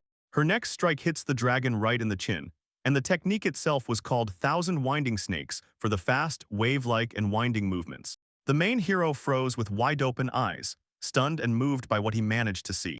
Kaguya froze, maintaining the same fiercely deceptive smile she had already shown during her clash with the protagonist. She even asked not to end the fight early. She wanted to stretch the duel to the end, without haste. When Kaguya was already hanging above the dragon, she again activated the reverse side of the Divine Wind style, cutting through the air with waves of power. This time, it was her secret technique that stunned the main hero, leaving him with the feeling as if he had just seen something impossible. The technique was called Iron Heart of the Void, and had colossal destructive power that threatened everything around. The dragon fell to the ground, raising a pillar of sand, and the hero froze in amazement, watching as the girl defeated the magical creature. They had already begun to consider her a monster, impressed by her extraordinary strength and how easily she turns the fight around. The girl confirmed without hesitation that she was truly strong, and there was not a shadow of doubt in her gaze. With a sly smile, she turned over her shoulder as if waiting for the next events, and already knowing what would happen next. The girl quietly apologizes for the delay, presses her palm to her chest next to the dragon, then raises her gaze to the protagonist with sincere respect and announces that she is ready to enter the second round of the battle, her eyes flashing with fighting spirit. She proudly confirms that her legs are truly special. In her circle, they are called holy legs because it seems as if they live by their own will and are capable of anything and even more. The girl continues, explaining that if her legs are suddenly cut off in battle, they instantly regrow, and therefore she feels incredibly free, boldly adjusting her movements and applying combat techniques. She adds that her abilities are not limited to regeneration alone. Thanks to this power, she has revealed another side of the most powerful technique, which allows maneuvering on the battlefield and delivering devastating, precise strikes. The heroine listens carefully to the end and concludes. With such abilities, she practically has no chance of defeat, so the protagonist understands to win, he will have to show all his skill and ingenuity. Suddenly, the main hero is stunned by a powerful blow from the girl with an iron hammer, as if thunder is splitting the sky. Floor tries to intercept the attack, but manages only at the last moment to dodge, barely avoiding serious injuries, and the power and speed of her strikes give him goosebumps. They far exceed everything he had anticipated. A clear conclusion forms in the hero's mind. As long as they remain within her attack zone, not only they will suffer, anyone around could be hit, and he understands that each new strike increases the danger for allies and random passersby. The hero is already ready to use the flame of magical power. It should stop the swift attack of the opponent and deal her real damage, and he prepares to unleash his fiery abilities. But suddenly a thought strikes him: sharply, fire must be used extremely carefully since his comrades are nearby, and a careless move could put their lives at risk. So incredible precision and strength are required. Fleur decides to fight without using fire magic, relying only on physical skills, cunning, and practiced techniques to avoid endangering his friends. For this, he plans to use ancient shamanic techniques called flow forms, which reduce damage from attacks and speed up movements, giving him an advantage in close combat. The girl watches his actions closely and asks with interest whether Fleur really intends to fight her with bare hands without magic or any special abilities. In the form of combat, Fleur dodges a powerful strike that the girl delivers with incredible force, and this maneuver shocks her. She did not expect breaking through his defense to be so difficult. Taking advantage of the hesitation at the start, Fleur sharply throws the girl aside, disrupting her balance and changing the tempo of the clash. The girl is thrown back with such force that she rolls several meters on the ground, and neither surprise nor admiration for the hero's skill disappears from her face. But she quickly recovers and counterattacks with the thousand winding snakes, a technique where a series of fast winding strikes seem to jump like a snake through the air. The hero carefully watches every movement and where the attack shifts, trying not to miss a single strike and to prepare in time for defense. He quickly and sequentially blocks all attacks, demonstrating cold-blooded skill and maximum concentration with each block. Despite successful defense, his hands are already damaged from continuous strikes, and the girl immediately notices. He is only defending and not counterattacking, so she gains the advantage in the clash. With a fierce smile, the girl warms herself up and prepares to launch another series of attacks, her confidence and energy growing every second. She decides to demonstrate her cherished technique, the one used only in the most critical moments of the fight.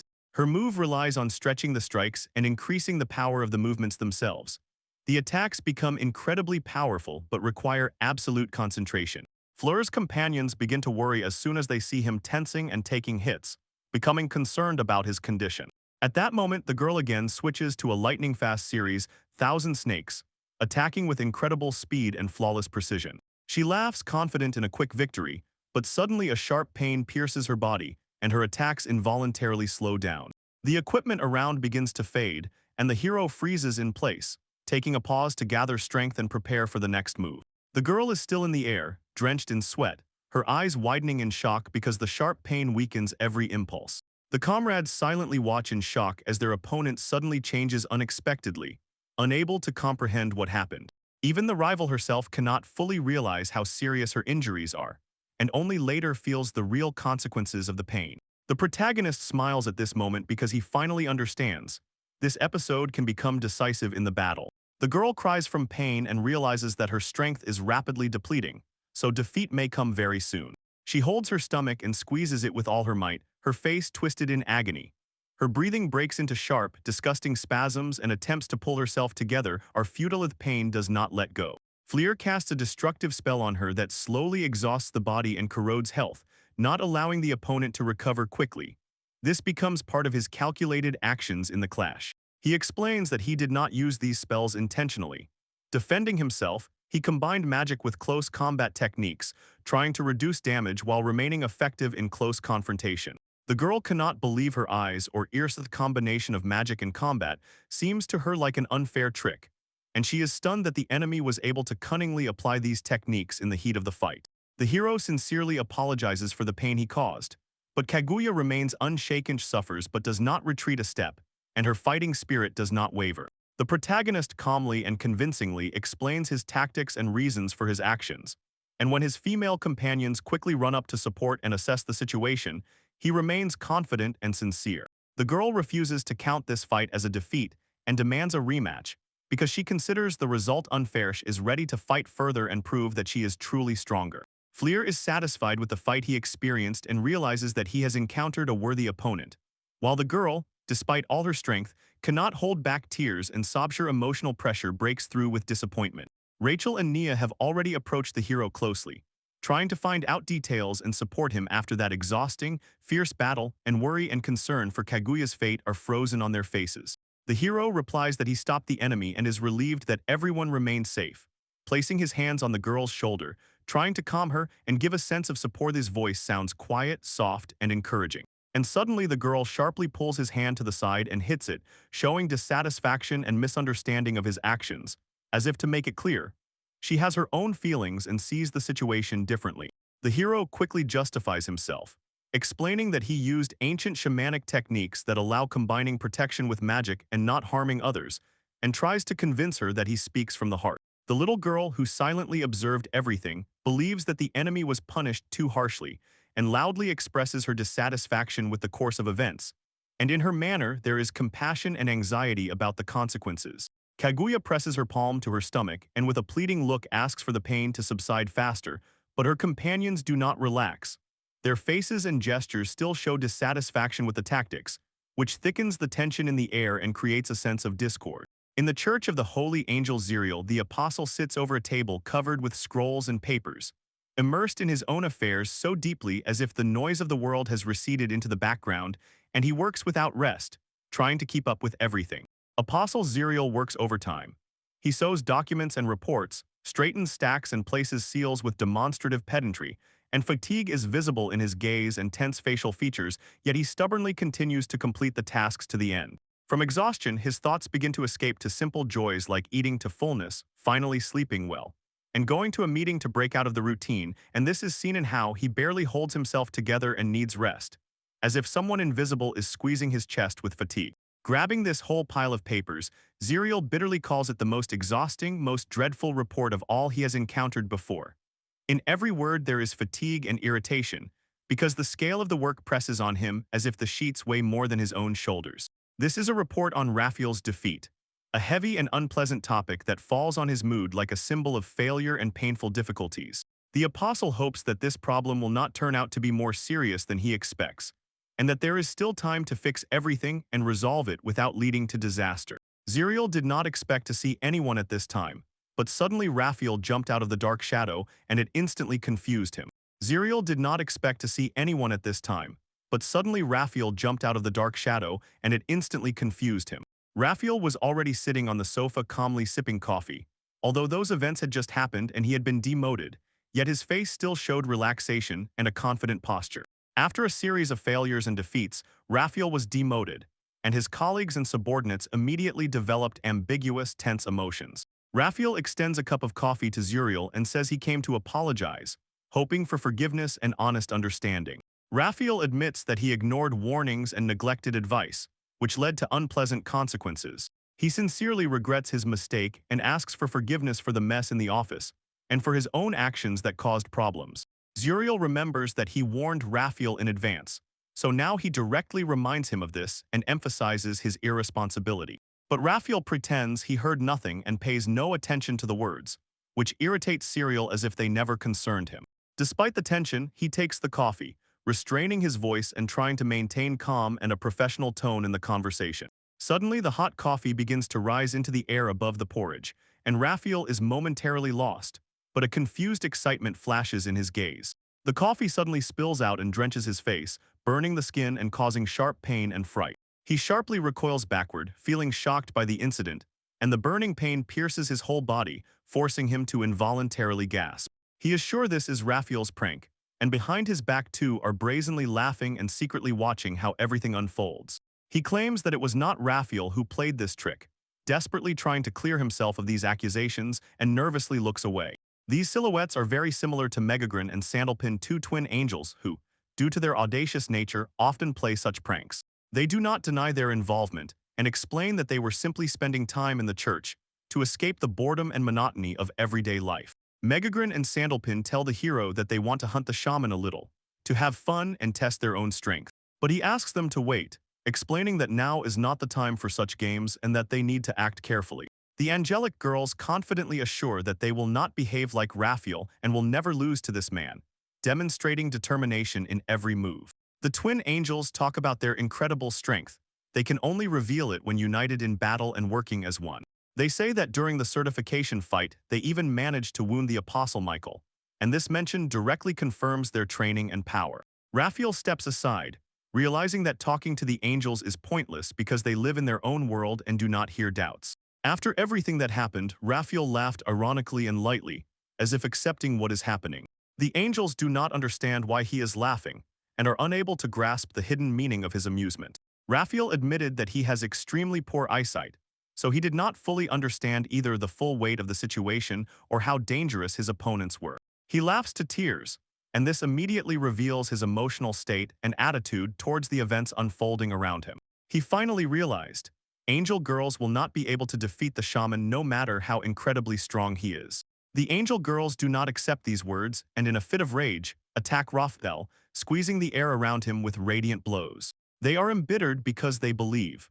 Raphael does not understand the full seriousness of what is happening and underestimates the enemy, which turns their courage into anger. The angels do not calm down and continuously provoke Mr. Raphael, while he, catching his breath, wipes blood from his face after a brutal attack. We know your enemy better than you know yourself. A cold confidence sounds in their voices, planting doubts in Raphael. The girls declare that they will not lose to the shaman because their strength grows when they are together, and each of their movements connects with another in coordinated offensive synchrony. They emphasize that together they are incredibly strong and invulnerable, and therefore dangerous to any enemy. Raphael listens to these words with hostility, understanding that a tough fight lies ahead, as the angels are determined. In the end, everyone comes to one conclusion. Only joint efforts and mutual assistance will help them overcome the difficult trials ahead. Kaguya gently touches the puppy's cheeks, and the little one looks at her trustingly. As if protected from all dangers in this silence, she becomes a support for him. Kaguya takes the puppy under her care and decides to accompany the heroes on their journey, although the protagonist is surprised and does not understand why she went with him. Her step seems unexpected, but it has a hidden meaning. Kaguya solemnly explains that Nur specifically allowed her to accompany the group and take care of the puppy, so her actions are officially confirmed and supported. One day, when the rival refuses to leave the company because the protagonist promised her a rematch, another chance to prove her strength and surpass him, her determination is evident in every movement. Everyone agrees to allow them to travel together, since the young lord gave his consent, and this becomes the basis for a new agreement and expands the circle of trusted companions. Others do not object, believing that the new bodyguard will be useful and strengthen their protection during dangerous journeys. So this confidence gathers them into a friendly team. Something suddenly cuts sharply through the scorching desert sand, leaving a deep trail that the heroes do not take their eyes off for a moment, and the air trembles with tension. A group of sand piglets, dangerous and fiercely beastly creatures known for their aggression and speed, approaches the heroes, and their appearance threatens from the very first step. Kaguya is already ready to enter the fight, determination burning in her eyes, but the hero stops her, understanding that she needs to carefully think through the tactics before rushing forward. While they are in formation, the heroes come under attack from these fierce creatures, and the tension rises sharply because the enemy does not give them a second to rest. The hero focusedly prepares a fire attack, aiming to quickly and effectively destroy the opponents, and his movements are full of strength and precision. He moves closer, aims, and releases a targeted fiery strike. He immediately takes on the piglets, not giving them a chance to set an ambush or cause harm, and keeps the main thing the safety of the entire group. During dinner, Kaguya talks with Fleur about the recent battle, calmly analyzing where he made mistakes and where he was strong, while Rachel carefully feeds the young master, creating a warm atmosphere of care and comfort. The main hero honestly admits that he decided not to use the deadly powerful Hellfire against people, thus preserving his moral stance and compassion even in the hardest moments. His new companion previously considered stories about Hellfire to be mere tales and legends, and stubbornly did not believe in their truth. The girl is in no hurry to trust his words. Her skepticism is still strong, while the young gentleman, exhausted by tension, sits rubbing his eyes as if barely standing. This is felt without words. It is already too late to argue. The hero announces that it is time to go to sleep to gather strength for new adventures, and the whole company immediately agrees, dispersing into the silence under the warm glow of the evening. Fleur and Kaguya go out on a night patrol to guard the camp and prevent enemies from catching them by surprise. Kaguya admits that she is also very tired, but asks to rest a little to preserve strength for the upcoming battle. The protagonist does not allow her to lie down immediately and insists that her help is still needed, while the rest of the companions sleep peacefully. She is oppressed by this injustice. She does not understand why Rachel can calmly doze off while she herself has to keep her eyes open and guard the silence. She has a little free time but does not know how to occupy herself, so she feels confused when there is no clear task nearby. So Kaguya decides to ask Fleur to tell about himself. She wants to get to know him better and understand him, to figure out in this conversation who they are traveling with and what his motives are. She tries to start a conversation, politely apologizes for her curiosity, and throws a small restrained compliment to make Fleur talk, and her words sound sincere and without affectation. In fact, this conversation for Kaguya is a chance to find the hero's weak spot, to lay out his weaknesses and strengths, and to understand how far he is willing to open up, weighing every sentence and watching his reaction. Fleur decides to reveal a little. He speaks frankly and shares a piece of his story to gain Kaguya's trust, and new details about the past and hidden goals appear in his voice. Confused by the hero's words, Kaguya sprinkles even more questions and greedily absorbs every word until Fleur begins to talk about monasteries, the gates of hell, and the time he spent there, revealing the most troublesome and hardest moments of his life. Kaguya feels a shred of sympathy for Fleur, imagining the trials he had to endure, and at that moment an invisible bond stretches between them. She whispers an ancient rule that has been ingrained in her since childhood. Do not touch angels, because then they will follow you. In this trembles mysticism, and folk wisdom sounds both as a warning and a caution. Kaguya admits that another reason is hidden in her heart. Someday she might want to fight an angel to test her own strength and courage. She honestly says that she had never even thought about clashes with angels before, and could not imagine how difficult such battles could be. Angels do not enter battle just like that. Every step they take has a deep meaning and a strict, inevitable necessity. After the conversation, Kaguya sets a new goal for herself: to stay close to the hero to get a chance to fight a demon and finally prove what she is capable of. Now she clearly sees that alongside Fleur her dreams can become reality, and she herself will be able to test herself in a real fight. Later it becomes clear. Her desire to become stronger was born not out of whim, but from a burning thirst for revenge for the fallen mentor who once meant a lot to her. As it turns out, the girl's mentor died under mysterious circumstances, and that is why Kaguya, an orphan, become even more determined than ever. Kaguya explains that she was an orphan for a long time until her mentor took her under his care, a kind, caring man who taught her not only martial arts, but also how to live. The hero suddenly clearly feels a connection with his own story and draws parallels between their fates, and from this mutual understanding between them only grows stronger. He admits that he trained without any concessions, and his mentor spared neither effort nor time in order to raise him into a truly strong warrior. The heroine explains that her mentor gave her this name in honor of the fairy queen from the land of the moon, so it has a special meaning and hidden symbolism. Now both her hair and her name Kaguya have become a source of pride and personal strength for her, supporting her inner resilience and preserving the legacy. And one more thing she is proud of is her appearance. It reflects character and strength of spirit, as if in every feature there is a frozen promise not to break. Kaguya assures Fleur that now they will stay together, and she has no intention to retreat or leave the group. She hopes that she will be accepted as a full member of the team, as she is ready to fight alongside and support her comrades at any moment. But Fleur still doubts whether they were really lucky with the arrival of the new companion, because the path is just beginning and many trials lie ahead. The girl still has many questions, and she wants to ask them in order to better understand their mission and get to know each other better. She asks in surprise why they are traveling at all, and in response hears about the ruby, a mysterious artifact that has colossal significance. Her answer does not satisfy. She forces him to insist that he say even more, in order to finally reveal the true goals and motives. Fleur begins to explain, unfolding the details of the plan and warning about the dangers ahead, but at the same time catches himself on strange inconsistencies in his own words. These unexpected oddities confuse him. He feels that everything looks confusing and too complicated, and that he himself is not so sure about what is happening. But no new facts come from Jisha anymore. Much information remains hidden, unspeakable, as if it is not allowed to be spoken. However, this issue touches the hero deeply, and he decides to dig deeper to finally understand what is really happening behind the scenes. The great house of the princess is immersed in evening darkness, and in the corridors the flicker of candles barely trembles. The princess slowly makes herself a sandwich, carefully arranging the ingredients as if each step is an invisible ritual that distracts and forces concentration. While she prepares, she quietly hums a simple and gentle melody, one that connects her with childhood and a bright memory, and warm calm fills the room. Suddenly Ashura enters the room, and the princess meets her with a smile, immediately understanding. Ashura has come to visit the prince. The princess carefully prepares a sandwich for two for herself and the prince, because that is exactly how he always did, caring for his loved ones down to the smallest detail. In the dark room, a girl with penetrating eyes stops the princess and, trembling with anxiety, orders her not to meet with the prince, because she knows something important and will not allow her to suffer. She whispers that bad rumors have already started to spread, which could destroy the safety and reputation of the princess, and because of this her own voice becomes even more cautious and tense. Ashura sighs and admits. She asked the killer Curon to find out the details of the prince's journey and his hidden motives, because the circumstances look suspicious. More precise answers are needed. Meanwhile, the hero shows that the real prince is the youngest prince of the Blue Sapphire Kingdom, Jisha, and the figure of Prince Nia never existed in reality, so everything looked like a blatant substitution. Later it becomes clear.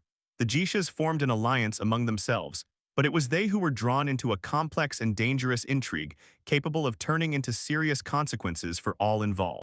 He asks the princess to behave as before, not to make rash actions, and to maintain sobriety of mind to avoid new problems. The princess tries to understand why Hichu wants all this and what true goal he pursues, as if trying to unravel a completely tangled ball of intrigues. She does not understand why he continues to help her, since she has already lost her title and position, and this causes doubts and anxiety to grow in her chest. Suddenly the hero disappears through the open window, as if dissolving into the night darkness, leaving behind a barely perceptible but disturbing tension. The guests are already near. The guests arrive in the Blue Kingdom of Sapphire, and the air immediately thickens with tension. Their figures and expressions promise important events and inevitable changes. The prince enters the old and majestic building, and his gaze is stern, focused, as if he has already calculated every step ahead. He does not plan to stay long. His mission requires speed, accuracy, and instant reaction to any deviations. He needs information capable of changing the balance of power and turning the course of events in the kingdom in the right direction. A man approaches him and begins to report the freshest news, emphasizing information of extraordinary importance. The prince is interested in the situation in the Red Kingdom, and he is informed that the kingdom is already on its last breath, and cruel internal strife is tearing it apart from within. The kingdom is already in the midst of a struggle for the throne, and each day brings it closer to a bloody civil war with massive destruction. This war promises to be incredibly brutal, as the Red Kingdom is famous for uncompromising, bloodthirsty clashes. During the solemn speech it is announced, two claim the throne: the commander of the royal army and the head of the Adventurers Guild, and each already has their own support. Their support rises and falls, so both candidates tirelessly try to win over influential aristocrats and powerful people to their side. But when the prince's plan is finally executed, both candidates will be surprised, for it will radically change the situation in the kingdom. The prince decides to place a third claimant on the throne, the very one who can overturn the course of the struggle, and become a key player in this conspiracy. He orders the plan to be kept in strict secrecy. No one must find out what the new claimant looks like. The servants bring him a letter, and as soon as it appears in his hands, it becomes clear that it contains extremely important information. The prince shows the letter to those present, and proclaims that it is intended for those who love to fight and seek power, so everyone must listen carefully. But only the letter hides a huge secret about Nia, capable of overturning the fate of the kingdom and forcing all participants in the conflict to take a completely different path. All the might of the kingdom turns against the young man and his companions, and their situation becomes deadly dangerous, like a trap snapping shut.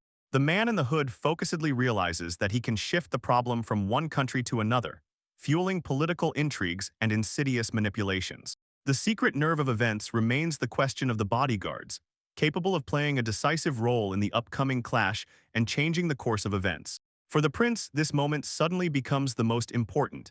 He clearly understands how the strength of his guards will determine the outcome of every confrontation. The prince looks at the photograph of the princess and sees in it a symbol of his own plans and a source of personal inspiration that urges him to act immediately. The man walks away, leaving a letter containing only one sentence. Everything will be done, and his plans are already in the process of implementation. He turns to the interlocutor with a request to convince him that he did not make a mistake in choosing the candidate, and that his strategy will definitely work. The prince speaks, boasting of his own skill and intelligence, and in his imagination he is already ascending the throne, having just taken his place. According to the prince, nothing is impossible for him. His confidence is boundless and supported by a cold, clear mind. Suddenly, the prince cannot hold back tears. Deep feelings burst forth within him, and at the same time a painful internal struggle is underway. He loudly calls out the princess's name in these words, intertwine both love and bitterness over the role she must play in his plans. He clearly formulates the plan. Prima must be by his side, and Fleer must die so as not to stand in the way. He honestly admits his powerlessness. Fleer is too strong, and against the whole country he has no chance. Casting another glance at the photo, the prince confidently declares that there will be no obstacles on the path of love between him and Prima. But he did not even suspect that he was already being watched, and that his secrets were about to be revealed. At that moment the girl asks, and Rachel and Kaguya, without looking back, quickly flee, trying to escape the danger zone as fast as possible. While breathing becomes more frequent, hearts beat wildly, and adrenaline spreads through the body. Huge insects rush madly with them, their buzzing cuts the ear and sounds threatening. They are already very close and fly at a frightening speed. So the girls, swaying in the saddle, imploringly ask the horse to run even faster. They dive into dense, dark jungles, hoping to find at least some shelter. But in the shadow of the tall leaves many dangers lurk for them, and it still remains their only chance. Suddenly one of the insects flies straight at the heroines. Its huge eyes shine in the light, and its jaws are already ready to deliver a deadly blow. And the girls feel the approach of the enemy and instinctively prepare to repel the attack. But in the next second it becomes clear that they cannot manage on their own. But at the most critical moment, Fleer suddenly attacks from above and instantly destroys the insect with a quick strike. His movements are precise and lightning fast, as if he had calculated the course of the battle in advance, and after that the attackers retreat a step, giving Rachel and Kaguya a moment of rescue. After the strike, the insect's body bursts, and sticky liquid generously pours over Fleer, leaving extremely unpleasant sensations on the skin and knocking him out of his thoughts. Fleer calls Kaguya to clear the way for them so that they can move on without obstacles and without the threat of enemies. Kaguya, with a powerful kick, breaks through the obstacles, pushes away branches and stones, clearing the road for the whole group, her movements strong and confident. Meanwhile, the hero sits on the roof of the wagon, keeps his balance on the move and fends off insect attacks, and his gaze focusedly glides forward, leaving no chance for the enemies to knock him off position. Although the hero wants to use the power of fire to quickly deal with the enemies, he understands. Action must be cautious, because the carriage is full of companions, and accidental fire can cause irreparable damage. Suddenly one of the insects lands on the hero's body and bites. A sharp, burning pain pierces him and temporarily weakens him, so he forcefully shakes the enemy off himself, although the unpleasant sensations do not leave for some time. Another insect breaks into the wagon and begins to tear its lining, threatening to knock them off the road and disrupt the escape, and the sounds of torn wood and creaking wheels echo in the air. When one of the insects approaches the young master, the dog immediately stands guard, growls, shows teeth, and drives away the threat. His loyalty and courage add confidence to the hearts of the comrades. The dog activates its fiery abilities, releases flames, and destroys the insect on the spot. And the bright fiery flash scorches the enemy so much that for a moment the other insects freeze in fear. Both guards, Kaguya and the dog, work together, repelling attacks and keeping the carriage protected from constant assaults, and their coordination and persistence eventually force the enemies to retreat. The young gentleman is strongly urged not to leave the carriage to avoid exposing himself to unnecessary risks, because his safety is a priority for the entire group, and despite the fear, he stubbornly remains inside. The young man sobs from fright, not fully understanding what is happening, his gaze confused and restless, and the childlike defenselessness sharply contrasts with the tension hanging in the air around. The hero grips the weapon's handle with determination. He does not want to fight the enemies alone, so he aims to quickly eliminate the threat and not waste strength on trifles, as experience says that dividing the enemy is disadvantageous. Suddenly the insects, as if sensing the direction, turn their gaze forward and in one burst fly away, leaving the heroes in oppressive silence, which brings relief but at the same time sows distrust. The heroes cannot explain what made the enemies retreat and begin to figure out what exactly happened. And the same mysterious event makes them wary and forces them to stay ready for new troubles. Rachel stands tense and asks if they are really safe from pursuits and all dangers, and her trembling voice reveals a mixture of anxiety and hope for the best. She looks ahead and sees a new threat waiting for them ahead, so after a brief relief, shock and fear instantly wash over her face. Suddenly the wagon begins to fall, and the heroes realize with horror that the situation has become much worse. The transport is no longer controllable, and the feeling of the depth of the fall only intensifies the panic. The chariot brakes and creaks dully again and again, and its companions frantically try to understand what exactly happened and why they suddenly lost control. Kaguya noticed that she hit a stone, which probably caused the malfunction, and because of this she was sharply thrown back, and in a moment something unknown slowly begins to rise from the nearby sand, sowing cold anxiety. A giant monster bursts out of the ground with a roar and instantly grabs one of the insects, demonstrating strength and causing panic among everyone. Soon it becomes clear that it is much bigger and scarier than the heroes. Its body is covered with thick scales, and its claws hang threateningly near each one. The monster happily aims at the feast, licking its lips, shifting heavily, and preparing to pounce on the heroes, its predatory gaze burning with malice and thirst for blood. With 3 hands, it tears through the air with a swift and powerful attack, lunging at Kaguya, and the others with furious, wild rage. Kaguya excitedly awaits the continuation of the fight. Her eyes sparkle with the fire of battle and a determined desire to show all her strength. The girl, trembling with anxiety, asks about Reiduka's condition, and the uncertainty of the answer frightens her even more. Rachel recoils in fear, runs away from the monster, and tries to stay as far away from danger as possible. Flirt stops Rachel and asks her to stay close to Kaguya to support her while he sets off in pursuit of the carriage. Kaguya bursts with determination. She intends to quickly deal with the monster, then rush to the others to help and save them. Rachel begs the young master to save himself, showing deep anxiety and sincere care for him through her appearance and voice. Nia, frightened and defenseless, lies in the cart, unable to comprehend what is happening, silently watching as disaster approaches. Hot disputes have erupted in the kingdom. What to do with Nia, how to punish her, since she was considered dangerous and cursed. The boy listened to these words, and pain grew in his heart. All the accusations and curses seemed unfair to him, so hope for understanding slowly struggled against fear and despair. He held tightly in his hands an old book, the only thread to the past and hope for the future, squeezing it as if his faith and all the answers that were about to come depended on it. Suddenly at that moment, a loud cry of Flyer sounded, and the boy sharply opened his eyes, wiping away tears, as if waking from a heavy dream that had lasted too long. His gaze froze in complete confusion. Flyer finally caught up with the boy after a long chase.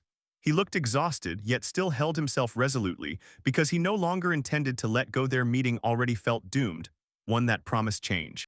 The boy sat in the carriage, trapped by his own fear and uncertainty, and Flyer, wasting no time, jumped into the cabin and quickly found himself beside him, trying to give him at least a crumb of feeling of safety and support in this dangerous world. She sharply said for the boy to hold on tight, and reached out her hand to him. The boy grabbed it with hope and trust, feeling through the touch warmth and strength that kept him from falling.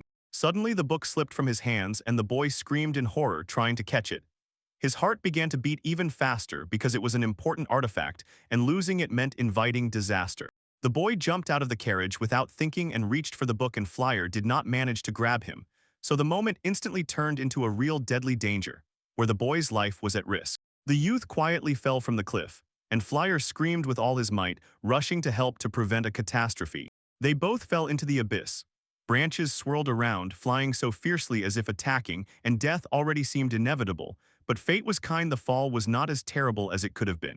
Winged branches stopped their fall, and they found themselves on a relatively soft surface that muffled the impact. The boy closed his eyes, trying to overcome fear and pain because he had fallen very low, and everything around seemed empty of hope and light, but he firmly knew he had to survive. Meanwhile, Fleur managed to snatch the book and press it tightly to his chest, and this small victory brought him relief and confidence.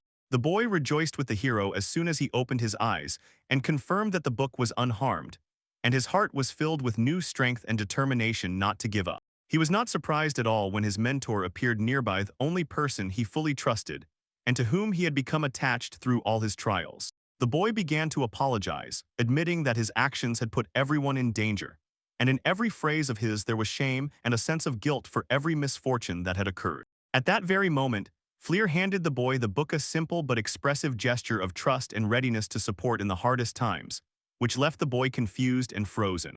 Clutching the book tightly in his hands, the boy sincerely thanked the hero through tears, for to him it was a symbolic support of hope and strength that allowed him to continue holding on in battle. Nia always carried this book with him, never suspecting that it might hide the answer to many mysteries, and that it could become the key to the solution. The heroes raised their eyes and instantly understood everything. Now the most important thing was to find Rachel and Kaguya so that everyone could unite and stand together against the danger that was already approaching. At that time, the heroine was fighting to the death, demonstrating incredible stubbornness and fighting spirit, and her determination was stronger than any blows of fate. Before her stood a huge cyclops with a single eye, and his mighty hands threatened to crush any obstacle in his path, making him seem like an enemy almost impossible to defeat. She was already exhausted to the limit by the endless fight. As soon as she managed to strike, the monster's hands grew back again, and every moment of victory was pushed further and further away. So at that moment she barely stood on her feet, gripping her weapon as if deciding fate with the next step. At the most critical moment, Rachel rushed to help Kaguya, bursting into the fight with fury and cold determination, holding firmly beside her to prevent her ally from breaking down. The girls stood shoulder to shoulder, facing danger together, and their combined strength and unwavering unity gave them confidence before the upcoming battle, for they firmly knew, together they would overcome any obstacle and protect each other. Rachel, without hesitation, decided to reunite with the Master as soon as possible, support him, and try to change the course of events in their favor because she felt time was working against them. In her thoughts, she replayed the image of the Master and imagined how he might blame himself for what happened. And this imagined picture only fueled her heart, filled with care and determination to help him endure these hardships and stand firm. Meanwhile, Nia and Fleer were making their way along a difficult, exhausting road, and the boy found it increasingly hard to breathe with each step. So the trial turned out to be more serious than they expected, and even one movement required incredible effort until Nia whispered, "Do you hear?" The hero suggested carrying the boy to make the path easier, but he confidently objected and declared that he could manage on his own. But the boy was actually weak and exhausted. He suddenly lost strength and very quickly began to collapse from fatigue. The character instantly rushed to help, managing to catch the boy before he fell and could get injured. Later, the hero found just a little water and began filling the flask, realizing that even a few sips could save a life. There was little water, but for them every drop mattered better than to be left with nothing. He gave the boy the flask and asked him to rest a little, showing care and attention, and the boy, sitting sadly, lost his thoughts and silently stared at the floor. He quietly began to beg forgiveness for his mistakes, feeling how guilt pressed on his chest because he seemed to have brought misfortune to everyone around, and his voice trembled and his eyes filled with tears of repentance and sorrow. Fleer felt awkward inside as soon as he heard these words and tried to calm and support the boy, but he stubbornly insisted that he was good for nothing, cursing himself as if it would have been better if he had never been born at all. The hero was extremely shocked and deeply moved by these confessions, so he could not help but reflect on the tortures the boy had to endure, and a sympathetic anxiety and a resolute desire to help settled in his heart, even when his thoughts grew dark. The boy remembered Rachel and Kaguya and said that, as always, he had caused everyone trouble because he found neither peace nor hope within himself. The young man cried, and Jitch surfaced in his memory. This news instantly struck the protagonist. Nia tightly gripped the book in his hands and began to cry, explaining that it was a gift from his mother, as it meant more to him than just pages and words. The hero sharply turned around and looked at the boy, and a question froze in his gaze, for he honestly admitted they had never had enough money, and this simple truth painfully cut through his voice. They started talking, and Fleer asked if Nia thought that her mother believed she was a princess, and his surprise mixed with confusion and a burning need to learn more. Suddenly the hero was enlightened, as if he had heard the whole hidden truth, and a mixture of understanding and anxiety froze on his face. At that moment, the boy sobbed with his eyes closed and lowered his gaze, tightly clutching the book in his hands as if it could save him from bitterness and hopelessness. The boy confessed that he and his mother lived together on the outskirts of the Blue Sapphire Kingdom in a very modest house, where every day was on the edge of survival. His mother worked as a dancer to support him and her son, and it exhausted her to the limit until one evening everything suddenly ended.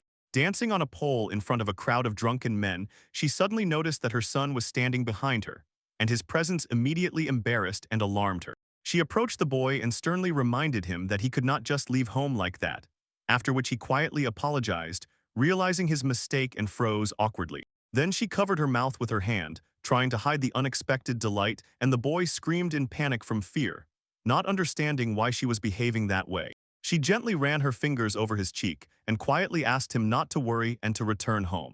Despite the illness, she continued to smile and showed no weakness at all, and the boy suddenly realized. His mother works with her heart, overcoming suffering for his sake. She did it for her son even when he felt he could not repay her, and the realization painfully struck his chest with sorrow. The boy sat next to his mother's grave, pressing his fists to the ground and sobbed incessantly as if there was no glimmer of hope. He sobbed so hard that tears streamed down his cheeks, and through the sobbing he fervently called his mother, writhing in pain and despair. Suddenly, a man in a crown approached him as if he had come from a completely different world, and his appearance was so unexpected and mysterious that the air seemed to thicken. The man ordered the boy to follow him and informed him that today he would live together with Jisha, promising the beginning of a new life. But suddenly voices of outrage and condemnation rose around, claiming that the boy could become a stain on the honor of the royal family because of the decision of the crowned stranger. Then the character stubbornly declared that he intended to get rid of this filth, not allowing it to destroy honor and the future. The boy listened to these conversations while the adults gossiped about his mother, feeling helpless and lonely among their words. His little heart ached under the heavy burden of misunderstanding and fear. People assured each other that the situation was under control, although the boy himself sat sad and thoughtful, and his soul was torn by doubts and anxieties that did not let go for a moment. Continuing to express his thoughts, he admitted that if he had not been born, there would have been no problems at all. And this confession was filled with pain and guilt, as if he himself had caused all the troubles, so the words sounded like a quiet cry of the soul. He plunged into memories of the past, returning to moments that left scars on his heart, and those thoughts raged in his head, filling it with darkness and sorrow. He thought if he had never been born, everything would be fine, and his mother would not have had to work so exhaustingly and suffer because of him.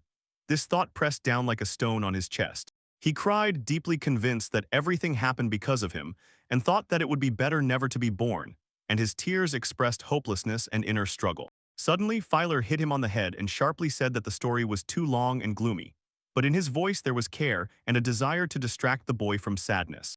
The boy was even more nauseated with surprise, and he asked why he was hit, and the hero replied that he did not want him to become a pessimist and lose hope, as if trying to return light to his heart. He also assured that Rachel and Kaguya did not consider the boy a bad person, and these words calmed him a little, igniting a spark of faith in himself and in the fact that he was accepted because he could not be called a bad person. Although Nia did not believe at first, he listened carefully, and a new hope flared up in his chest. For the first time in a long time, he felt that he was heard and understood. Smiling, the hero said that he was trying to live his second life without regret. This became his new goal and hope, and he passionately explained how important it is to value every moment and confidently move forward. He realized some act out of fear of danger while others stubbornly follow their desires and dreams, and it was this thought that pushed him to bold actions. The boy listened attentively, barely holding back tears in his eyes, completely focused on every word of the interlocutor. And at that moment, a readiness for change ripened in his soul and faith in the best grew. It was once noted that it is good when a young man is born, but no one knew when he would die, so one had to live as if this was the only now that was given. He added that their journey began quite by accident, and now he sincerely rejoiced in it, for life always throws unexpected twists. The character noticed, thoughts and imaginations constantly slip, and nothing is ever final or unchanging. The boy hid his face in his sleeve and cried, and the character quietly said that such is life, and in this difficult moment tried to calm his friend. The boy turned back to Flir, and tears shone in his eyes. He openly showed his pain and fear. Suddenly someone shouted, and the hero sharply looked around because he heard screams. Something disturbing was happening nearby that required immediate attention, and at that moment. At the same moment, Shiranam and Rakuto ran out to them, their appearance both comforting and encouraging, as if driving away fear. Suranai rushed to the master, and they embraced. The joy of meeting filled the air, and their friendship was sincere and warm. The puppy barked happily, and the boy hugged her and thanked her, so finally his chest felt lighter and joy came. The boy firmly grabbed the leash and led the puppy beside him, keeping the course so as not to get lost. The boys decided to look for the girls together, and together planned how to get out of the jungle. The boy reflected on his own weakness of spirit against Flyer, felt respect and a passionate desire to become stronger, and looked forward without retreating. Seeing Flair's back, Nur decided to become strong and confident like him, and his dream suddenly became even stronger. In his head sounded a firm vow. I can, I can, I can. He sincerely and firmly decided to live life with pride and strength, and a new, unwavering determination grew in his heart. While they were riding, someone suddenly stepped on their back with a foot, and they flinched, reflexively looking back at the danger approaching from behind. There were people in masks, there were many of them, and all held spears in their hands, so their very formation filled the air with threat and icy deadly danger. Meanwhile, the heroine was engaged in a fierce battle with the monster. She decently parried its blows, giving no chance for an attack, and determination and rage blazed in her eyes as she sharply ran forward to seize the initiative and close the distance. In anger, she ran forward, dodging opponent strikes, and every movement was precise and swift like a dance on the edge of life and death. After she performed one of her techniques, she suddenly faltered. Weakness and dizziness momentarily threw her off course, and she staggered, losing rhythm.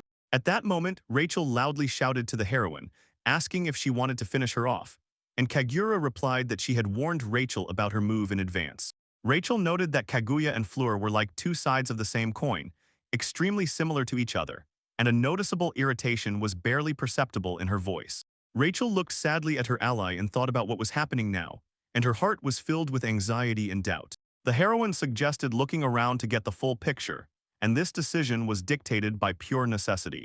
Rachel admitted that panic was overwhelming her, and she was kind of losing her mind, and every word revealed a hidden internal struggle and despair.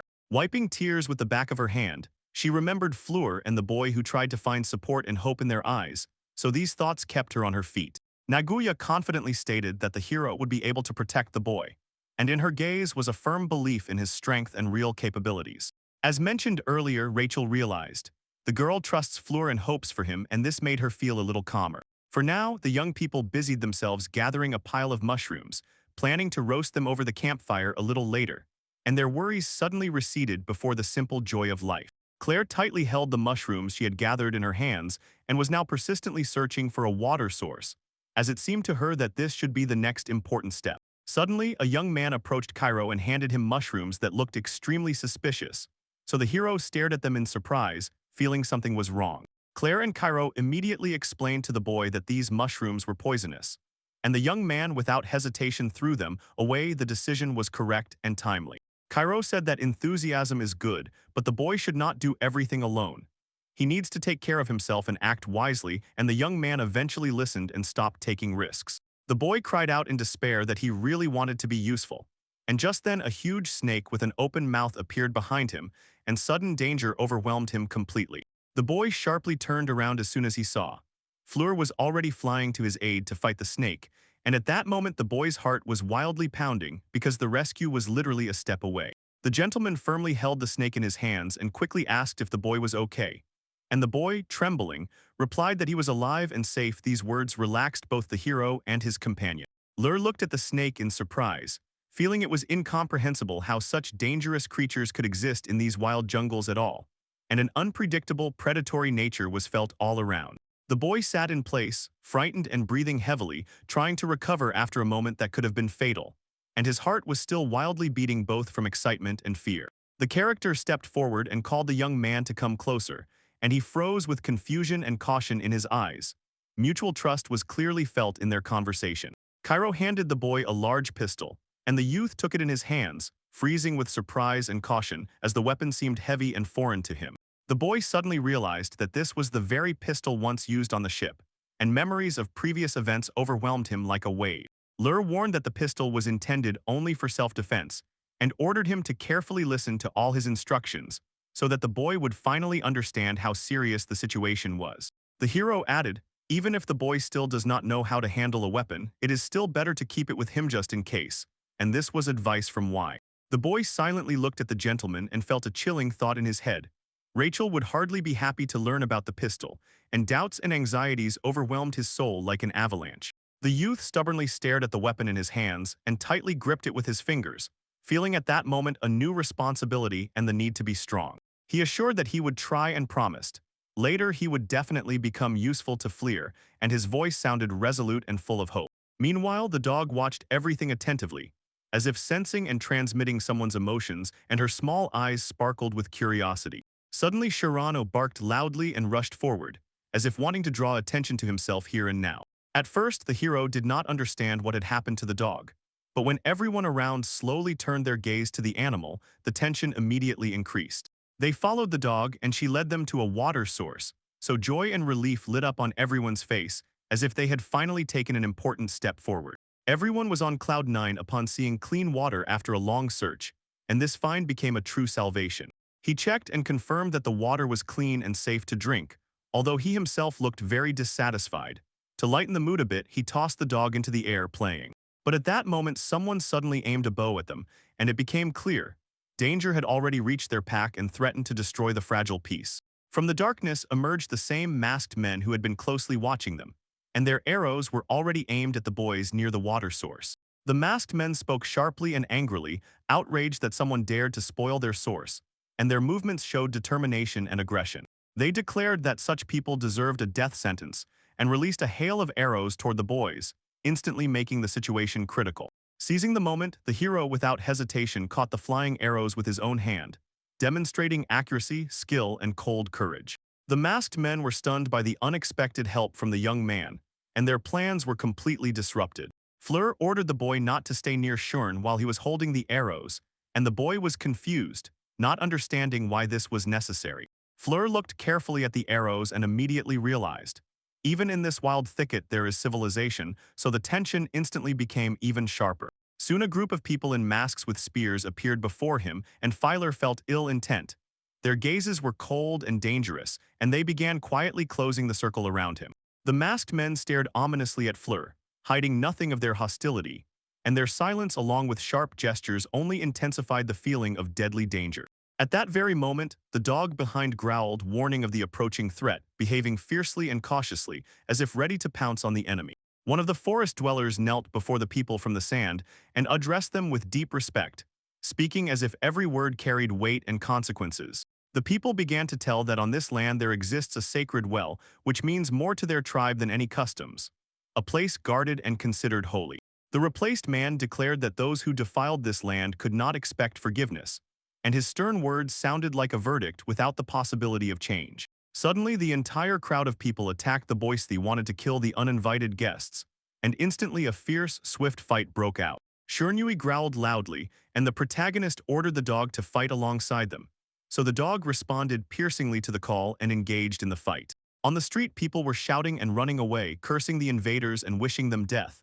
And at that very moment, Flyer rushed forward, ready to protect his friends. One swift attack and Flyer crushed several opponents, demonstrating incredible strength. His blows were fast and mercilessly final. The masked men froze in confusion, not understanding where such power came from, and their surprised bewilderment was noticeable even in the darkness of the narrow alley. While the order to surround the heroes resounded, people began slowly approaching the dog, and the air thickened with tension. The dog growled angrily, showing it was not going to retreat. The dog barked loudly and made sharp, precise movements, pushing the attackers back, and its defense looked unbreakable, like a wall of a living beast. The people were stunned. The dog suddenly burst into bright light, and this became a real shock for every Oni, a moment they could not have predicted. The commander felt from his tribesmen that their opponents were too strong, and the chances of victory were small. So this news threw anxiety into their hearts and bred doubts. At that time, Nia and Rakuta sat aside, carefully watching how the events unfolded, and their chests were gripped by fear and helplessness. They found themselves in a tight circle of people with shields and spears, and the boy had to take out the very same pistol. Tears rolled down his face. But his gaze was stubborn. He was ready to fight. Suddenly something unknown appeared behind them, and from this sudden silhouette the air seemed to thicken, adding even more surprise and danger. The boy and his ally found themselves in an icy prison in a cage that no one could reach, and everyone nearby froze, covered by fear. The Indians did not immediately understand what this ice was and who controlled it, so they were again thrown back by a mysterious force, and their amazement only grew. Unexpectedly, as if appearing from the void, Fleer jumped onto the stage and rushed at the main attacker. Fleer struck him right in the face with stunning speed, so that he did not even have time to gather himself for a response. The blow was strong and extremely unexpected. In a moment, all the Indians were tied up, and they bent and bowed their heads in defeat, for the resistance was finally broken. The young man explained that they just wanted to fill the flasks with water without any aggression or desecration, and his voice sounded sincere and convincing. The chief said that a sacred creature named Lord Aretzia lived in the lake, a beast that the tribe considered extremely important and revered above all. He was explained that for these people the master was like a god, and strangers must not desecrate his dwelling. They perceived this rule as a sanctuary and followed it unconditionally. Fleur had almost remembered where he might have heard something similar, when suddenly a huge water bubble emerged behind his back, and what he saw instantly caught his gaze. The bubble began to noticeably take on a material form, and Fleur was quite surprised by this. The bubble suddenly began to take on the features of eyes, and the hero, exhaling in amazement, realized. Before him stood Lord Avretzia, a majestic and mystical being, from whom a chill ran through the soul. All the nephews fell to their knees with a crash and burst into tears, pleading forgiveness from their lord, while their hearts filled with repentance and humility. The lord turned into his true, enormous form, and his grandeur and power pressed on the surrounding space as if strength had no limits. At first, Fleur decided that it looked simply divine, but quickly realized. This creature was unlike any usual magical beast, so he became genuinely curious about who Mr. Alresha really was. The gentleman loomed over the boys, his gigantic size causing trembling from reverence and respect, and his figure filled the space with power and majesty. He looked at those present with his large eyes, and people bowed their heads before him, worshipping, while the heroes remained confused, not understanding what exactly was happening. Fleur firmly stated, if the beast wanted to fight, the dog would be powerless, and ordered her to stay on the ground until further instructions arrived. The young man assured that he would quickly resolve everything, and the dog calmly sat and attentively watched what was happening, as if already preparing for any turn of events. Suddenly the dog jumped on the mighty beast, and Fleur did not even have time to react to this unexpected stunt. The situation instantly escalated. The hero loudly called the dog's name, but it only froze in place and stared intently at the great beast, as if trying to understand its intentions. Then he suddenly tensed and made a sharp gesture. The boys were confused, because they could not understand why he acted that way. The tribal people condemned the dog, considering it foolish for behaving exactly like that in front of the sacred animal, and did not understand the reasons for its action. Despite the condemnation, the dog stubbornly continued to bark, and in Alresha's eyes a spark of interest flared as if she noticed something. Suddenly the deity began to purr, as if it truly liked the dog's barking, and the tribal people were stunned by the creature's behavior. The dog stretched its paws toward the great beast, and it responded with another purr, demonstrating that a real connection had been established between them. Everyone present was confused and could not grasp what exactly was happening, and why these strange sounds had such important meaning. In the eyes of the tribe leader standing in front, the pupils suddenly widened in surprise. He realized that this lord was actually enjoying communicating with the dog, as if it were a true ritual for him. Fleur turned to Chernui with a question whether he was his friend, and the dog loudly growled in response, as if confirming the bond between them. The tribe chief spoke with doubt, as he was convinced the sacred being would not allow anyone near except those like itself. They concluded that Chernui was not just a fire dog, but also a sacred being, and this thought overwhelmed them with shock and complete incomprehension. One of the tribe began to argue loudly, sharply demanding explanations about who this fire dog really was, and raised an uproar and suspicions, stirring everyone up. The young man stepped forward and introduced himself, immediately explaining that the dog was his favorite, so now he was holding her in his arms and did not intend to give her away. The nephews froze, and their eyes widened as soon as the word favorite was uttered, and the crowd was literally flooded with wonder and confusion. They realized that Valfleer was the conqueror of a divine creature, who came not for loot, but to subjugate and take the holy being under his own will. The nephews, realizing their complete defeat, knelt before the boys and acknowledged their strength without any objections. They bowed their heads and, trembling with guilt, sincerely confessed to a terrible mistake and begged for forgiveness. Filer ordered them to raise their heads, demonstrating his own superiority, and at that moment looked admiringly over his shoulder at his mentor. Mr. Alresha began to emit strange sounds that almost sounded like words and commands, making everyone listen intently. The chief Indian declared that he understood everything, although the young man still could not explain a single word in human language. It turned out that the beast ordered the boys to treat them as official guests, and this unexpectedly turned their entire situation upside down. The Indians promised to escort the guests to the city to guarantee their safety and give them their support. They assured that they had food and water, and sincerely said they were ready to help the travelers on the road. Floor decided to remove the chains from the prisoners to finally free them, and this became the start of a new stage of their adventure. He felt that everything was going much better than he expected, although the fears inside still did not let go. Fleur hoped that his companions had no problems, although they were already deep in the forest just somewhere in a cave.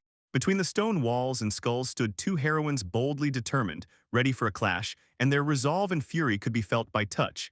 They began chokingly shouting a battle cry, as if launching the very battle. Their steps thudded on the wet ground firmly, and confidently there were no doubts about their intentions. They were met by a giant man who declared that they had disturbed the peace of the sacred forest, which was unacceptable, and now he carefully examined them from head to toe. He looked angry, spoke loudly, and carried a large backpack on his shoulders, all of which only emphasized his impressive figure.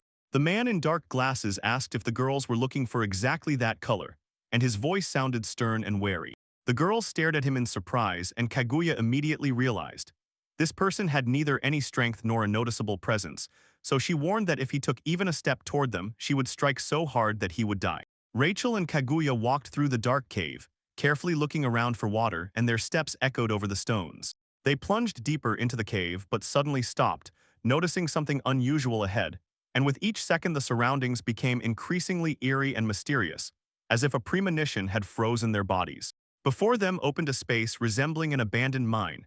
Half-ruined walls and remnants of wooden beams stretched into the darkness. The girls immediately noticed that this place had not been visited for a long time.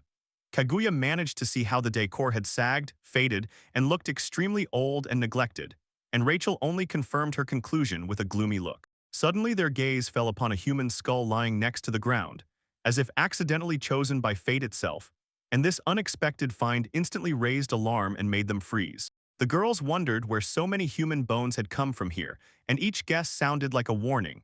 It could have been the result of a bloody massacre or an ancient tragedy, so the sense of danger only grew.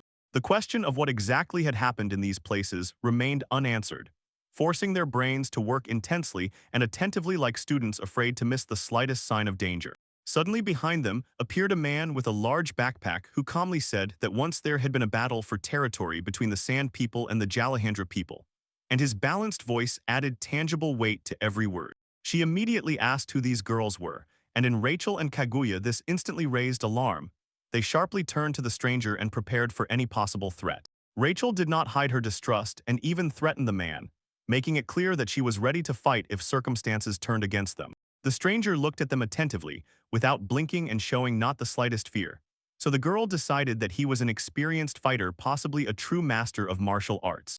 The girl looked intently at Kaguya, and she in response also gathered herself as if exchanging a single decision before the confrontation. The girl exclaimed that she could easily crush any threat, but almost at the same moment felt that her confident words were hitting something dangerously uncomfortable. But the man just calmly looked at her clearly, without a shadow of confusion, as if he did not understand her aggression and remained unshaken, prolonging the pause. He explained that he did not intend to scare anyone, and that he himself was frightened by what had happened, and his sincere tone momentarily eased the tension between them. The girl stopped listening and began to analyze each of his words, as if feeling out the meaning, trying to calculate his true intentions. The man introduced himself as Kakama, an archaeologist who immersed himself in the study of these abandoned mines and their history, speaking focused and confidently. At first, the girls did not understand exactly what he said and suspiciously glanced at each other, keeping a distance and not trusting the stranger. Okuma apologized and handed them a bottle of water, trying to show goodwill and help in trouble.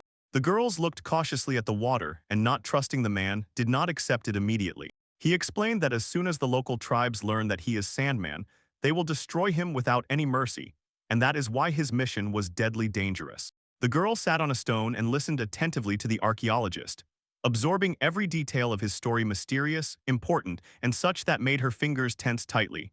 And he leaned forward darkly calmly, as if afraid to miss a single word. The archaeologist spoke about the emergence of a new country, for which a deep study of culture and understanding of its own features was needed. His voice burned with passion for work, and he enthusiastically told about excavations and amazing finds, as if every little thing came alive in his imagination. Okuma admitted that he loved most to uncover the secrets of the past and learn the stories of people from this. His research became even more inspired. The heroines noted among themselves, Despite his enthusiasm, he did not have a convincing appearance, and not all the words he spoke sounded truthful to them. Maguya began to wonder whether this scholar was really as simple as he seemed, and whether he was not confusing his own stories with what actually happened. She directly asked who he really was, demanded to tell the truth, and the man embarrassedly fell silent, stumbling and unable to find words. He insisted once again that he was an ordinary archaeologist, but the girl still looked at him with suspicion. Gia sharply ordered him to be silent, not allowing him to say another word. He recognized the warning sign. Someone was approaching them directly. Soon a tall, majestic girl appeared, walking alongside a squad of knights, and a wave of confusion and anxiety rose among the girls. The knights stated that there were no locals left here, but the resources would be enough for everyone, and the heroine replied that the knight had to work to please Lord Kagurabai. Everyone began digging the ground, while three watched from above, proudly demonstrating strength and superiority over the others. The archaeologists concluded that this was the royal army of Red Ruby. It had arrived to develop the deposits and extract wealth from the depths. He explained that there was a power struggle in the kingdom between two heirs, so tension was felt here and an army was present. The girls asked if he could protect them if he was really an archaeologist, but he advised not to rely on help and to run away as fast as possible. Kira warned, the right hand of Kagura Bay is a cold and ruthless girl, devoted to her lady until the very end. She was known as a person who would go to any lengths to complete missions, so one must behave with her with maximum caution.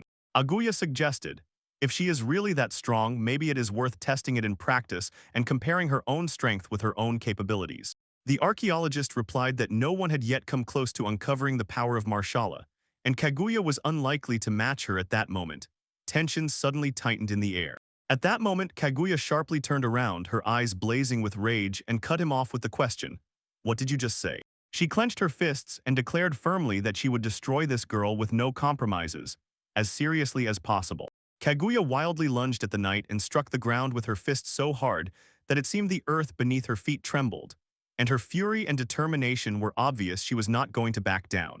The sudden attack frightened one of the knights, but Marcella remained amazingly calm, as if victory had already been decided in advance, and no emotion flickered on her face. The knights shouted warnings to each other about the impending attack and tried to regroup in response to the heroine's charge, while fear and anxiety rang in their voices, and Kaguya only clenched the moment more fiercely, preparing for the next move. Kaguya smiled brightly and boldly. The open smile radiated confidence and challenge, and she looked her opponent straight in the eyes, not afraid at all. Focusing her gaze on the girl named Marcella, Kaguya addressed her boldly and directly, revealing neither contempt nor the burning desire to fight. She declared that if the heroine truly considered herself strong, she would propose a decisive fight, and looking at her coldly and indifferently, as if cutting off the conversation, a voiceover quietly summarized.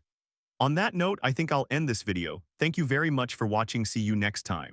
At that time, the boys hiding nearby began whispering about the character's antics, arguing about how exactly to judge her behavior.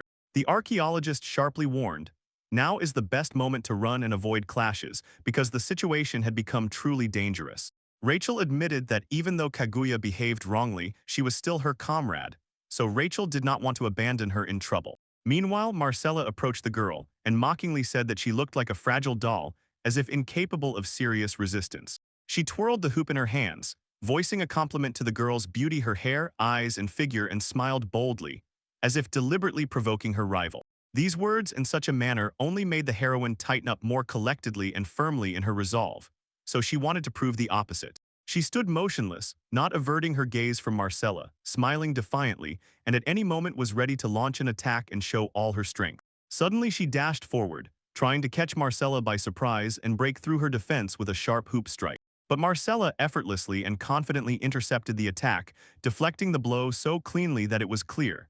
She perfectly controls her abilities. During the fight, the attack wounded Kaguya, leaving a bloody wound on her face, but she did not even think of surrendering. Kaguya calmly and restrainedly thanked, pronouncing words so that all the necessary clarity was implied. Slightly wounded, Kaguya wiped the blood from her cheek, forcing herself to show neither pain nor weakness, and gathered her strength. The archaeologist and Rachel watched the clash, and Rachel noticed. Her allies' movements had become noticeably stiff, and this immediately alarmed them. It was obvious that Kaguya was exhausted, and she knew well. This fight had never been easy from the very beginning. She felt that something had broken because her fighting style, based on leg techniques, suddenly stopped working as effectively. At that very moment, the girl turned to the defeated one, flashing cunning and confidence because she was well aware.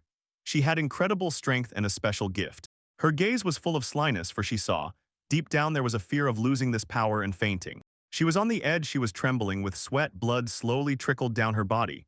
But despite exhaustion, she still stood on her feet and continued the fight. Throughout the week, she repeatedly asked what exactly Marcella had done to her. But each time she only heard mockery in response and saw her relentlessly attacking further. Kaguya struck again, the girl was thrown back, but she did not retreat. Despite her own weakness, Kaguya relentlessly repelled attack after attack, not intending to give up as the arc of the battle rolled on. The archaeologists and Rachel fervently cheered for her, sincerely concerned about her fate on the battlefield. At some point, Kaguya shouted that she did not understand what her rival had done to her body because she suddenly felt something had gone wrong. It was then that Marcella launched a new attack, and Kaguya froze in place, feeling that something bad was happening to her body. The girl suddenly realized she could not understand what had happened to her, and her body no longer obeyed her, as if the world had torn apart in 1 second. The archaeologists and Rachel shuddered upon hearing her piercing scream in their direction and instantly understood. The situation had become critical. At that moment, the knights came upon them and decided to arrest them, and the victor stepped forward with cold confidence. The victor mocked the fallen one, rejoicing that she had finally managed to inflict real harm and break her will. She reached out her hand to Kaguya, trying to lift her chin and stand up together with her so that she would not fall completely. Grabbing the girl by the chin, she forced her to declare that she would take care of her. But she was too weak to respond with anything, and finally exhaled only a quiet, broken fear. It was a starry night.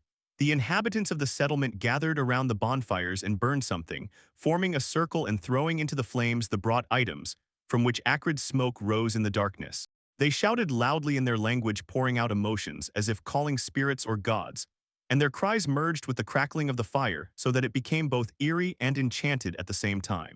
Ray stood in the middle of the crowd, intently and focusedly staring into the dark shadows between people, as if searching for a moment to strike. Suddenly, a huge man in a mask rushed at him, and everything instantly turned upside down. A fight began, everyone trying to gain the advantage, pushing others with blows and jerks until the crowd turned into a complete commotion.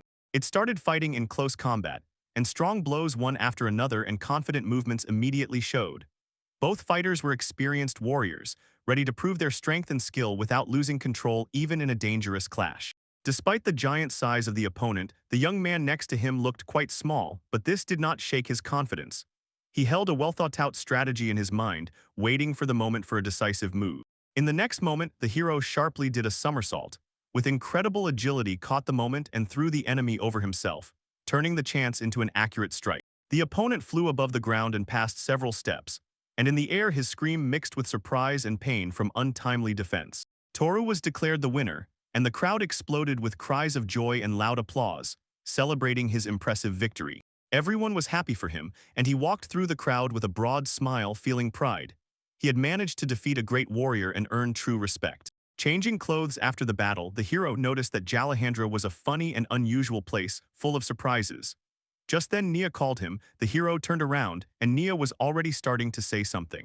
He sat in a circle of many women who gently caressed him, giving warmth and attention that distracted him from his thoughts. The elderly village elder grandmother approached Flyer, and with respect and sincere warmth, noted her skill in battle, emphasizing incredible strength and courage. The elder smiled and said that if she were younger, she too would gladly fight alongside him. Frontier asked if Granny had ever been that strong, and she replied that her specialty was not fistfights, but the nocturnal arts she had mastered over the years. Soon, one of the settlers reported that the guards were already searching for their missing friends, so the boys should not worry, they would definitely be found. Rick and Yui, wasting no time, eagerly attacked the brought meat. They tasted it plenty and, tired after a hard day, rested. Lurgaga firmly held the main goal in mind and asked the elder if he could indicate the way to the capital Red Ruby, where he and his friends needed to get. The elder shook his head and advised not to approach the kingdom right now, stopping them from rushing. She explained that a rebellion might soon break out there, which greatly surprised Flyer. He explained 2 princes are fighting for the succession, and a possible war could turn into chaos and instability. Flerov involuntarily recalled a similar story that had already happened once in the country of Prima, so he became instinctively alert. The conversation was abruptly interrupted by the appearance of a squad of wounded guards who had returned. Exhausted, severely beaten, they barely stood on their feet. One of the wounded lay on the ground, and the squad leader, bending down to him, asked what had recently happened and what news there was from the front. They reported that the soldiers of Sand People had again broken into the abandoned mine and smashed the defenders of the settlements. Everyone froze in shock. This news seemed incredible, as similar attacks had been successfully repelled before. Then they remembered Marcella, the very warrior who had already instilled fear in everyone, and he involuntarily recalled her face and fighting style. He looked at the others suspiciously, as if studying every reaction, and waited for confirmation or denial of his assumptions. Baitanit said that the enemies came for the minerals that were in the mine, and it looked like they took 2 girls with them. Neo shouted at the top of his voice, declaring that Rachel and Kaguya were kidnapped, and at that moment a wave of alarm rose among those present. Leo and her dog were ready to rush forward to save their friends, and the determination in their eyes was unquestionable. He turned to the boy, called his name, and tried to stop him before he did something rash, but at that moment, the settler sharply warned, "It is better not to approach the kingdom now, because a dangerous situation has developed there." The elder silently observed the conversation, with a face full of displeasure, and understood. Serious trials awaited them ahead, so she immediately gave a sign to be cautious. He said that everything happening was fate, and they would have to accept this challenge and find the strength within themselves to resist the enemies. The settler was resolutely determined and ready to fight, having no intention of surrendering in the face of danger. Lur leaned toward the settler and asked if he was sure of his words, noting, "If the boy is afraid, he cannot be forced to move forward." The settler confidently replied that he believed in Fleer and was ready to go with him to the end despite all difficulties. Lur recalled that first they needed to earn the boy's trust, because faith in each other is one of the main components of strength. Everyone understood one thing. Together they would overcome any trials and enemies, so the settler, without hesitation, agreed to accompany them on the road, and the young man only tightened the strap of his bag more firmly. Determination burned in his eyes, collected, stern, such that it does not retreat before any danger on the way. They set off toward the Red Ruby Kingdom, feeling the responsibility and weight of their mission, which lay on their shoulders like cold armor. I woke up and immediately saw a vase right in front of me, and frost enveloped the room like the first cold breath of winter. Everything around seemed unreal and mysterious. She opened her eyes but did not immediately realize where she was. The luxurious bed and spacious room did not at all match her memories of what had happened recently. She remembered everything that had happened to her, and anxiety and confusion rose wave after wave in her soul, not allowing her to understand what exactly was happening. Suddenly she jumped out of bed, her eyes wide open with surprise and confusion, for reality turned out to be too unexpected. Only then did she realize that she was completely naked, and from this shame struck her chest as strongly as fear. At that moment, Rachel entered the room, saying that Marcella had done wonderfully, and that this was another one of her games with the captives. Rachel was in an elegant dress, but her face showed dissatisfaction and irritation as if these very things had turned into a prison. Heroine explained that the dress had been on her since she woke up, and now it gave her no peace. Aguya couldn't hold back and laughed, then burst out laughing at the unfortunate friend Rachel, so the tense situation eased a little. Why was he so smugly clowning around, teasing Rachel and her ridiculous outfit, trying to pull her out of despair? Then they asked where Kokuma was, and whether he had finally been caught upping for good news. With irritation, Pearl replied that Kokuma had disappeared as if dissolved into thin air, and that his whereabouts were now unknown. He suddenly remembered the moment when the man vanished without a trace, leaving everyone confused and anxious. The heroine clenched a crumpled sheet in her hands, and silently noted that this man looked too suspicious to be trusted. The girls decided to escape from here as quickly as possible, running so as not to step into another trap, and every step on the way sounded too loud in the darkness. When they met again with Marcella, she awkwardly admitted that she had overstepped a bit with her power over the captives. The heroine was extremely angry at her kidnapper for his recklessness and unpredictability, because of which everything could fall apart in an instant. She challenged Marshall to another duel, hoping to prove her strength and accept the terms, but then everything went awry. Rachel suddenly shouted sharply at Kaguya to stop. They were already trapped, and further fighting could cause trouble. Garel realized that her body had again refused to obey her. She could not move from the spot. Garel explained that the same dose of the drug affected her just like the other captive, but Kaguya was still able to move at least a little, and that was what distinguished her from the others. He said that this means everyone becomes obedient like cute little animals, deprived of will and freedom. Actuala said with a smile that she adored cute girls, but in response they called her bad and showed their contempt. He said many more words to Kaguya, and declared that they would have to postpone this amusement, because first they needed to meet the king. Rachel was very impressed as soon as she learned about the existence of the king, since it opened new dimensions of their situation. Rachella explained that her master was the only suitable king for this country, although now he was only the heir and not yet a full-fledged ruler. At that moment the curtains in the room opened, and bright light blinded the girls, filling their eyes with radiance and hope. They found themselves in the capital of Red Ruby, a magnificent and bright city, where important events echoed at every step and danger was already brewing. While everything in the hall was held in tension, their allies rushed to help, because time was a ruthless advantage precisely for the rescuers. Mia and Fleer crossed Cactus Valley, gliding along the paths almost without stopping.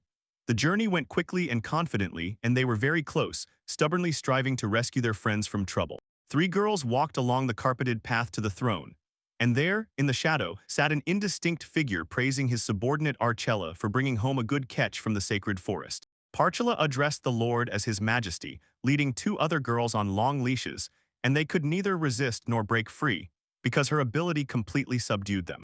A command comes from the throne. This organization managed to accumulate capital and can now start a war against its brother, so the leader asks who has been brought to him. Finally, the one sitting on the throne reveals his face. He is the second prince of the kingdom of Red Ruby, Kagurabe. And he, taking a drag on his cigar, orders the young girls to introduce themselves. Archella pulls the straps and orders the captives to name themselves. One of them tells the prince that her name is Rachel, that she is from the kingdom of Blue Sapphire, and that she was brought here by mistake, as she was a messenger who was supposed to be sent elsewhere. She was entrusted with a mission: to deliver a gentleman from the kingdom of Blue Sapphire to the place where his lineage begins to the homeland of his maternal grandmother, and that is all she can somehow squeeze out of herself now, choking on words from excitement. He states that the kingdom agreed to accept Nia, so there should be no problems, but Kagura, interrupting, loudly shouts something he heard.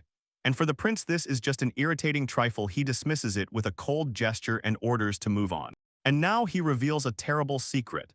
Prince Jishia, who agreed to accept Nia, secretly ordered Kagurabe to get rid of Nia and his companions. Rachel freezes in shock and can only ask aimless questions, while the second prince mockingly emphasizes that she did not know this, although in fact she did, after which he begins to explain what is happening. Mia's mother turns out to be not the simple woman the boys thought she was. She is a girl with royal blood named Fiza, and it turns out that Fiza is Kagura, as her younger sister says. So with this knowledge, Nia, like the second prince and his brother, has a legitimate right to the throne of the Red Ruby, and from now on, all of them will have to enter the struggle for the throne.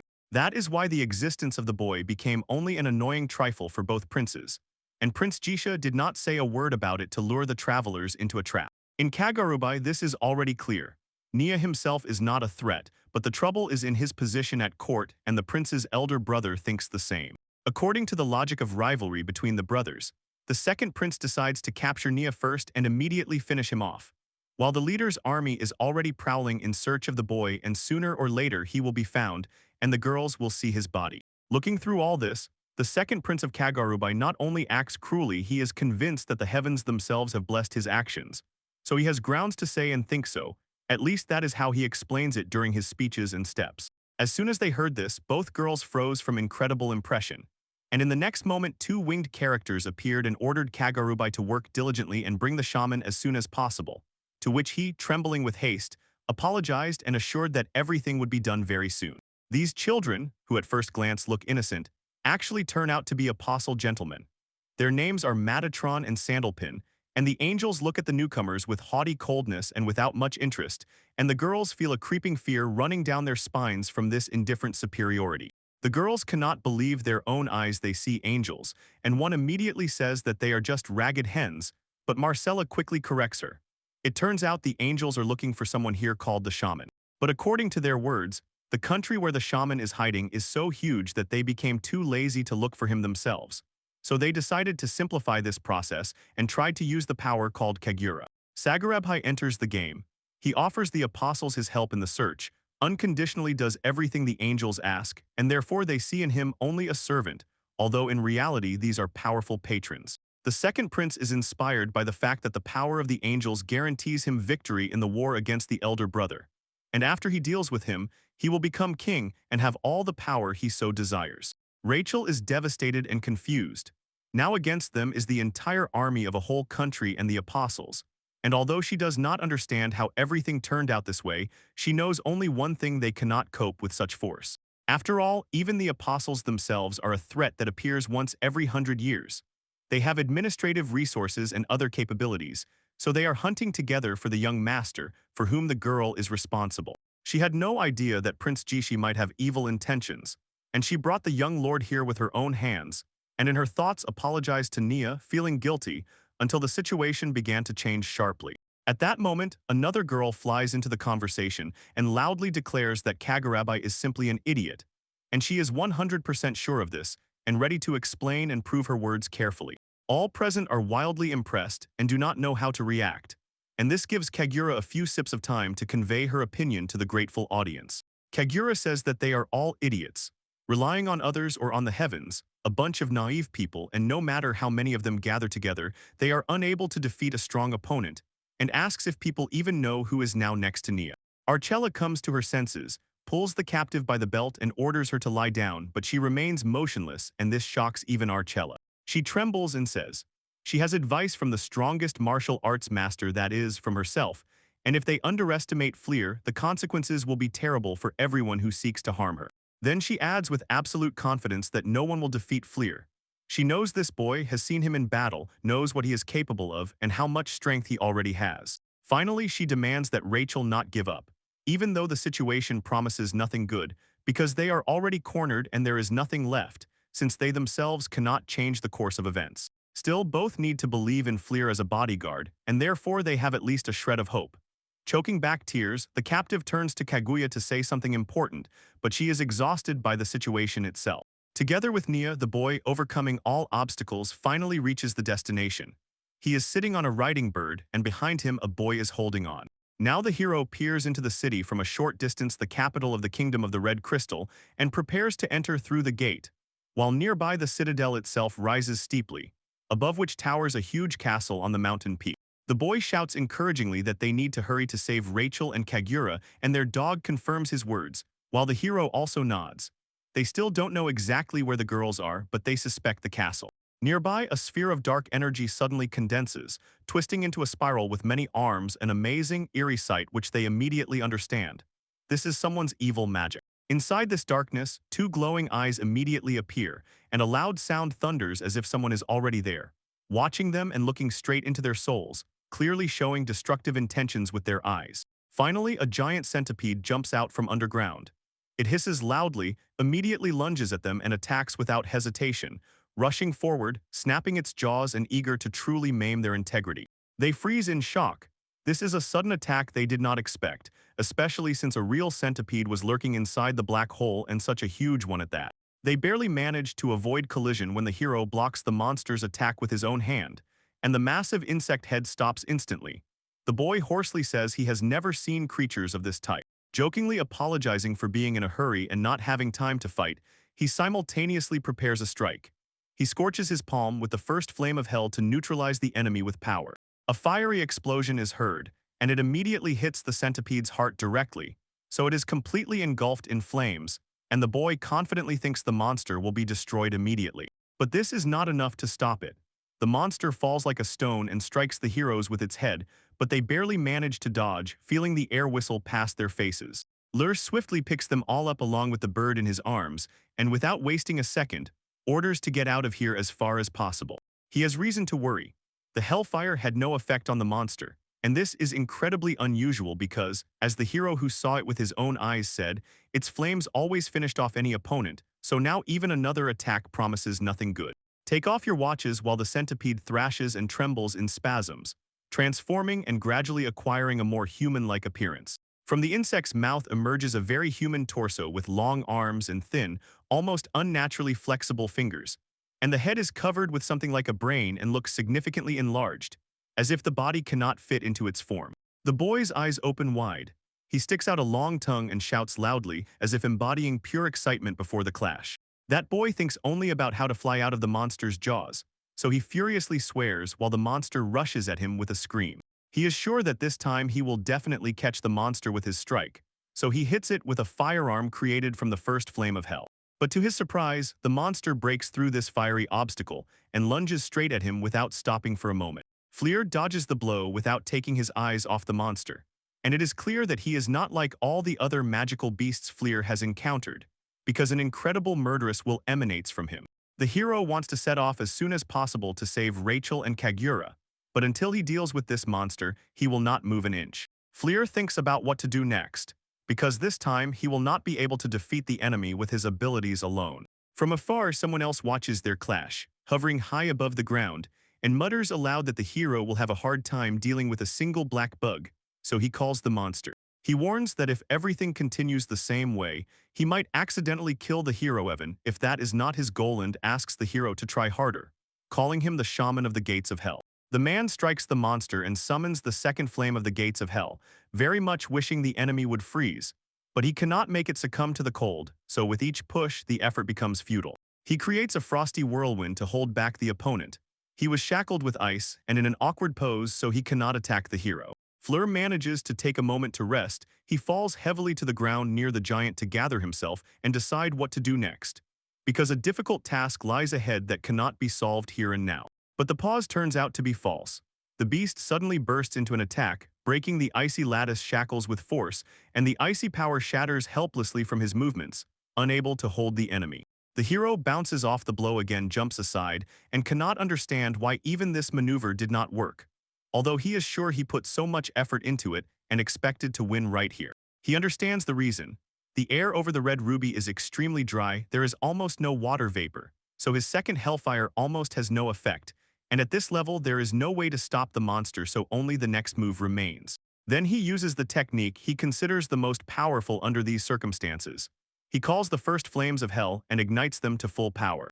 Nia from the side sees a huge flame flare up and tongues of fire scatter in all directions. He only manages to whisper the name of his protector. Fleur at a wildly high speed rushed at the centipede and struck it with a super powerful red-hot devil's fist. That is the name of the technique with which he defeats the monster. But something goes wrong. The blow vanishes uselessly, the enemy does not react, instead grabbing the hero from the side with its huge hand and pressing him to the ground. Fleur's flame does not affect this creature even at full power, and now the hero himself is finally convinced of this. Then he hears someone speaking to him, as if confirming every word, and his heart tightens with the anticipation of an answer. It is a rooster. The bird warns that the hero's light is only slightly warm, so the power has not yet reached the necessary depth. Fleur turns away from the scorched chicken, takes it by the attention and asks what all this means, since the contract was for the hero to become stronger. However, the bird firmly corrects. Fleur can only spend strength, and to get results, skill is needed. In the end, he loses to some puppet of angels, and the hero wonders where such a nature comes from. But the bird is unwavering in this, it is confident that everything is going exactly as it should be. He even states that his opponents are on the level of apostles, so at his current height, he definitely will not be able to cope with them. And the hero recalls, his first Hellfire really did not cause serious harm to Raphael. The second Hellfire is strong but unreliable, it depends on circumstances, and it clearly needs to strengthen the fire, but right now it does not understand how exactly to do this. The bird in sight suddenly shouts one mysterious word, and the hero is unable to comprehend its meaning. The rooster begins to urge him with words, saying that Fleur does not understand the essence of the flame at all, and did not even notice several important details. The bird concludes with a call to rely on oneself, not on some guy like the hero, and at that very moment it disappears for a short moment. Fleur finds himself in a circle of fire. He is alone with the bird circling above the flame. The hero asks what this yellow flame that engulfed him is, and the bird only replies that it just added him problems, and on this its explanation ends, but something in it sounds like a warning. The bird finally utters the name, Gaia, the third Hellfire, ruler of the earth demons, and Fleur cannot hold back an exclamation of delight. This is the third flame. Then the bird explains, this flame rules the earth and devours it, and by its size it will become the strongest among all the others. Fleur suddenly realizes that Gaia is already involved with him. He had never even imagined what this mighty demon looks like, until the fire spoke to him in the language of fate. And then with a tremendous rumble, something begins to move around the hero, as if the earth beneath him has come alive. It's him. The master Fleur hears a strange scream, as if someone is being crushed, and words reach him. Look what he has under his feet. A mole-like creature which the boy stepped on with his heel, whimpers in pain and cries out that it will be trampled here. Gaia, a small creature, emerges from the ground, and he explains that the demon has an interest, so Gaia came to help. Fleur expresses hope that the two will understand each other, and he only adds, His new partner is extremely pleasant.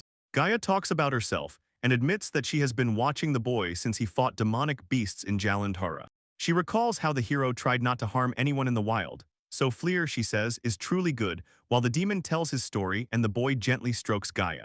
When the creature reaches the main point and extends its flame to the boy, he comically squeezes its fluffy muzzle, causing the creature to get angry and growl, demanding not to be touched anymore, and the boy apologizes. Then the flame flares brighter and Gaia explains.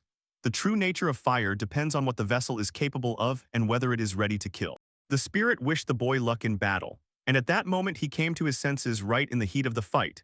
His body is still pressed to the ground by the hand of a centipede, and the monster looms above, opening its jaws and making disgusting sounds. The monster raises its clawed paw to strike, and the boy, holding out his hands, clings to a single thought. He found himself in a situation where the price is life. The monster screams again and lunges forward, but just as its claws almost reach the boy, he abruptly shifts and his hand bursts into flames, forcing the centipede to only manage to feel that something terribly wrong has happened. This instant flare is enough. The monster sharply breaks off the attack and jumps away, increasing the distance. The boy mocks his opponent and immediately understands the reason for his instinctive retreat. For those like him, this flame is truly deadly. While the enemy is still recovering, the hero's left hand slowly and inevitably transforms into a fiery clawed paw. This so-called third flame of hell is the call of the earth. The hero claims he is using it for the first time, yet still trains as soon as he is brought out against the monster. As the necessary images flare up in the boy's mind, he sharply strikes his fist against the ground, and it glows hot red under his blow. Streams of energy fly straight to the insect, it squeals joyfully, and the youth dispassionately declares, "The call of the earth has been activated." The hero's magic tears a whirlwind of earth from the ground, in which the monster begins to drown, struggling and choking in the vortex. The insect cries pitifully and tries to break free, but it is relentlessly sucked straight into the very heart of the funnel. The hero explains that the third flame of hell can control the earth in any area where its fires have already touched the soil, but there is one downside. The user must constantly keep their hand on the ground. He abruptly thrusts his palm forward and attacks with the third flame, loudly and solemnly bidding farewell to the monster, as if sending it on its last journey. Flames burst out in streams right from beneath the earth, carving out a huge cube, and carefully press it into place until the entire structure falls on the monster trapped in the crater. A man with a victorious cry crushes the monster with an earth cube, performing the earth pressure technique, from which a dull crack sounds and the earth trembles. The burning fire on his hand goes out, and he, as if freed from all worries, says that he has finally finished his business, looking in awe at the opponent he encountered, while Nia is already jumping on the chicken right towards him. Fleer nods and replies that he is fine. Thanks for the concern, but warns the guys must not relax because their friends are held captive. Although it took them a lot of time, they still have to help Rachel and Kagura as soon as possible, and everyone around agrees with this. The events move to the kingdom's capital, to the palace. Behind massive doors, approaching footsteps sound as if someone is already coming out to meet. Both girls, exhausted, lie on the cold floor and ask fearfully what will be done with them next, while Marshall laughs wickedly. Marshall smiles predatory and says that he will have fun as he promised earlier. So that is exactly why he brought Rachel and Kagura here, and from this they freeze in horror. Marcella sharply declares that she can no longer endure this, and swears to make them feel the true beauty of Marcella. In the silence of memories, the Flame Lords replay that duel again, and this time the admiration for the young man completely overwhelms them from all sides. Gaia confirms the general opinion. The boy is incredibly talented, and Rooster immediately adds that he never doubted him, although the youth still needs to learn a lot to truly become strong. But the pace of his movements is too slow, and then the spirits are forced to resort to more radical methods to forcibly awaken the hidden power. Gaia warns, an overconfident formula can be deadly dangerous, because this boy is capable of burning everything around and burning himself. The flame of the cox here is especially dangerous, and the bird has no right to wait because it is convinced. The mole also understands exactly what is at stake. Sheh realizes that the boy really has serious rivals, like that angel. While Fleur sits on Demon King, the bird is in danger, and Gaia insists that even now is not the right moment, so she asks to trust the boy. The angel hovers in the air and carefully watches as the hero rides away on the rooster, heading towards the capital. He notes the boy's firepower is good, but he barely manages to handle even one dark insect. He has just awakened the third flame, and the angel is deeply horrified and bitterly regrets it. The hero notices that Sandalpan and Metatron are in a disadvantageous position because he did too much, and now he is heading to the capital, where he will inevitably meet the apostles. With these words, the angel himself disappears, promising that it will be interesting to watch Fleer further, calling him the last of the shamans, while the boys rush to help their friends. Meanwhile, in Marcella's room in the capital, desperate cries come from behind the door. Everyone begs to stop. The girl scolds Marcella fully without restraint, but at the same time admires the spectacle with delight and finds something to do. She dresses the girls in various outfits, and her companion barely holds back laughter. Rachel, who is being dressed, stands motionless in a bold outfit resembling model clothes from a glossy magazine, and through angry tears shouts that it humiliates her. While Marcella is already looking for another outfit, and Kagura is giggling. Rachel turns to her partner with a request to stop something, explaining that, in her opinion, Marcella is not torturing the girl too harshly, but she is not laughing at all because of this, and the room owner throws. Supposedly, Rachel has a beautiful face. At that very moment, Kagura enters the room and mockingly asks if her face is really that ugly, and Marcella bursts out laughing loudly, echoing her words. Marcella teases Kagura, insisting that she is beautiful just the way she is now, and that she still won't be able to save the boy, so she might as well just give up. Marcella takes advantage of Kagura's inability to respond properly and throws her onto the sofa with force, while Zaitz adds coldly that there's no escape from there anyway, so running away makes no sense. And it seems Kagura's power is so great that this girl's friends are simply doomed, while meanwhile the prince has already completely surrounded the city. The sorceress mysteriously whispers that her boss has another identity, not just the title of prince, but something much deeper. This man, besides the royal blood that gives him the right to claim the throne of the Kingdom of Red Ruby, is the head of the Adventurers Guild, and one of the most influential figures in his field. He has already given the order, and 5,000 humiliated people of the kingdom have gathered into scattered bands and set out in groups on missions to carry out their guild leader's plan. Now, as the second prince says, they have a clear mission to capture Nia alive, and Kagurabe considers this obviously achievable for such a huge number of operatives. The leader orders to capture and deliver the head of his escort. In the boy's case, forcibly bring him directly to Kagura, and he is confident that this will be entirely feasible. The events take place in the capital of the Kingdom of Red Ruby in a southern settlement under the castle, where a tight wall towers around, and all the buildings are designed in a whimsical Eastern style. In a narrow alley, a girl in a cloak wheezes pitifully as a gloved hand slaps her face. A rough adventurer is driven by the order to find Nia for his leader. Two men in combat gear scrutinize her and clutch a sheet with a notice, trying to determine if she is wanted. An old woman hugs the girl and tries to object, but she is roughly silenced. These travelers are carrying out the order of the legitimate ruler Prince Kagurabe, and anyone who sees the boys with the announcement must immediately inform the travelers about it. In the capital, enemies are hiding somewhere, so a reward of 50 platinum coins is promised for anyone who catches these boys, and the adventurers loudly announce this to passers-by. Two people are walking down an empty street when suddenly the ground behind them rises, swells, and breaks away from its place, then just as quickly returns to its normal position. On another empty street, voices rise from beneath the ground, assuring that no one is nearby, but at that moment the ground shakes and rises, producing a giant hum as if something is moving inside it. From an earthen mound, the traveling boys immediately fly out along with a riding chicken, instantly scaring a passing cat, although the street is empty and no one notices them. Nier says that the third flame is simply incredible, and he did not know that the hero was capable of such a thing, while Flair says he is impressed by how awkwardly one has to move down below, underground, and hopes he will not have to resort to this ability again. Nia immediately notices the posters on the walls and after reading their content understands.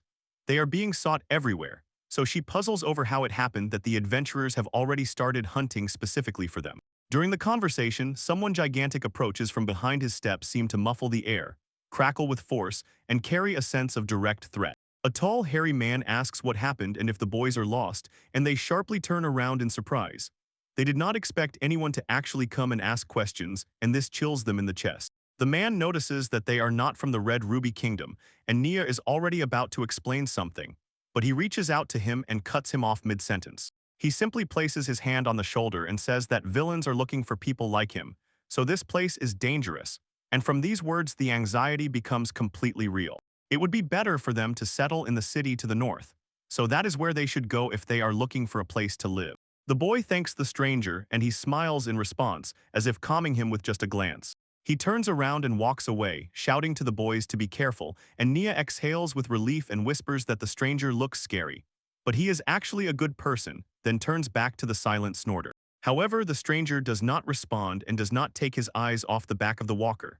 And as soon as he leaves the alley, the soldiers immediately bow in respect upon seeing him. There are only 15 soldiers here, and each of them salutes Harry the stranger. Rumors were going around the city that he was being sought, and that he could no longer go out on the street until suddenly something happened. This man is Prince Deltsalon. He explains that he heard. The travelers are searching for something too carefully, so he went out to see how his people were doing, but it turned out that the soldiers had already dealt with several exiles, and Deltsalon is scolding his brother. A soldier asks if they should stop and look for the people from the posters, but the prince replies that this whole scandal is the fault of the angels who asked Kagurabi to do all this. The soldier objects, saying that it is only advantageous for them to use the situation to find the boys and lure the apostles to their side, making them allies in the fight for the throne. The prince calls him an idiot and states that this argument makes no sense, but the officer is surprised by these words and asks again distrustfully, with the same expression of genuine surprise. But the thing is, the angels have always had a capricious nature, so there is no guarantee that they will keep their promises, and dealing with this boy is really a bad idea.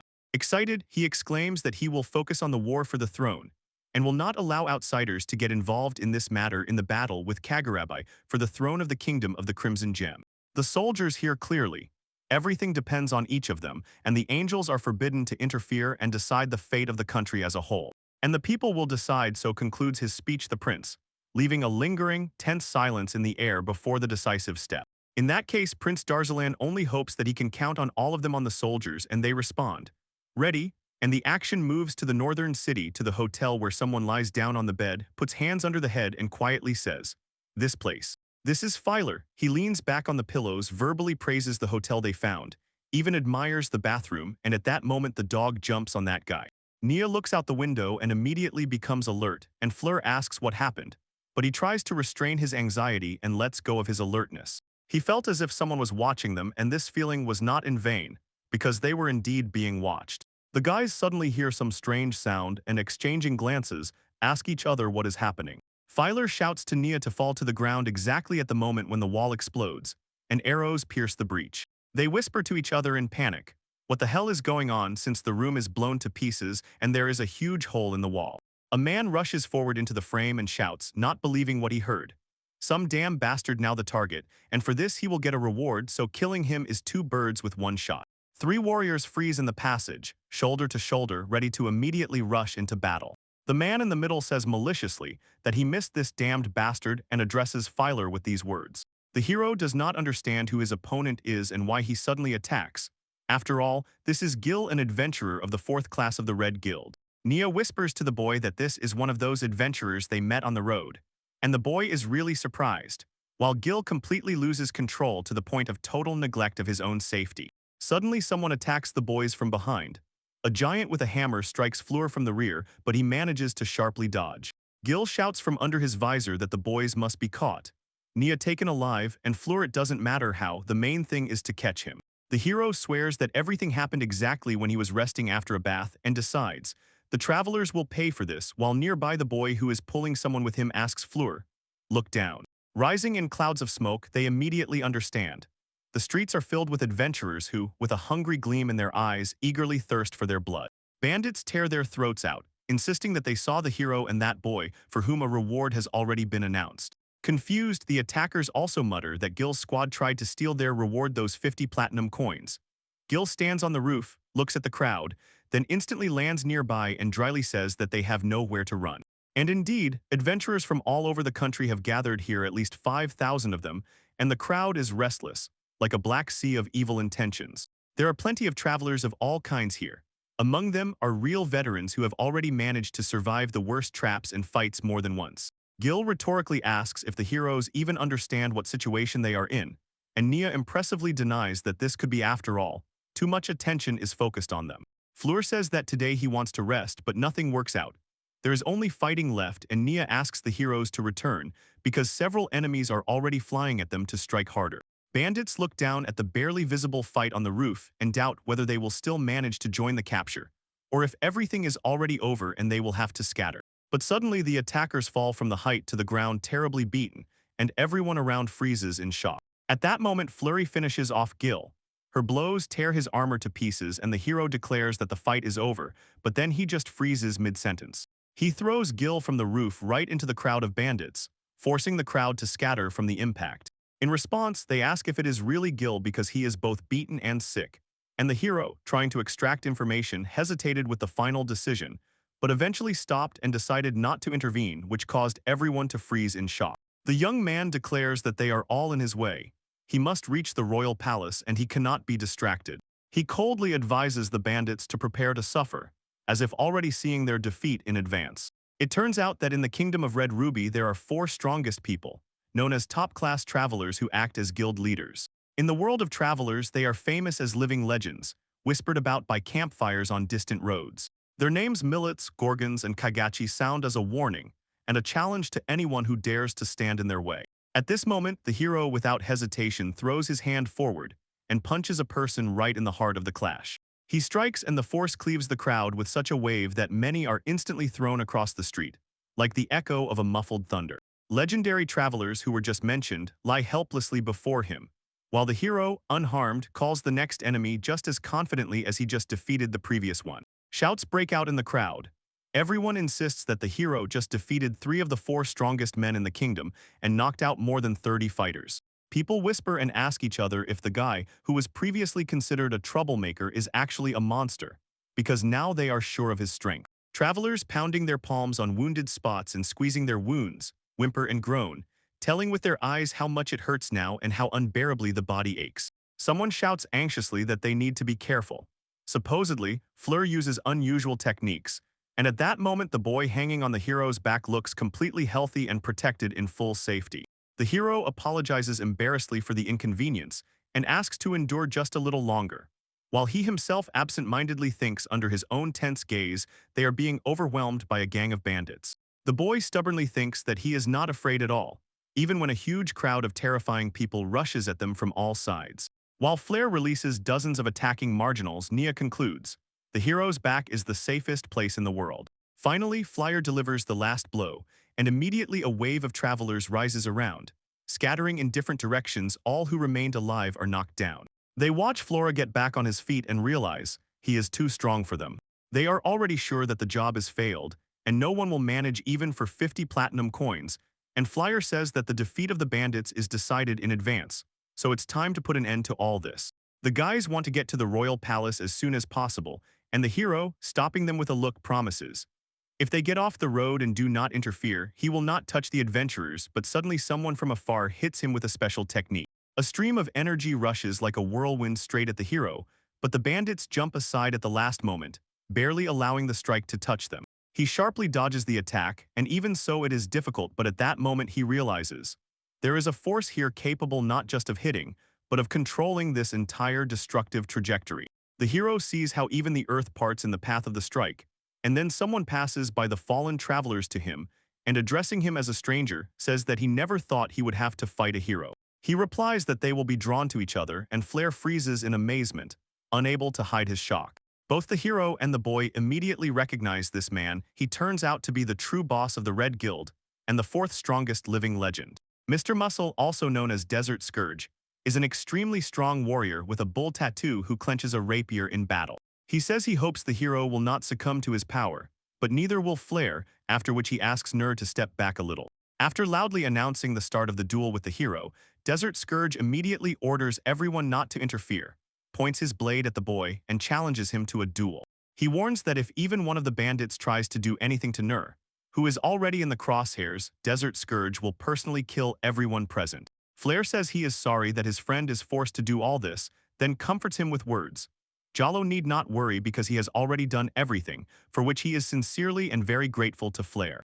The hero replies that the request has been fulfilled, so now he travels further together with Kaguya, while the researchers watch in surprise how calmly Flare speaks with the living legend, as the hero tries to persuade Mr. Muscle not to fight. But Mr. Muscle refuses, insisting that he cannot let the hero and the boy pass because he is also a traveler, and with a sharp movement he takes a fighting stance and swings his sword. So Sting must do his job properly, and the hero only sighs but immediately gets ready, because now he himself wants to fight Mr. Muscle. 2 warriors stand opposite each other and look intently at one another before the upcoming clash.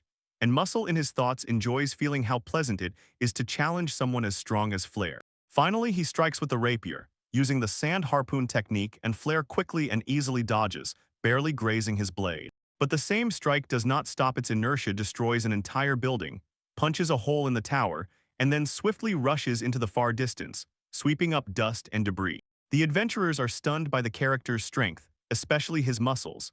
Smoke rises from the traveler's blade, and Fuarlier mutters that he now understands the enemy's power. He lunges at Mr. Muscle, clenches his fists, and with full momentum throws himself forward to close the distance for the decisive confrontation. The bandits are confused. By their calculations, the guy should have fled after the first strike, but he does worse than foolishness if he thinks he can avoid the attack by aiming straight at the forehead, because this makes the strike even stronger. Mr. Meaty bursts from his place and unleashes a hail of blows. A real sand throne of a flurry of jabs flies toward the young man from all sides, and the master of the tempo hesitates for a moment. Bullets fly and no longer give him any maneuver, and the bandits laugh, delighting in their own strength. The muscles have realized that it is time to defeat the youth while the injections fly closer and almost touch his head. But suddenly the traveler's sword blade cracks, deflects to the side, and flies off trajectory, causing all the bandits to freeze in shock. Could the rapier really have broken, and how did it happen? It turns out the blade was covered with a layer of a special cursed steel alloy. The muscular opponent grits his teeth and whispers that this is his chance.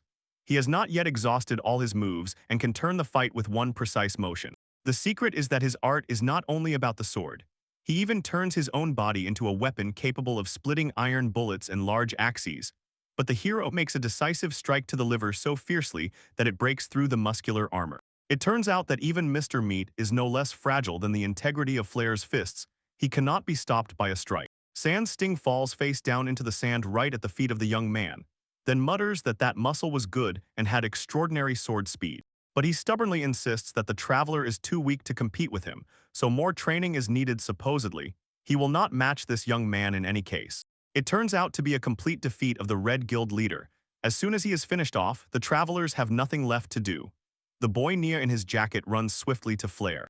They think that all the opponents have finally lost the desire to fight, so all that remains is to reach the royal palace and do what was required of them to save their friends. But the boy's jacket slips from his hands, and some unknown force sharply pulls him up and tears him high into the air.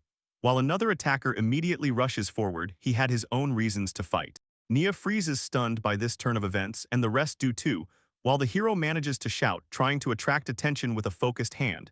Because Nia is already being dragged into danger and everyone looks up, trying to see what is happening above. Now the observers finally manage to see creatures with outstretched wings hovering in the air, and one of them solemnly declares that the target has been found and is now protected from any encroachments. These are the angels who once kidnapped Nia, and now their next strike is aimed at Shaman, so the leader of the angels orders his minions to kill Flare. That is how he calls Shaman, drawing a harsh parallel with those apostles who acted long ago. Flare exclaims in surprise that they are angels, but his face distorts with incomprehension. He cannot understand why they came here, how they got Nia, and why he is called Shaman. The angels hover in the air above the young man, and he, rising to his feet, shouts their name. He cannot contain his surprise, because he never expected to see such a thing here. One of the angels covers Nia's mouth with his sleeve, and Flare immediately flares up with his own anger in his thoughts, and curses the angels for getting involved in this story, promising to destroy the enemies. Suddenly, an angel shouts to the people that they are beasts, and all this happens against the backdrop of shocked silence. The crowd freezes in astonishment, not believing their own eyes, and watches in surprise as angels hover in the air. He utters a question about how people can stand idle if they are ordered to attack the floor, and cover the angels retreat to the palace with their own spoils. But in a moment, people go insane and start walking like zombies, mechanically performing what they are no longer able to comprehend. The warriors rush forward and cover the flyer with their own bodies, like funeral wings, while the hero spreads the flames, but the fire has walled off his way out. The hero cannot understand why all this happens so suddenly, while events unfold right before him. He is unable to strike Hellfire into the crowd, but if he does not hurry, something terrible will definitely happen to Ner. He wonders if he can clear the way and finish off the enemies with cursed combat techniques, but there are too many of them while the flyer insists. All must be dealt with in one blow, and the choice falls on Hellfire. The hero shouts to the boy, saying that he will definitely manage, until the angels scatter to the sides, and Nia gasps from their embrace and coldly declares that she is breaking off relations with Sir Floor. The boy replies that together there is only one goal: to capture the angel alive.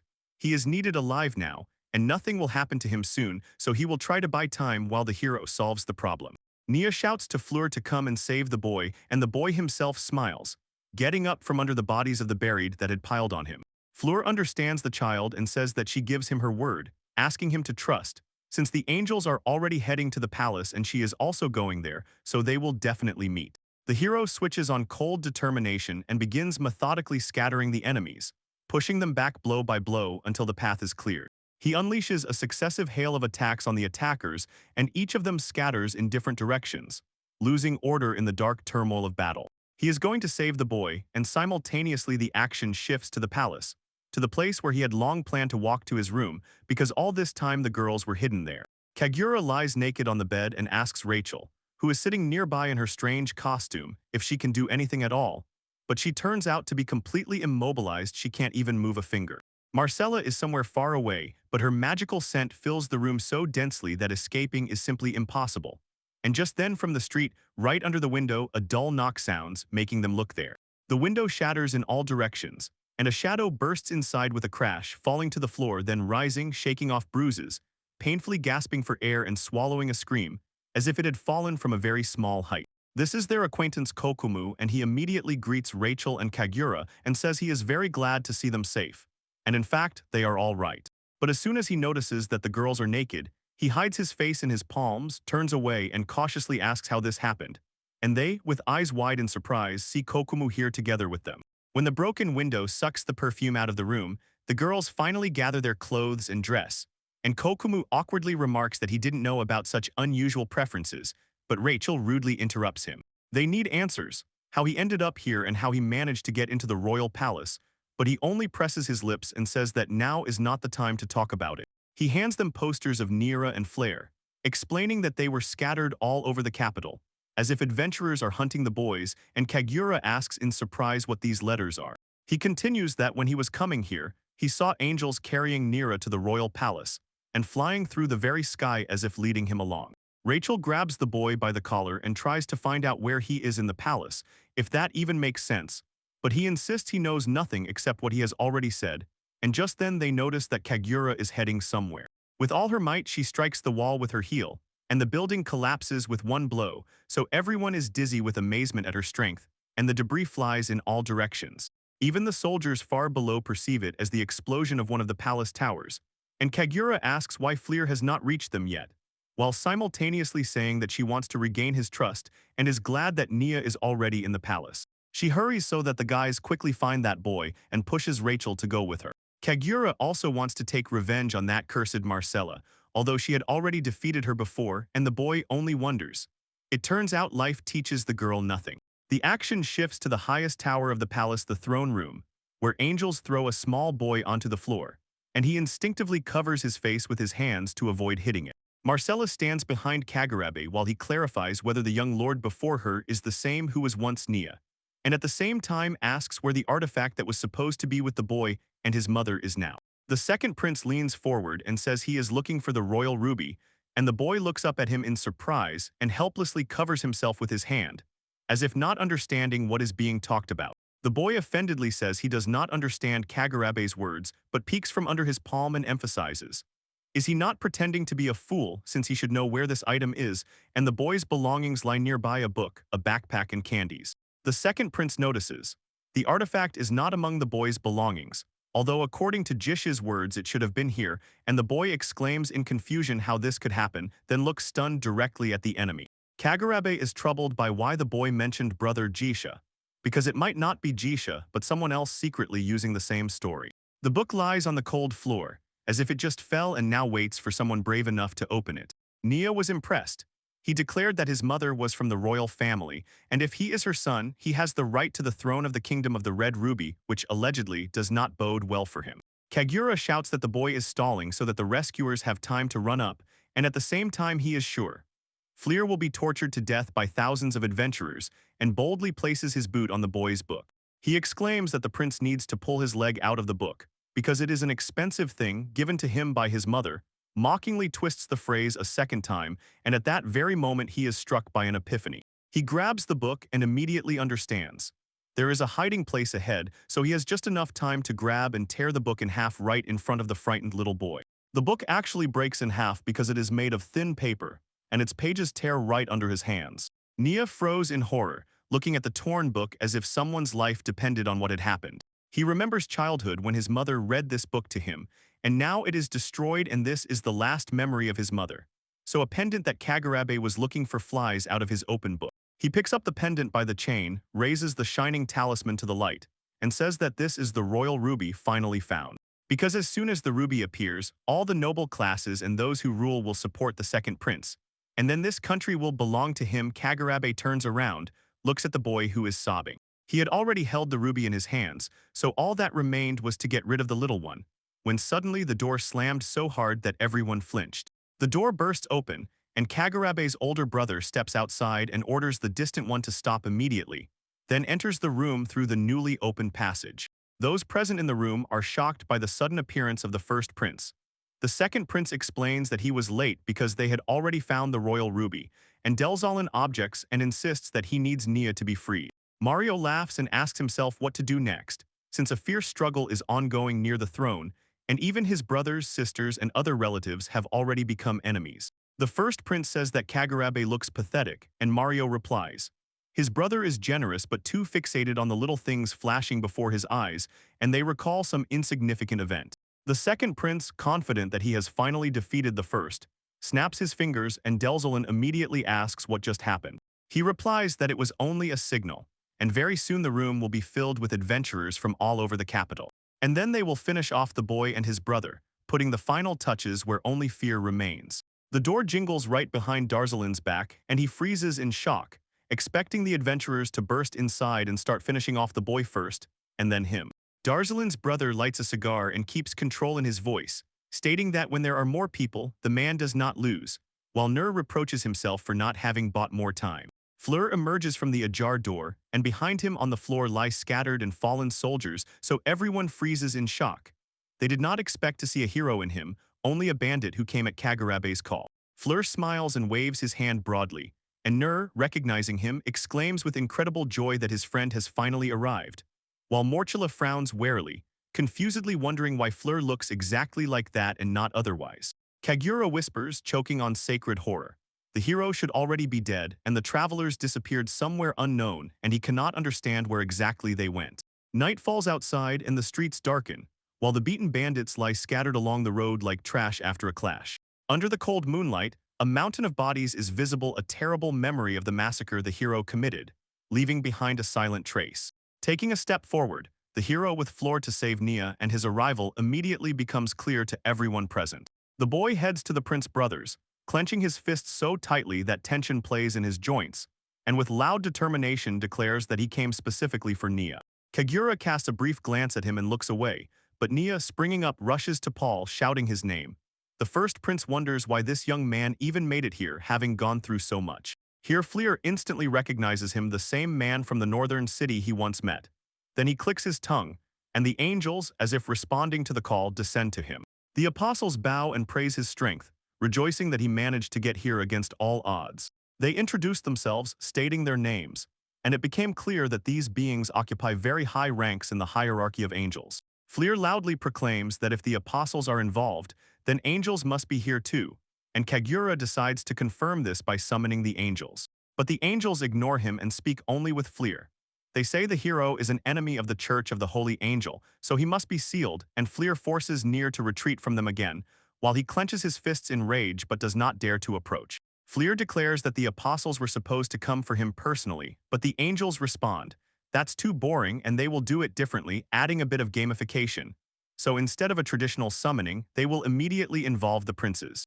The angels loudly and clearly address the princes, announcing their demand and the start of this game right before everyone's eyes. The message said, "Whoever kills the shaman first will become the next ruler of the kingdom of the Red Ruby." Then one of the apostles stated that there was no need to go to war, and the second replied, "That's a good and wise idea," but the hero and Darzalan were not happy at all, because something untimely and dangerous was happening right now. The first prince threw forward confident words. The angels cannot deceive him, for the Church of Angels has a law forbidding interference in human lives without an official request, and Darzalan asks to leave the people alone. The apostles were shocked. The prince is truly brave if he is not afraid to speak so openly to the angels, but at the same time he looks reckless. Fleer contemplates what a responsible ruler of the kingdom should be like. And at that very moment a blade flies straight into his face, forcing him to react sharply. He manages to dodge before Kagura. The blade of his knife whizzes past, and the boy runs after, tightly gripping the weapon. Nia screams in fear, but the boy holds on although his hands tremble from fright. Indeed, the old Kagurabhai is an extraordinarily fast fighter, and there is a dangerous trap in this. The second prince immediately understands. The boy managed to dodge, so it will not be so simple, and Darzalin asks his brother not to let the angels control him, believing that the slaughter makes no sense. But Kagura twirls knives in his hands and declares that his brother is foolish, and that he will definitely defeat his brother. The second prince of the kingdom of Red Ruby is convinced that he will become the next prince, and catching the knives with dangerous speed, takes a fighting stance. This time his movements are clearer and colder. He asks Marcella to kill the two women she captured, because their tasks are already completed and they are no longer needed as hostages. Marcella cleans up the traces behind her and agrees with the master without unnecessary words. While Marcella steps back, Kagurabai apologizes to the hero for the wait and assures. His thirst for killing is no personal matter, only duty, since he is much stronger than his subordinates whom he has already broken. He is a true professional from the highest circles of travelers. His full name is Kagurabai de Sangarpura, and that is how he is called in the Red Guild. He spins knives around himself as if the blades are part of his body, ready to strike at any moment. Darzalin thinks, even if he himself is not in the best shape right now, his brother is still a wonderful fencer, much better than him, the first prince, and in this clash Darzalin can do nothing, while the second prince boasts again and again about his advantage. He angrily says that Fleer should regret getting involved with Nur, because he is none other than a parasite who only creates problems for others, just like his mother. Then Fleur bursts into rage. She declares that the boy is a wonderful contender for the throne and not weak at all, whereas Kagurabe, on the contrary, is a real weakling and the main one among those doomed to fall. Panic rises in the palace. Rains pour, the guard watchmen shout that the prisoners Miss Marcelli have escaped, and demand to find them immediately, fearing that the girl in anger will do something terrible to them. They insist that not all is lost yet, and that every corner must be searched. But in the commotion several guards rush past the corner to where the boys are now hiding, moving cautiously, giving nothing away. Kagura whispers that the guards are no longer there, and it is visible how their friend stands in the middle between the girls, holding onto him and sighing with relief. Now he has disguised them using magic, and Rachel only marvels at the abilities of the boy from Kokuma. He confidently says that the camouflage works on everything he touches, even if its purpose is only to fool people, and so far everything is going incredibly well. Kokuma is warmed and sincerely thanks the girls for the warning sign they drew on the mine, and it is thanks to it that he was able to break free from the nightmare and survive all those events, remembering every day. He adds that he is truly sorry, and when he recalls those days he does not hesitate. Otherwise he could not have acted, because if he had done nothing he would have hated himself to the end. He apologizes to the girls, and Rachel waves it off, calling it nonsense and promising that apologies will change nothing. But Kagura puts his hand on his shoulder and quietly emphasizes, he has the right to regret what he did, and that is the most important thing. Kagura with his gaze once again shows his respect and warm pride, thanking him for saving her in that terrible time. Kagura says that the gratitude comes from the heart, and as soon as they met, it makes the boy strive. He immediately salutes. They reach the bridge over the moat, and behind it lattice doors are visible. Kokuma confidently explains that they are allowed to enter the palace and leave it without obstacles as soon as they cross the bridge, and will be able to reach the castle. He adds that only getting to the upper floor remains, but he does not finish speaking. A giant ring suddenly hits him and leaves a terrible wound near the collarbone. Everyone freezes in shock at such an unexpected turn of events. Kokuma, sighing, falls to her knees, but the ring flies past and involuntarily returns to the owner's hand. This time it is Morchula, and she has a real weapon. She sharply swings the keel and thick smoke rises from the blade, as if gathering strength for a strike. She is furious because the animals, that is, the girls, have scattered, so she has no one left to conduct her experiments on. Kagura shouts at Marcella, while Kokura falls helplessly to the ground and remains dead amid the commotion and horror. Morchula abruptly jumps toward the young man, and the witch, clinging with words, warns. Kokuma took her property, so now death awaits him. Moreover, he has already managed to steal property in the village as well. Morchula gestures widely, throwing the ring toward the girls who are hugging, as if setting a trap right in their direction.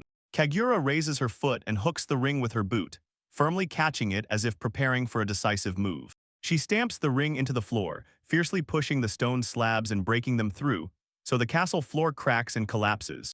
Here Kagura finally takes the ring in her hands and rises in all her beauty, while Rachel presses the wounded Kokura to herself, and Marcella's words about her beauty and strength make Rachel scream.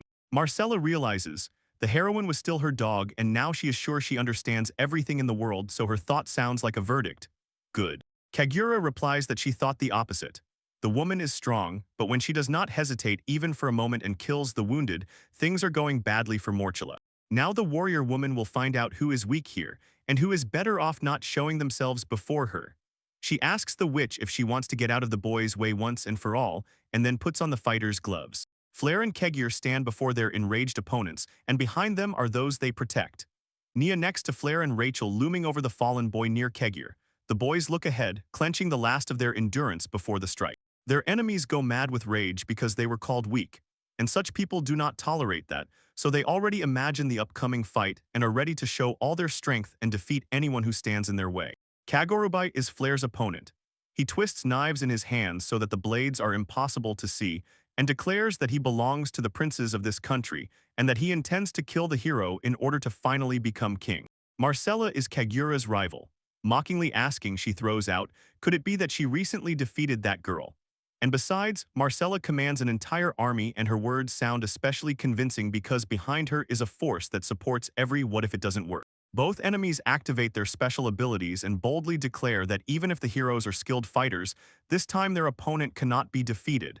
They will pay for this audacity, and it is in this duel that their end comes. Kagura bursts into battle, activates full mode with knives, and the blades fly faster than sound as soon as she comes within reach.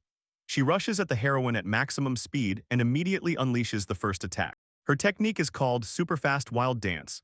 Swinging knives from all sides at super speed, she rains blows with numerous lunges, trying to hit the opponent from any direction. Marcella also shows her own technique, Shining Queen of Perfumes. She sprays an incredible amount of pheromone perfume in all directions to break and crush the enemy with her poisonous aromatic attack. She emphasizes that this perfume is so thick that it is visible even to the naked eye, and could hit Kagura directly and win instantly, but instead she needs to brutally kill the girl right now. So both villains rush forward in attack.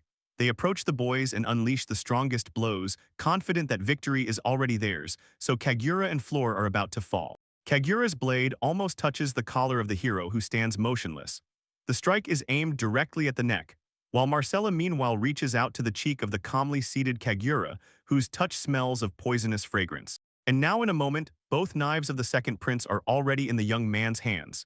He raises them high, holding the blade so as not to prick himself on the sharp edges, and squeezes them with 2 fingers. Kagurabe does not understand what happened. He looks at his guy with knives in his hands. He seems to hold the situation within himself, while the attackers already have empty hands, and silently freezes, stunned by the sudden change of circumstances. While the hero lectures him, Kagurabe still mutters quietly about his knives because they are really fast. His movements with the daggers are more flexible and precise than those of the bandit henchmen, but this very instant rearrangement confuses him. But this is not enough to surprise Fleur and win the duel. The guy decisively squeezes the knife, the blade crumbles into pieces like glass, and the strength in his hand responds with the same icy, desperate blow. The eyes of the second prince sharply widen in surprise, and at the same moment Marcella, whose cheek is dripping with sweat, also gets confused. She sees that her power did not work on the girl as it should have. Kagura calmly looks down at the witch, while she mutters that this magnificent aroma should definitely immobilize the heroine just like last time, and Kagura simply waits silently until she finishes. Now the girl begins to speak and asks Marcella to listen to her. During the last duel, when they fought one-on-one, the witch was excited and breathing was disrupted. This helped her win. Already now Marcella's ability is no secret to the girl. She fully understands its limitations. So if Marcella just holds her breath and relaxes, the perfume will have no effect on the heroine, and the path to the answer becomes clear. The witch is horrified. Her ability managed to raise entire armies on her side, and she stubbornly refuses to believe that she can be dealt with so simply by one banal method, but the facts show. It's true, the ability does not work. A sigh breaks out of the witch's box, and Kagura immediately strikes her with a kick to the stomach, and not giving her time to recover, throws her high into the air, stating that the witch relied too much on her ability and that's why she lost. Meanwhile, Fleur, having knocked the opponent to the ground, drags his face across the stone tiles, and Kagurabe has already been brutally beaten. He is spitting blood from numerous wounds, and the hero does not give him a moment of mercy. The second prince, despite his terrible condition, barely audibly mutters that Fleur should be spared and forgiven, because when he becomes king, he will give the hero everything he desires as soon as he utters these words and immediately falls silent. The prince demands that the enemy apologize for insulting Nia's mother, and Nia, turning around in surprise, notices. He is still watching the fight from afar, but she can still hear what exactly the men are negotiating. Kagura Bai agrees to apologize to Fleur, hoping that this way he can avoid further suffering, and rejoices that everything can be settled so simply. But Fleur orders the prince to weigh every word more carefully because he still does not intend to forgive him. It turns out that both Kagura Bai and Marchella are incredibly strong at heart, but one duel is not enough for them. So the boys show what a true complete defeat is, and today they do it without mercy. Although the enemies can no longer resist, they beg the heroes to stop, but they continue to beat them in terrifying ways to finally break the enemy's will, and this scene becomes chilling. Blow after blow, Kagura Bai continuously lashes them until Duke Kagura slams Marcella face first into the stone floor with force, and Marcella himself presses the opponent into the slabs with his feet. So both villains have already lost consciousness and do not respond to the beating. And so Marcella lies defeated, while Kagura declares that they will still have to fight each other later. But now the victory is completely won without any doubt, and no one has the slightest shadow of hesitation about this. Rachel calls the girl from behind and shows that Kokumu is already bandaged. Despite acting somewhat clumsily, he is still alive and can say Lady Kaguya's name aloud, and this inspires hope. Kokumu weakly says that the warrior is incredible, having defeated such a powerful Marcella. He looks exhausted, but the girl approaches closer and firmly asks him to be silent so as not to worsen the situation, while he stubbornly assures he will manage. He explains that in his profession he has often received injuries of this kind, and that he has a camouflage technique the enemies will not be able to find him. So while no one is looking, he will calmly give himself first aid. Kokumu sharply asks the girls to hurry and save Nur, because otherwise, according to him, a terrible end awaits him. And at that very moment behind the boys, a strange sound is heard, and they turn around to understand what exactly happened. It is an explosion on the upper floors of the castle in the wing where the throne room is located, and where, according to all calculations, the boy was supposed to be kept safe. Kokumu asks in surprise what happened, since this was the most reliable place. He asks what is going on in the castle while the hero loudly exhales after the duel that just ended. He defeated the second prince, but the battle is not over yet. But he stubbornly decides that the game is already over, so the fight can be stopped. The main opponent is defeated, and he completely forgets about the angels who are also participating in the game, because each of them has their own motives. The angels have not forgotten about him. They watch everything from above, grinning with disgusting smiles and loudly mocking everyone, and Fleur asks them to stop being spectators, but they do not respond yet. Darzalin looks at the hero with admiration such a high level, since he defeated Kagurabe without much effort. And nearby stands Nur, thinking that this man is about to attack Fleur and start beating him. Here the first prince shifts his gaze to the boy and says that he reminds him of Freya, his sister and mother of Nia. He admits that he is glad to meet the little one, and at this stage he has no evil intentions. Filer addresses him quite familiarly. He has the right to do so after everything that happened, and asks him to take care of Nia while this boy deals with the angels. And the first prince immediately agrees. The roles have already been assigned.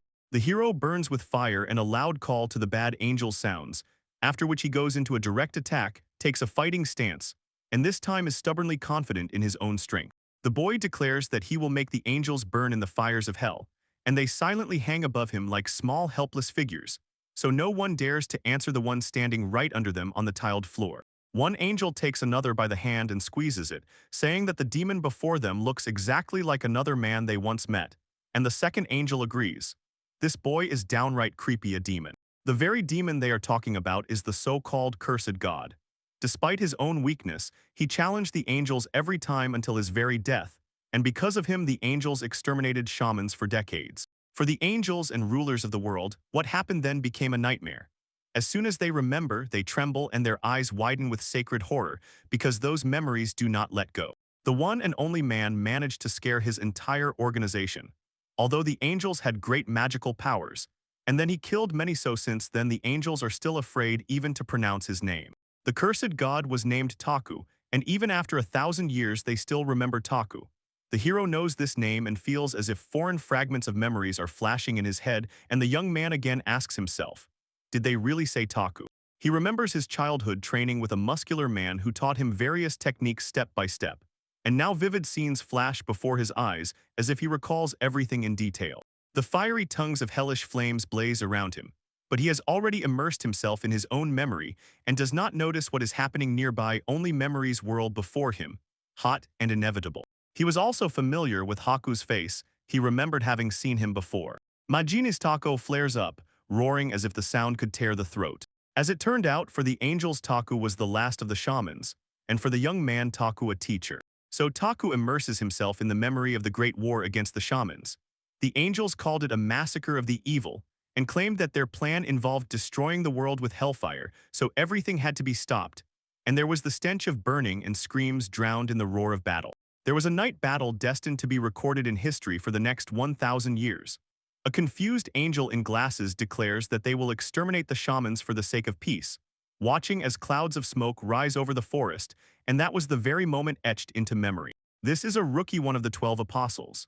Zerial cannot contain his excitement and shouts that this is a crusade and they will definitely win this battle, until another angel interrupts him with a projectile strike right to the head. This is Lady Michael, the fiery apostle. She states that the angels have business with only one specific person, not all shamans, so the crusade is a fabrication, and she sends the shaman away so he won't babble unnecessarily. Mika irritably admits that with this war all their work destroying shamans one by one is not at all to the angels' liking, and he is sure there was no point in coming here, since the angel Raphael refused to participate at all. But just when everything seems finally decided, another angel appears, Aldebaran, and takes on the assistance, explaining that it is too early to say the matter is simple. The troops are already broken, but he came precisely as reinforcement. The reason is that the angels sent earlier on this mission failed to do the job, and Zerial asks how this could have happened. Because it does not fit into his faith, however, Aldebaran responds with new forces thrown into the battle. He gloomily, without any tricks, asserts that on the side of their enemies, the shamans, there is a real monster. In another place, many angels have already died. They lie on the ground, and one man is finishing off the last one, Marcel, the very one sent by Aldebaran. The leader hoarsely commands that the shaman does not understand what he is doing, and that people must kneel before the angels without resistance, because this war is senseless, while two small angels tremble somewhere behind. So he indifferently dismisses all doubts, focusing on the agreement, to continue honoring it and guarding the gates of hell from invaders, and he uses the first flame of hell, finishing off the enemy. A huge pillar of fire bursts into the sky, scattering other angels, and this technique, known as the power of the fire god, suddenly covers everyone present. The angels, hanging in the air like frightened creatures, flee for their lives themselves because the wall of fire rapidly expands, and Michael shouts, "What is this?" while Zerial scatters them in different directions and finally loses control. A crater opens below, and as soon as the flames subside, the angels see a man in the middle of the ruins. It is Taku, who has just used an extremely powerful technique, and with one strike of his power knocked many angels off their feet. In his hands, the defeated angel caught by the neck still smokes, and the master insists that it is impossible to misunderstand him.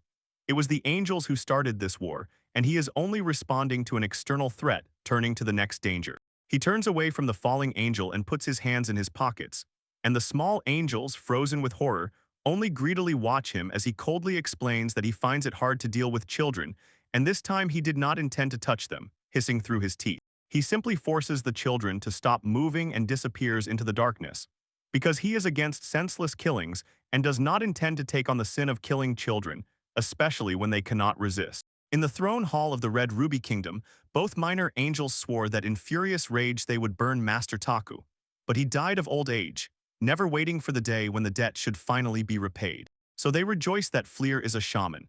At least they can get something out of him, even though the very image of Taku is still alive, and they are forced to endure and put up with him and can do nothing, but in every word there is regret. And here the hero interrupts the conversation sharply. He shouts that he cannot believe it.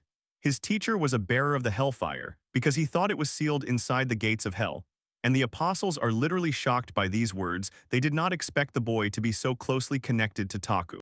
They tremulously rejoice in their luck, because they will finally be able to take revenge on Master Taku after so many years and begin to prepare their techniques.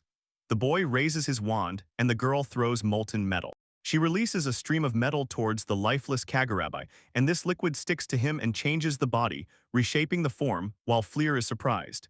He does not understand what exactly they are trying to do to Kagurabi with this liquid. He noisily rises to his feet. The body is already in metal robes, like armor, and can again move and fight with incredible strength, which the evil angels have returned to him. Agoribai looks like a real cyborg. One of his hands is replaced with a huge drill, a strange rear protects the body with armor, and only the head remains outside protruding from the plates and terribly battered. The boy looks surprised as the second prince rises again and in such an armored form, and the angels explain. This is how their abilities work. Steel creates objects, and control governs them. Thus the angels become the strongest, encouraging each other with shared confidence, solemnly proclaiming victory as already in their hands. The liquid metal rises from the girl's hands, and in the air there is a broken trembling, as if something is about to take shape. They offer Fleur to dance, that is, to fight with his own creation. What they made of Kagurabi, and the boy controls the movements of this terrible cyborg with his wand, directing it forward, and himself takes a fighting stance. The young man says he does not know what the angels are capable of, but still must teach them a lesson, because they are outrageously insolent, and his steel cyborg is already ready to fight alongside. Two men with terrifying faces utter spells knight armor and steel knight, and the man in the huge metal suit raises his hand, like a giant drill, to strike a blow. He forcefully flies into the black and white checkered floor which cracks and crumbles, and the man who is holding the child for protection is covered by the shockwave. Through the smoke and debris, the child trembling in his arms is visible. While the dust has not yet settled, the man with long white hair and beard looks at the attacker shocked by his terrible strength, and the air around seems to ring from overload. Brother and sister examine the ruins left by the man in armor through his actions. The boy confidently says it is a masterpiece, and the sister explains this is their technology. They invest life into the armor so the steel becomes stronger and more maneuverable, and the man in armor struggles to catch his breath, realizing the price of such power. The man in the iron suit is bleeding, and his sister trembles with horror. The price of this technology is the life of the man who is placed inside and used as the core. The brother rhetorically asks if it matters since people can be replaced as many times as needed, but the protagonist, covered in flames, throws a fierce look at them, full of anger.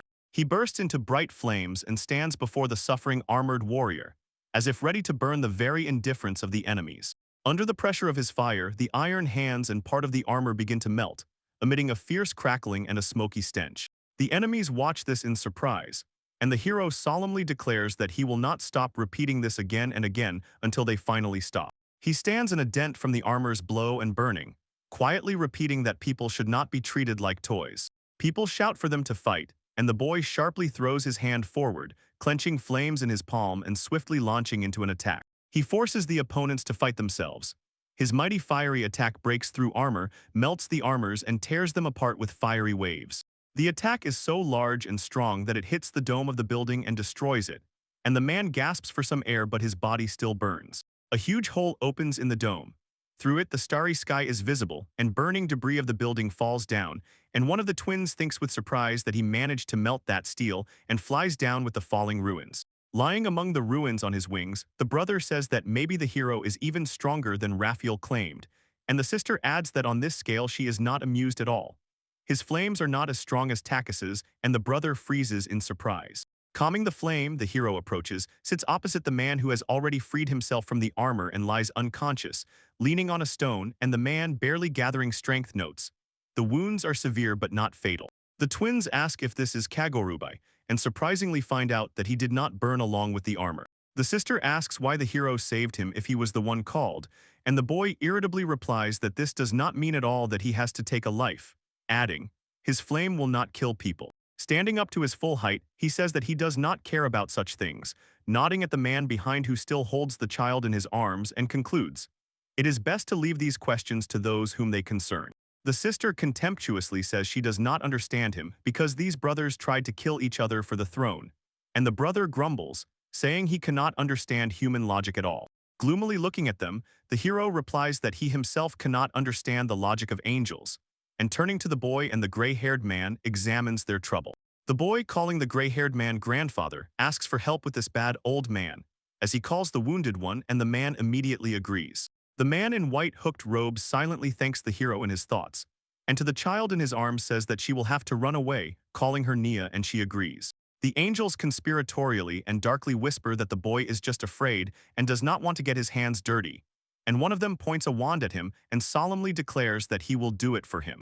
A slash and the wounded man's head flies to the floor, and he, in shock stupor, does not manage to do anything. The man with white hair and the child in his arms, whom he did not even have time to put down, freezes with a look full of horror as he watches this frozen, bloodless spectacle. On the body that fell to the floor, the man whispers the name of the deceased, as if trying to bring him back with a single sound. He recalls their conversation. The brother says he cannot leave the kingdom of the Red Ruby to such a soft-hearted man, so he will become king himself and make it the most powerful. And the man then replied that the brother is mistaken. The man with white, frost-like silver strands understands. There is no other way, they must fight. The brother agrees and says this has dragged on too long, and when he leaves, the man asks him to swear and asks what exactly he is ready for in order to keep the oath. He asks them to swear.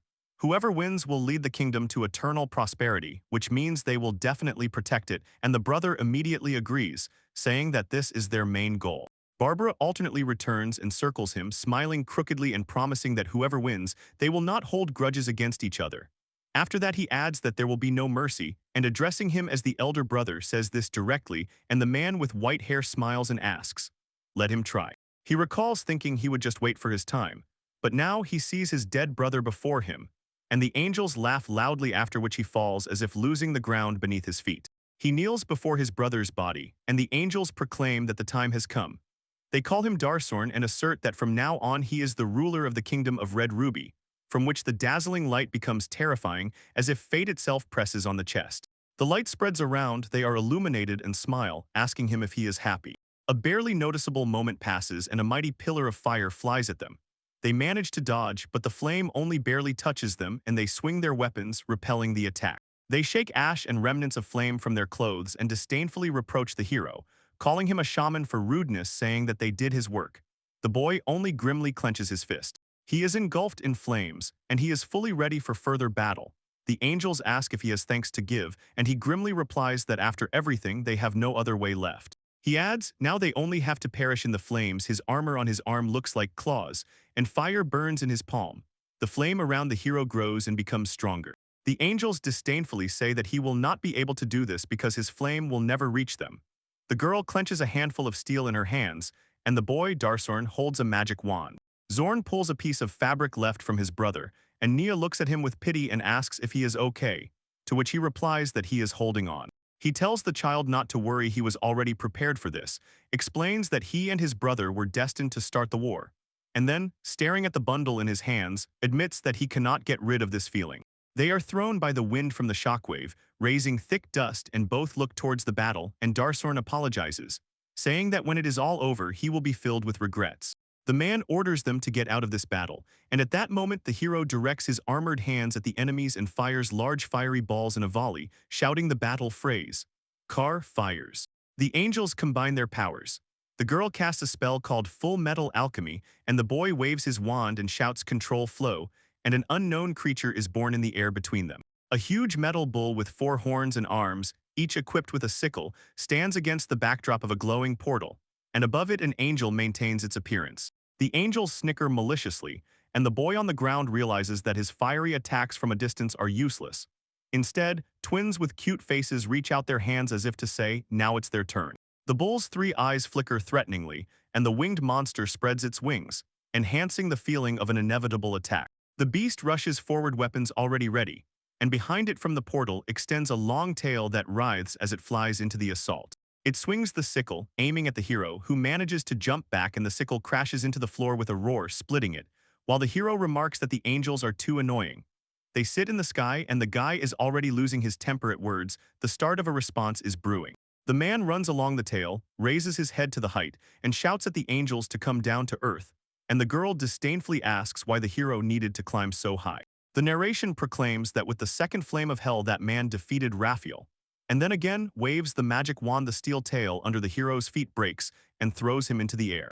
At a great height far from the building, the story splits, and the hero begins to fall rapidly down, having not a second to regain balance. He flies through the air, grazing rooftops with his trajectory, and Darsorn anxiously warns that everything is bad and the hero will fall, but Nia rushes from her place and shouts his name, Mr. Fleer. while the hero himself sharply clicks his tongue in irritation, realizing the flame cannot catch him and this is truly deadly dangerous. The girl summons knives from metal directly into her hands, understands that he cannot move freely, and throws them at him, while the hero anxiously watches the blades flying straight at him and tries to react in time and cover himself. A wave of hellfire strikes the knives, melts them, and overlays a spell, forming a small island in the air so the hero can hold on for a moment. The angels watch the maneuver in amazement. The hero pushes off the island, jumps, grabs the wall with his hand, and as if trying to disrupt their reaction, repeatedly shouts the same greeting. Barrow hangs on one of the building's domes, and the angels, staring confusedly, call him a pathetic piece of ice and decide that he is incapable of using the second hellish flame thing. So they start mocking him. "Escort him," says the girl. "Without water he won't be able to freeze anything," and adds that the entire kingdom territory is a dry zone, causing the boy to shrug disappointedly. Well adds that his flame is by no means comparable to Taka's powers, and the hero irritably thinks that he must act immediately, but suddenly, a monster appears above him and rushes straight at him, while the angels only manage to cry out in shock. The visuals press their gaze into the bull. With disgust he hisses that even in the end the hero will remain an ordinary person, then raises sickles, preparing for a devastating strike. In panic, the hero thinks it won't end so easily. The monster's sickle almost reaches him, but at that moment the monster's head cracks with a terrible crunch. The monster receives a strong blow from a treacherously healed female foot, the body shudders and crumbles into small pieces. And in the air, the angel's rejoicing seems to flare up. The visuals freeze in shock. Looking at the aftermath, Darsorn and Nia cannot understand what exactly happened. Watching from the side, Nia suddenly recognizes something familiar, and a cry is heard calling the young master. He suddenly turns around in surprise and sees a crying little girl with a ponytail in a white cloak, who rushes straight towards them and continues to scream as if she is bursting to the bathroom at full speed. He runs briskly towards her, hugs her tightly, and says that she is happy and that he is fine, and the child also greets her joyfully and calls the girl Rachel. He looks back to where Flare is hanging and sees someone nearby standing right in front of him. The girl with long hair and a large bead at the tip of her ponytail approaches Flare in steel-high boots and asks if she can join. She stands calmly, resting one foot on the head of the fallen monster. Her posture is confident, and her gaze is bold and determined. The boy happily recognizes her as Kaguya, but the angels irritably converse, complaining that now there are also piles of garbage there. The girl gathers her courage and thanks them, as if accepting the challenge and not intending to retreat. "Thank you, Fleer," she replies, and the angels look at them sternly. Then the girl confidently says that the day of her battle with them has finally come, and she draws a weapon for a duel. When he finally came out, he now sits on the dome next to her, and Kaguya looks straight at the angels and says with a smile that it couldn't be better. "Thank you, Kaguya, for saving him." He stands up and she turns to him and looks confused, not understanding what he is talking about, since she says he could have managed on his own. He sharply warns her not to interfere. She explains that these two are among the 12 apostles, the best among all angels, and that they should fight together. He interrupts her, but she indignantly refuses, shouting that she will take care of these two, and the man is momentarily confused, unsure if this is the right plan. Celia shouts that she has had enough fun and he must leave this battle to her, so the boy stands up and tries to convince her. He says he has never met anyone as strong as they are. The angels watching them do not quite understand what is happening and think they are arguing, and the girl steps back timidly holding her breath. The angel in the air flares up with anger and in a dark voice asks what they think they are doing, if they really believe they can play with them. Liquid steel shines like a blade from her hand, and she addresses her brother, calling him Metatron, declaring that she will throw out the trash. Rachel forges a steel bracer on her own arm, clenches it into a fist, and throws a prepared strike, then flies straight at the heroes, and Flare instantly notices the threat and shouts to warn Kaguya. She has no time to dodge. The blow lands directly on Kaguya and presses her into the roof, and the force scatters pieces of stone around. Kaguya tries to tear this trap from the inside. She punches a hole in the dome and falls down, and Fleur anxiously calls her name, barely managing to follow the trajectory. She rises from the angel's fist, smirks self-satisfiedly and says that it was by no means very polite, then adds that it annoys her when people pretend to be cool while they are actually weak. The girl takes a determined stance, preparing for the next attack. Laughing, they break free and tell the shaman that they will finish what they started as soon as they deal with one task. And the shaman shouts in response, trying to stop them. The words drown in rage and panic. This happened after she tortured the girl. After that, she flew after Kaguya and delivered a whole series of blows in the air, pursuing her step by step. A flowing avalanche tears off wall fragments, breaks through the floor, and crashes so that everything hums in the dust. while Fleer stands on the dome thinking that the girl was too careless. The boy, however, keeps hoping without stopping that Kaguya is okay. She hopes that she is okay and feels that she must immediately rush to help, and Metatron flies closer and says that he is nearby. The girl lies where she fell and the angel sits right on her chest. The angel's entire hand is now encased in steel, and she holds Kaguya by the neck, smirking self-satisfiedly. Supposedly, Kaguya is stronger than ordinary people and calmly took all the blows, but that changes nothing. She is incapable of fighting angels. The angel raises the other hand with a steel swing, orders to hit exactly there so that Kaguya breaks all her bones while she is still breathing. But at that moment, something surprises her. A huge blow interrupts the conversation. Under the lioness girl, invisible bubble plates inflate layer by layer, and they lift everyone off the ground as if tossing them into another air. The angel does not understand what it is, and just as she tries to comprehend how everything is happening, the forces explode even higher. The angel, thinking it is a cushion, fails to orient herself, and in the next moment an armored boot flies forward and crashes right into her face, delivering a blow with incredible force. Her face contorts from pain and the powerful impact, and her gaze confusedly tries to understand what happened. She is thrown back by a powerful push. She crashes into the wall at full speed and breaks it, leaving a crack spreading across the masonry, and the angel freezes in shock for a moment. She does not understand how Kaguya managed it, but she is already standing on her feet and confidently says that everything was very close. If she had not been able to defend herself, she would have died, and the ball behind slowly collapses and flows into her leg, and she smiles. She declares that this is a real fight, and her leg begins to fold into plates again while she wipes the traces of the blow from her face and prepares for the next move. Blood flows down her face, but she looks confidently at the enemy and quietly says that angels are kind, and she really likes it. The angel is shocked. Kaguya's leg performs such a trick that seems impossible, and the girl can give her legs any shape. Kaguya excitedly and strangely stretches it once more. Kaguya suddenly realizes that there is someone besides the shaman who can fight back against the angels. She looks around. The place where they landed turns out to be a stage, and she is even joyful because everything looks like a decisive battle, where the angel is already preparing to call his brother. The angel calls his brother and shouts his name so loudly as if it is a command before a strike, and the air trembles from his order. The brother is already flying straight towards Kaguya, and the sword is aimed at her, so she, bound by her own injury, tries not to worry. After all, these are angels, but the attack continues, approaching decisive contact with every moment. The Viking boy screams madly with rage, and she thinks that no matter how hard people try, they cannot defeat the angels. So far, only the angel has not yet acted. The angel seems to be preparing to attack, but Kaguya, bending her leg, flies straight into his face and pushes directly into the ribbon. A strong blow breaks his attempt. The shot hits the man right in the head, and her sister freezes in horror, not believing her own eyes. After a look full of horror, Kaguya asks with disappointment what they are doing, and says that there is no point in sneaking around during conversations, and clarifies whether they decided that she found herself in a disadvantageous position.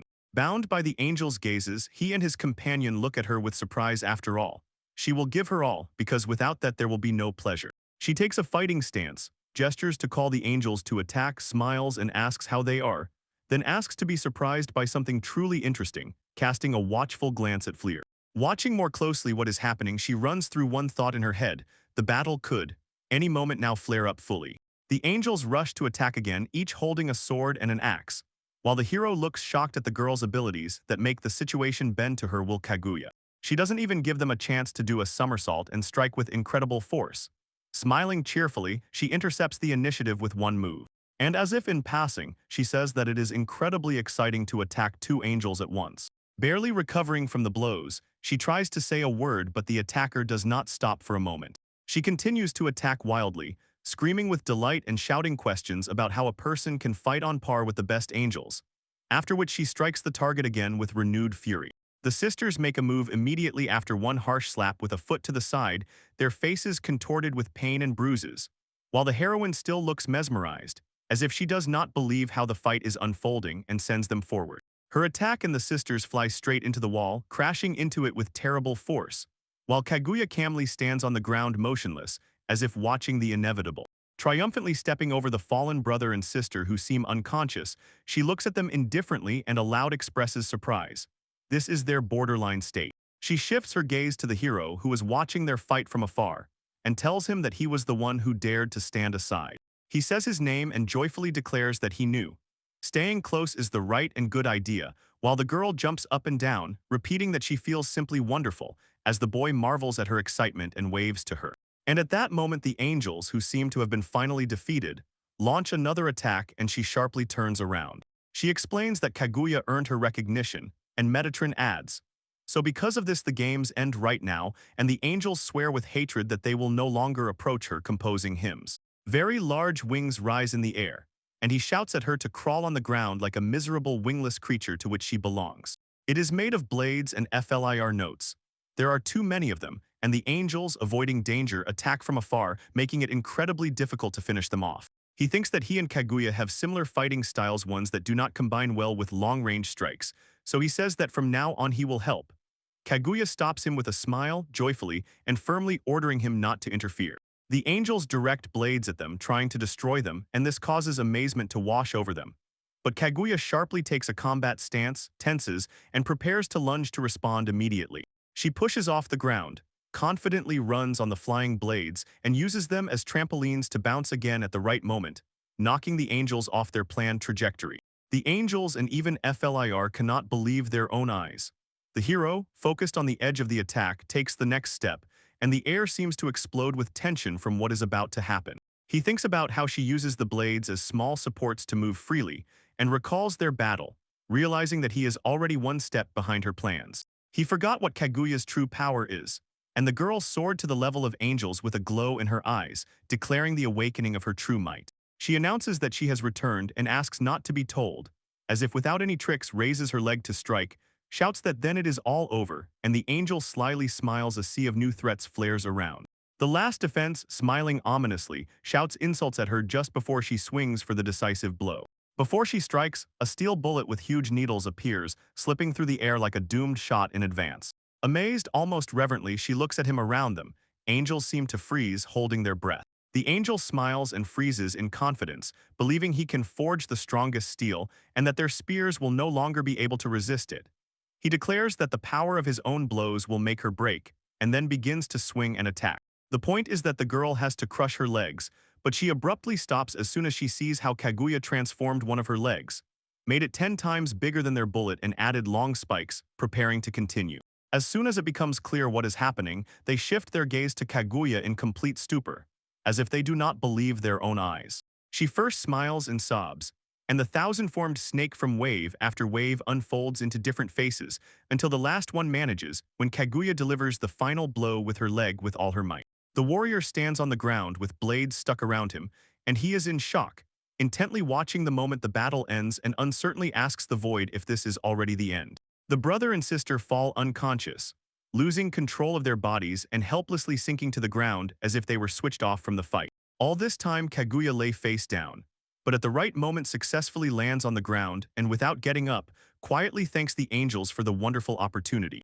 Kaguya rises to her full height, shines with joy, and solemnly declares that this fight was the best of her entire life. He hurriedly rushes to her, comes closer and asks if she is okay, and Kaguya turns to him with a barely noticeable smile and hears him say in a trembling voice, "I was so worried."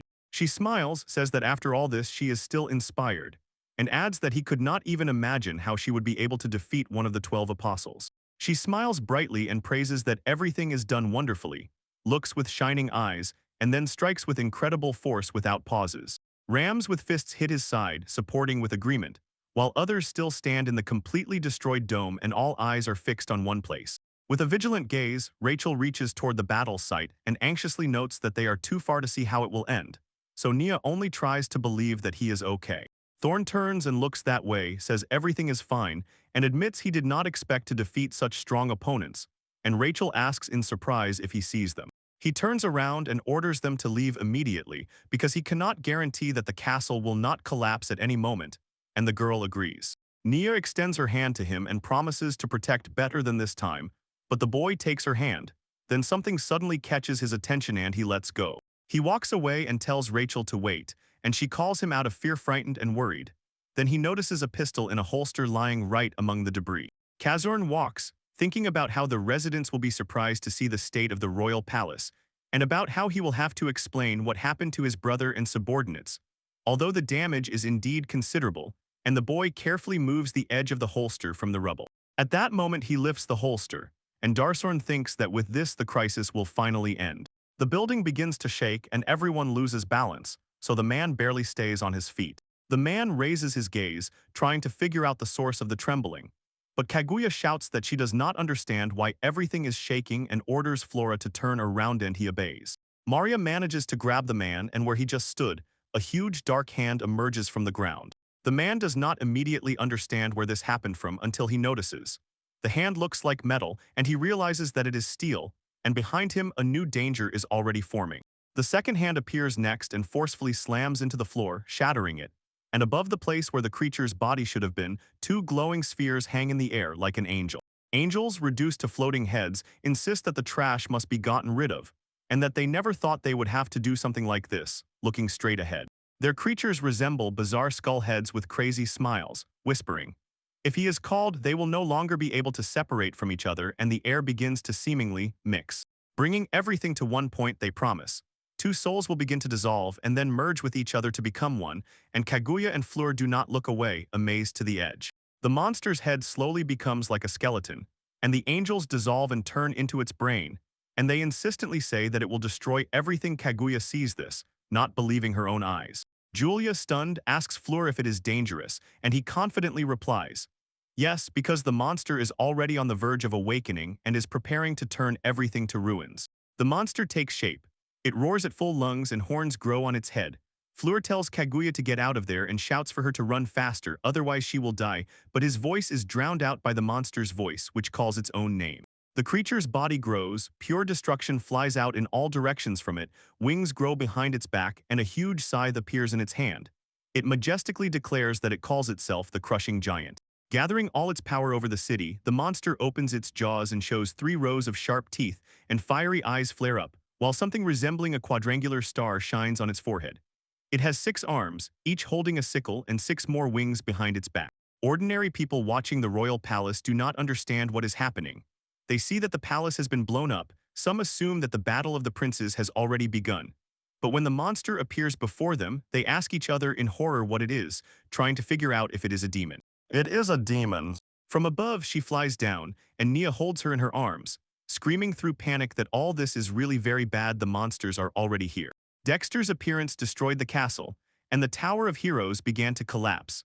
Darsorn screams with a hoarse voice for everyone to hold on to him to avoid being buried under the rubble. While everything is still falling and collapsing, Fleur sharply gets out from under the debris, gasps, realizing she almost died, and glances at her own hands. He stares at his palms and thinks that if he hadn't used the steel coating in time, he would have long been buried under the stones. The protection is already starting to peel off from the skin, and when someone calls, he sharply turns around. It's Kaguya. Aguila, who herself created a protective barrier with her foot, asks if everything is all right, and Fleur replies that she is also fine, adding, defending herself is not her style at all. Together they look at the ruins of the Tower of Heroes smoking with dust. The girl froze near the powerful back of the monster, and asks if such a transformation is normal for angels who are going insane. But Filer shakes his head and says he sees something like this for the first time. The monster emits a terrifying roar and the heroes think, if it touches the palace city, there will be trouble. Fleur, holding his breath, is already ready to act. Kaguya insists that they must stop right here. He thinks it is better to check Nur, but his thoughts are interrupted by the shining eyes of the monster. It turns its head, raises its hand with a sickle, and rushes into attack. Cries fly out that the monster is attacking, and it really rushed forward, swinging a blow right where people had just stood. Kaguya suddenly realizes something. She is already running into battle, but that guy tries to stop her and shouts for her to wait. And below, the monster sweeps away everything in front of it for several blocks ahead, all the way to the foot of the mountain. Exactly like that. When it rises from under the ruins, cracks spread along the wall, and Fleur, holding Kaguya in her arms, barely manages to dodge the blow. He asks if the girl is okay, but Kaguya twitches in a spasm and coughs from unbearable pain. The strike pierces her through. At that moment, steel cuts off part of her leg up to the knee, and Flary immediately notices this, curses under his breath, and together with her makes a saving leap to the side. At a safe distance, the man orders her to hold on, and Kaguya replies that she is fine. While sitting on the ground and breathing heavily, she says, the steel has moved to a new level and the monster grabbed her along with it, and Flary begins to explain what happened. Kaguya falls silent, then angrily replies that he must not say such things and that she will fight too, so Flary, looking at her mangled appearance, asks how she can fight with such a leg. Enchanted, the boy watches as her leg is restored and put back in place, and with a trembling voice says that it is incredible her regeneration brings her back to the fight literally before their eyes. The girl answers confidently that she already explained this. Her legs are capable of anything, even when it seems that everything is over. He stands up and adds that they also have their own limit and their own price for recovery her physical condition. And next time she might simply be out of the game, so the monster again directs its attention to them, and the heroes realize they have gotten into a very difficult situation. She takes a fighting stance and, smiling, declares that this is exactly the fight she has been waiting for. And if she is destined to die, then let it be in battle, and then says that she will not retreat. He has no intention of dying, and Fleur is glad that Kaguya is okay, although he immediately clarifies. The situation has not improved, so it turns out that Fleur did not intend to give up his life. He suggests that the monster's weak spot is in the head, where the horns grow, but admits reaching such power and size is incredibly difficult. His face says openly confronting him is a bad idea, so now maneuverability is needed to survive the strike and not lose the pace. I agree to hold him off for some time, buy a moment, and create space for the next move. He flares up with his own flame-like armor, and declares that he has a plan while the monster approaches, growing in the shadow before them. Above them loomed the monster, and Florus, without hesitation, strikes it with all his might, while Kaguya shouts that it is attacking and his fiery fist bites into the ground. A hot explosive wave raises the soil, and it is visible how Florus's fiery strike truly roots into the lattice surface of the earth, as if he is piercing it through. From beneath the ground around them grow long, steep columns, bursting out one after another and beginning to wrap around the monster, trapping it. The columns tighten, firmly holding the monster's arms, head, and torso, not allowing it to move, while Kaguya controls this power, claiming that she created the trap. Lee freezes in shock and does not understand what is happening until Fleur explains. He recently acquired a new fire technique, fire power, and became stronger, and she reproaches him for not telling her. The man replies that he just wanted to test it immediately in battle. He replies that it is just a decoy, and he does not like it at all, and something disturbing and threatening hangs above them, so Fleur says she has to finish the plan, and he asks further. He asks Kaguya to protect him at least for some time, since a giant spiked ball hangs above them, and the girl seriously asks if they can win, to which the boy confidently answers yes. The ball falls right on the heroes, raising a cloud of dust around them, and at that moment the monster emerges from the impact site. A creepy laugh echoes in the air, but suddenly Kaguya notices. The ball cracks in half as if something inside it cannot hold. She breaks the steel ball into two halves with one kick and simultaneously nods to the boy, agreeing with his words, then looks back at him, checking if everything is okay. Next to Fleur, she smiles and swears that she will protect him until her last breath. The girl from Notes warns, if the hero delays, she will deal with the monster herself. He is confident that Kaguya trusts him, and with relief closes his eyes, trying to concentrate, while his hand still lies on the ground from their white invisible threads stretch in different directions, and only one thought spins in his head, to hold on and gather himself for the next move. He understands that the third flame of hell takes too much strength, and if he does not deliver a decisive blow, he will fall into danger due to lack of energy, so he decides that it is time to act without hesitation. He concludes that this flame is their only chance for survival, and thinks, in the desert where so many people live, there must be something he lacks, so the boy forces himself to move forward, not letting exhaustion take over. He forces himself to focus on everything, while Kaguya deflects the attack with blades that the monster releases from its mouth, and he feels a drop fall on him. A drop of water touches his skin, and Fleur suddenly widens his eyes sharply, finally realizing that this is exactly what he was looking for. He suddenly realizes that he has found what he wanted and shouts to Kaguya to jump. He directs energy into his palm and raises the call of the earth, and the girl turns to him in surprise as he casts a spell into the fissure beneath their feet. The spell strikes the earth's fissure, and a large crack opens in the soil, which he tries to hold back and prevent from expanding. He achieves what he wanted. The surface is thicker than he thought, but he is confident that he will break through it with the third flame of hell and finally gets exactly what he came for.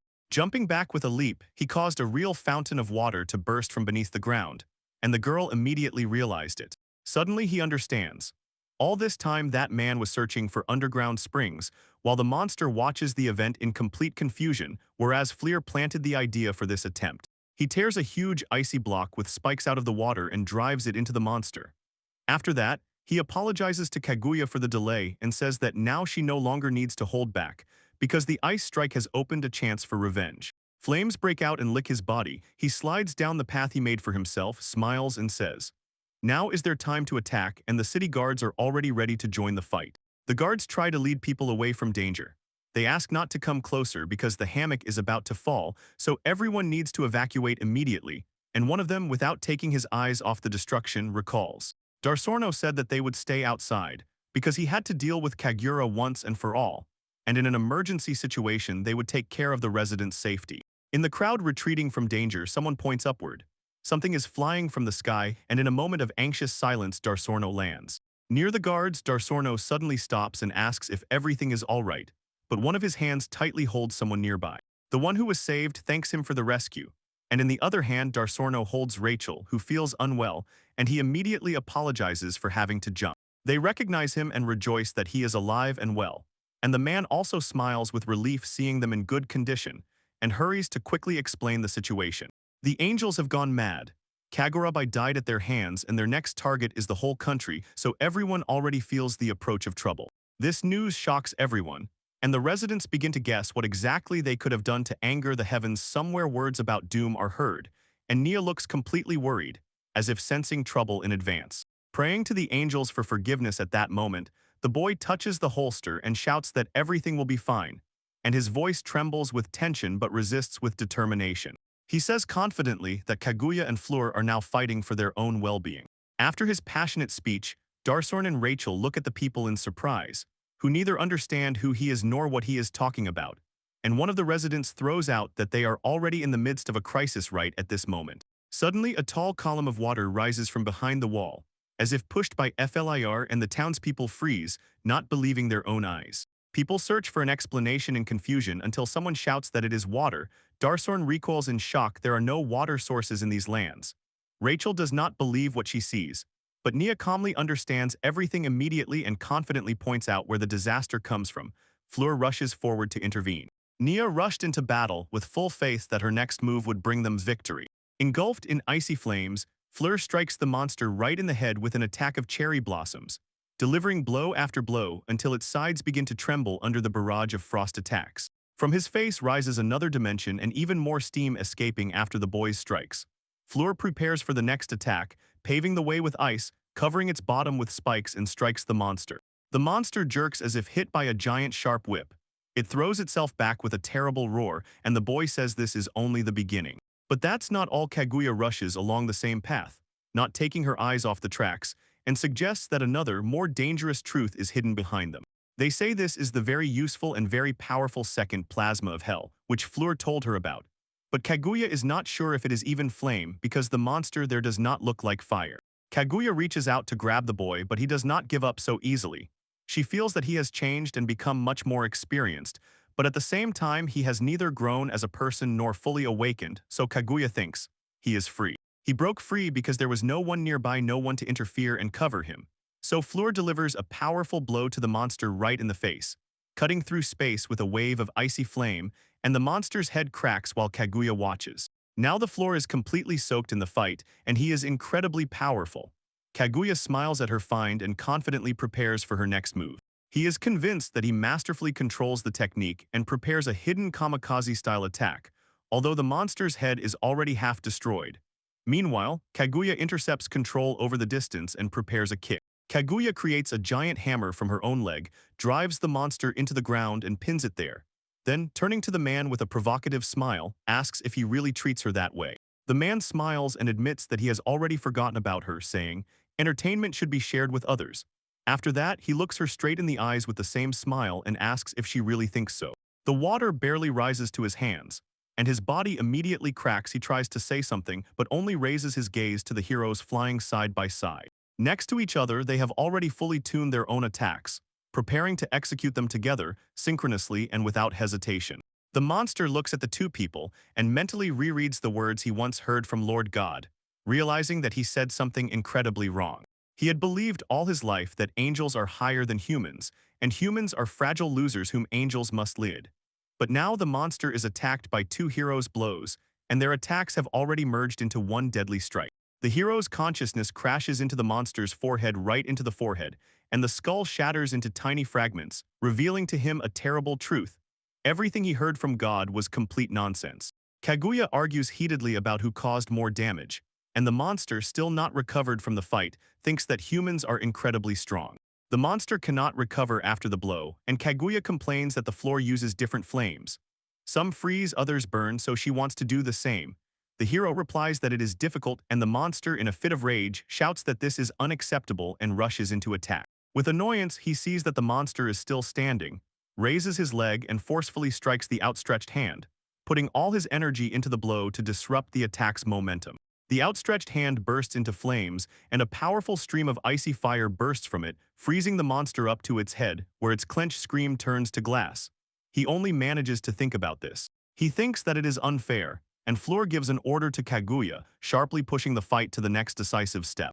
He raises his leg and birds take off with a roar from the place around, and in a moment delivers a spinning finishing blow to the monster, from which its shell crumbles into pieces, and the monster begins to fall apart right before his eyes. The mister falls apart, and it seems to him that some mistake has happened, but Fleur sharply replies. Only the face remains, and the angels hide inside, so the girl quickly gathers the evidence and clenches it in her hands. He responds to the call, holding the first flame in his hand, and trembles all over with power, then proclaims that he will finish them, turning them to ashes, and will say goodbye even before the monster manages to exhale. At that moment, a creature made of angels flies out of the monster's head and shouts that they are scoundrels, tearing the silence with its hoarse voice. And Fleur looks at this, turns her face away with disgust, and says that the spectacle is disgusting, and the monster in response roars and screams wildly, raising heat and screams into the air. Human life is the most foolish and most numerous trash of all existence, and only angels were given power by God, so it cries and hopelessly sobs in despair. It shouts in exclamations. Humans cannot have such power, they are cowards and liars. Kaguya does not understand what is being talked about, and Fleur, as always, is unable to comprehend the logic of the angels, and the creature raises its hands, calling to open the heavenly gates. From the portals in the sky, models of mass destruction begin to emerge one after another, followed by angels of the most diverse forms, as if gathered for the apocalypse. It is in vain, and they will not help him even for a moment. In a furious attack, the creature orders the interlocutor to be silent and sends the angels to attack, preparing a blind strike. The floor tries to prepare to repel the attack, but to their surprise, the angels fly past them, holding a clear course toward the city. Sitting on a floating structure, Kaguya and Fleur freeze in shock, watching the hostile sky. When the floating remains of the skull hang in the air, the creature smiles and declares that they do not play fair, so instead of heroes, it deals with the weakest and directs its models at the inhabitants of Nia. Nia watches in horror as the models fly straight into the crowd, and people instinctively grab weapons and start shooting back. Something like lightning flashes in the crowd and panic covers everyone. People scatter in all directions, and the creature growls angrily, turning the chaos into a hunt. Slingerly solemnly says that this is the correct hierarchy, and at that moment Fleur punches, knocking down the enemy and forcing him to fall silent for a second. That monster screams in the face, demanding to immediately stop the mass-killing models, because their work has already started and is ongoing right now. But the townspeople are innocent. The monster pretends to repent, but his friends will still die, and Kaguya looks at the townspeople and warns the boy that the attack has already begun. So he anxiously thinks about the guys nearby and about the rest already in the city. He sharply turns and looks at Kaguya just as the creature opens its jaws wide and a burst of energy flares inside, from which the hero freezes in anticipation of the strike. He barely manages. The spear launched from the creature's jaws flies past, but the boy manages to dodge, and the projectile flying upward laughs, saying that this is his punishment for being a lower creature and challenging the angels, accompanied by a cheeky smile. The creature orders him to take responsibility and watch from the front row while everyone is trampled, then says goodbye, flying away into the night sky. As he flies away, Kaguya shouts at the boy to stop and curses him. She wants to return to Flir, but he is stunned by her words, and all that remains is to watch him flee further through the chaos. To the creature, this boy grimly says that the punishment will come only to him, and Kaguya freezes with a look as if sensing inevitable trouble. Along with growing anxiety and fear, the townspeople continue to flee from the attacking models, screaming in fear, and it seems that everything around also picks up this panic flight. People are in flames, and the guards order to protect those who have not yet managed to escape. Rachel tells Nia that they also need to run, but he does not move, and at that moment he lets out a scream because someone calls, "Mom," and a child cries loudly. A child tries to pull his mother out from under the rubble. The mother orders him to run away quickly, and the guard sharply points the direction where they should retreat while there is still a moment of safety. It is already visible. The boy's mother is trapped, and Nia rushes to help, drawing a pistol from the holster. The attacking models notice the commotion where the mother and child are and begin to converge closer, preparing to strike. Bolts of lightning burst towards them from already prepared mechanisms. Rachel presses the boy from behind and warns that it is deadly dangerous, and in Nira's mind a single thought flashes: they must be saved, and at that moment Darsorn appears. Darsorn delivers one mighty blow, the models are pressed into the ground, and the guards immediately rush to help and take control of the fight.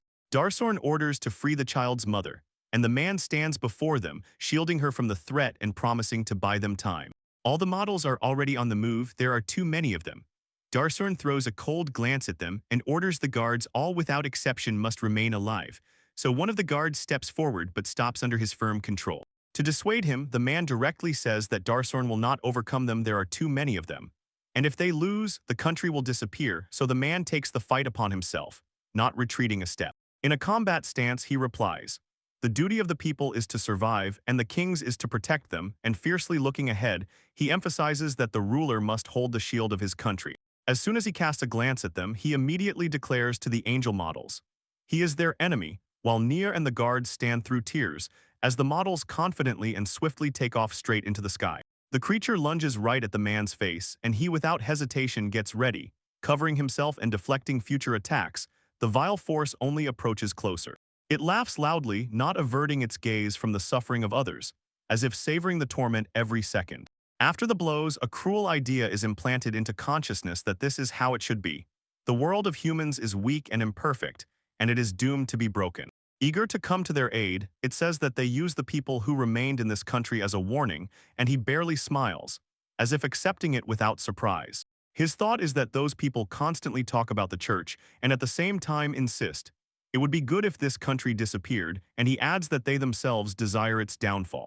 It is a pitiful sight. Darsorn, pierced by several lightning bolts, barely stands on his feet while the angels still advance, and he tries to say something, but instead only a muffled FFF is heard, because fear takes his breath away. Here everything will end, and if lucky, he wants to hold out until everyone flees. But the combat models are already beginning to attack. He turns to him again, falls to the ground, bows his head and apologizes to his brother, regretting that his actions have caused him pain again. Darsorn could not keep his promise and, feeling anxiety in his heart, thinks that they will see each other again soon, when suddenly a sand rain attack rushes past him, and all the angels carrying it out scatter golden misfortune in the sky. The strike of this attack comes instantly. The man falls under the sand rain, having not a second to resist. Darsorn suddenly realizes that this was not a random destruction. A dark-skinned, well-built man in a white t-shirt passes by him and briefly says not to give up, like an unknown savior who managed to arrive just in time. After this, the group of travelers lines up, and each of them combs their hair as if holding their own ritual, and Darsorn recognizes the arriving people. The men explain that they came because the country is in danger, and a man in a vest steps forward. The man in the vest raises his sword. Behind him are many allies in various gear and with different weapons, and he solemnly declares that they have come to help as good citizens, while the dark man is already ready to respond. Their native country is much more important to them than the angels, and Nia and Rachel confidently stand their ground. No one will let them out of there, even if they really want to. From the darkness emerges a wolf, come this group. But the gaze immediately rests on a gigantic creature that fills the entire space in the twilight. From the darkness emerges a wolf, covered in flames. Nia joyfully calls him by his name Shurnui, and at that moment the wolf barks loudly. When someone looks around the corner of the corridor, a camel's head appears, and Nia immediately recognizes Rakuga in it. Meanwhile, the dark man goes further into the shadow. He addresses the travelers and says that this is a good chance to atone for all their crimes. But when naming himself, his name drowns in a broken word and growing threat. Mr. Musil announces that he will take over the role of Kagurabe as the leader of the Adventurers Guild, and calls them to become heroes who will save this country. So one of the adventurers immediately steps forward, as if ready to take the order. Launcher admits that he is afraid to fight angels, and another replies that if they do not fight everyone will die, and a third adds, if he is destined to die he must do it joyfully. Then Mr. Midia barely smiles and without hesitation sets them up for battle. Shouts of "forward" ring out, and the adventurers, crouching and focusing their gazes, rush forward through the noise and dust of the battle. Miles orders the people to shout and cry to break the fear, and behind him Fleur raises her hand, preparing a strike, calling the opponent to turn to him, but he responds with a harsh, merciless, forceful attack.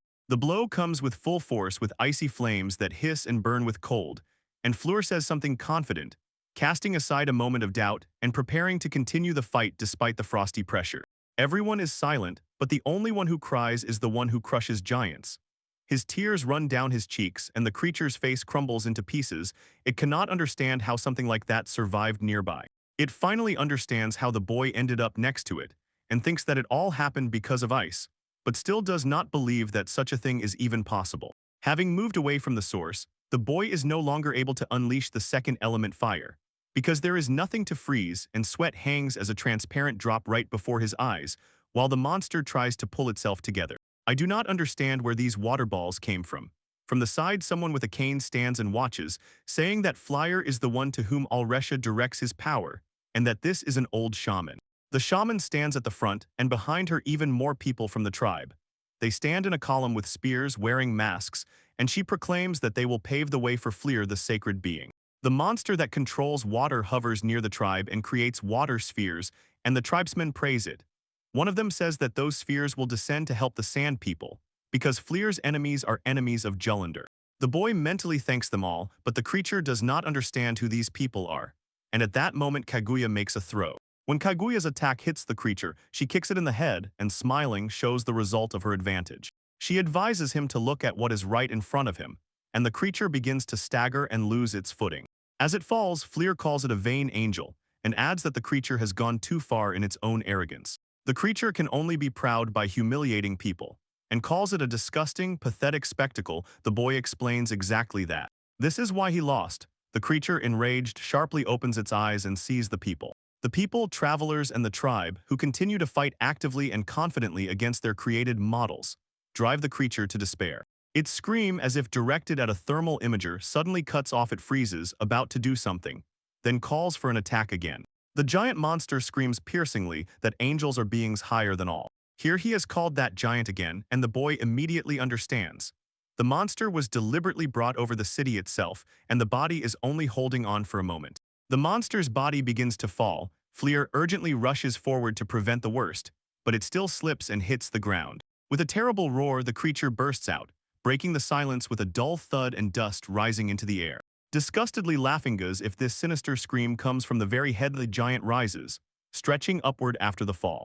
He stands up to full height and laughs loudly, while dust swirls around him in clouds. He shouts at the mathematician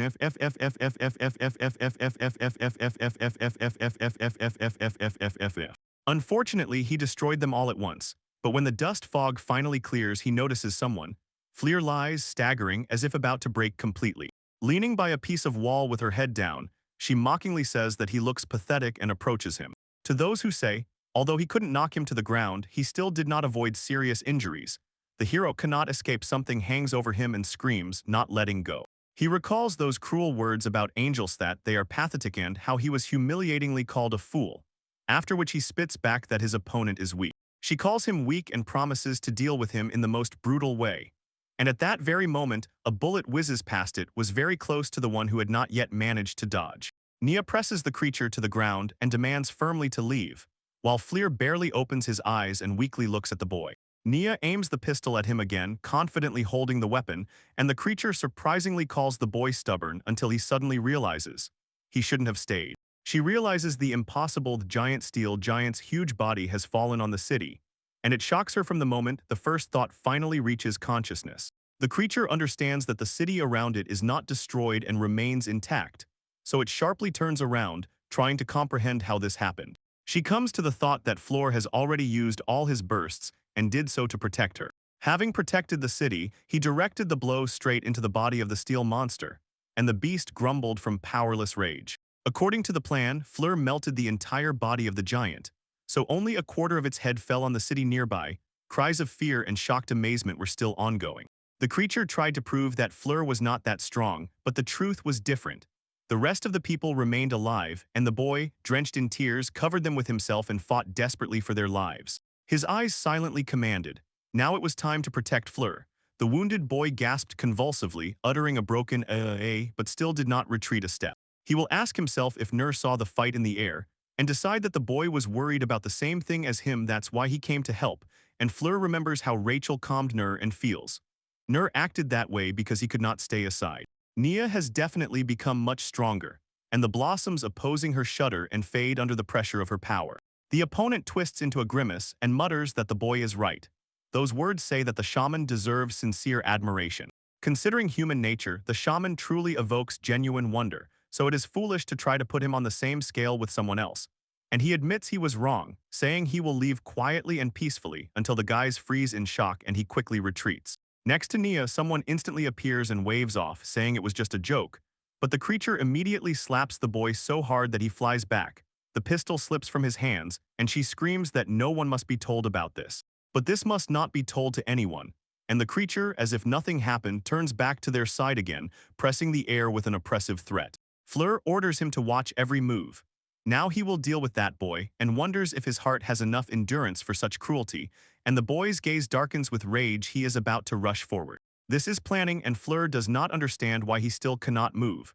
He remembers how Nier bravely sacrificed everything for him and the duty to protect the boy, and convinces himself that he will manage, although Fleur's heart suggests this trial will not be easy. He thinks, what if he is not capable of this, then what is the meaning of his name? Nia tries to crawl on all fours, and the beast pokes her with a question that the boy is quite strong, so will he not cry? Nia grabs the rifle, not letting fear take over. The rifle abruptly turns, and he aims it at him again, and the fiend mocks and asks what he hopes to achieve with this toy, teasing. After all, the door is already open, so the boy can just put an end to this. Beer's blow pierced his head, and Rachel is already attacking him, not giving a moment to rest. From behind, a dark creature forcefully drives a weapon straight between the eyes, and she hoarsely commands, "Stay." The entity retreats and smiles crookedly, warning, "Stay away from her, young master," while the boy happily reaches for the girl, and the boy watches this worriedly, and a memory of Nia flashes in his mind. In her head, Nia emerges. How she tries to feed him, and he shyly refuses, saying he can manage on his own, and Flir notices the same warm embarrassment in his behavior. In his own memoirs, he writes that she cares for him like a hen, and the girl replies, "She has no other choice because I don't know anyone more tender and gentle," after which she hugs Nia tightly. With a smile on her face, she tightly squeezes him in her arms and asks him not to worry, while the boy grumbles with persistent anxiety that at this pace she will suffocate him. And in the silence remains the loud echo of his protest. Flashes of memories show how she insists that she will always be by Nia's side. And then a bony hand of the creature passes through the terrible reality. The boy cries looking at her, and the filler freezes in shock. For the spear to fly through Rachel's body, she shudders. The creature looks at her, and the spear still sticks out of his head, while the girl chokes on red liquid. Red liquid trickles from her lips and down her chin in warm splashes, covering her fingers as she gasps convulsively. The creature disdainfully notes that it is too weak and that it was visible.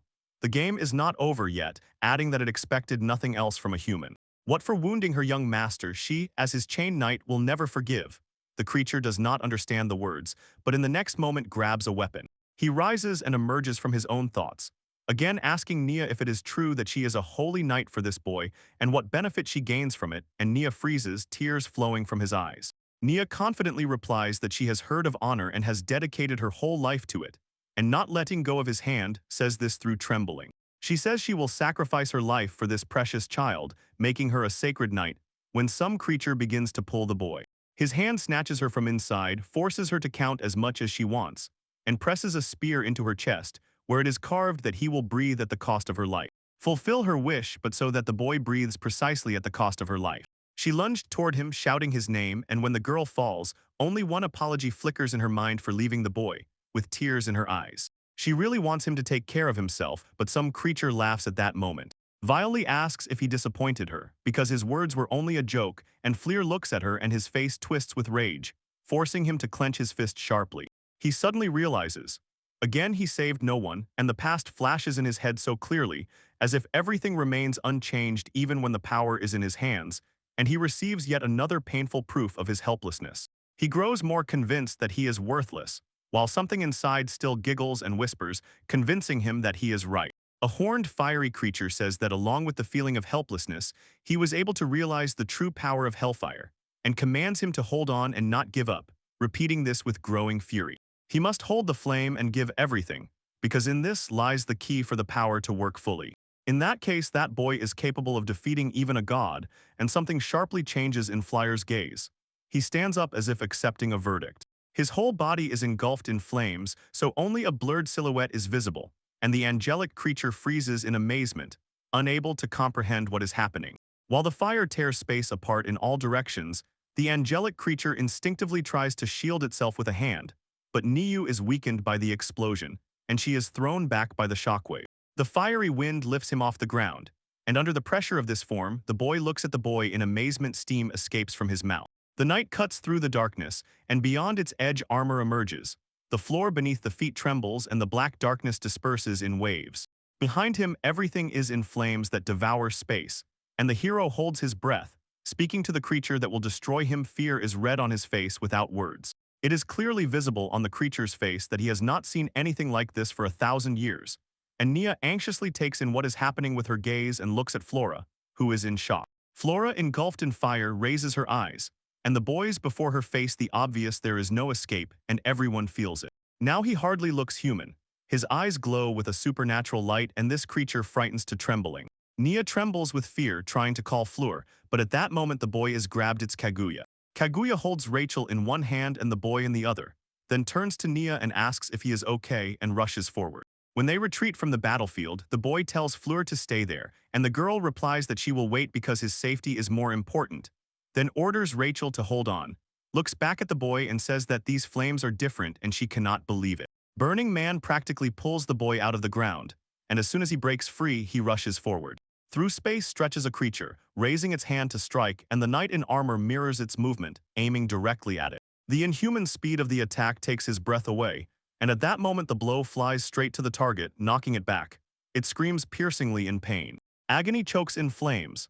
The creature grabs its throat, begs for mercy, and the Dark Knight stubbornly continues. He was once burned by this very flame. The creature writhes in agony, says it feels unbearably bad, and swears it will no longer interfere in human lives, while its thoughts feverishly seek salvation. It is convinced that this flame cannot destroy it. Confidently, that boy will not raise his hand to finish it once and for all, so it hopes to survive. Its eyes burn with fierce fiery rage, and this entity does not understand where such power came from, so it cannot believe in it. But the knight still does not retreat. Blows come one after another, and the beast swears it will improve, screeching, "Please happen." It will loudly beg for forgiveness, humbly swear to send itself to a monastery and never have evil thoughts again. But even then, despite having lost its hearing, its words are lost in silence. Under any circumstances, Burning Man kills the creature, stands on top of it, and it dissolves into thin air. While he utters, "Fleur is a monster," her last body disappears into thin air, and the sky disperses like ash in the flame. Kaguya approaches Versus, and happily says that she has gotten rid of the angel once and for all, then returns to the flea bustling nearby in the darkness. Fleur, all wrapped in flames, notices. They will celebrate the celebration later, but now they must act immediately because Rachel's life hangs by a thread and he rushes to her. Rachel realizes that some signs are ominous, and suddenly it becomes clear. Something is wrong and the fire has not yet gone out. The blaze angrily circles around Fleur, and the knight is already ready to fight, its eyes burning, and it is clear that it no longer distinguishes anything to the end, completely succumbing to the flame.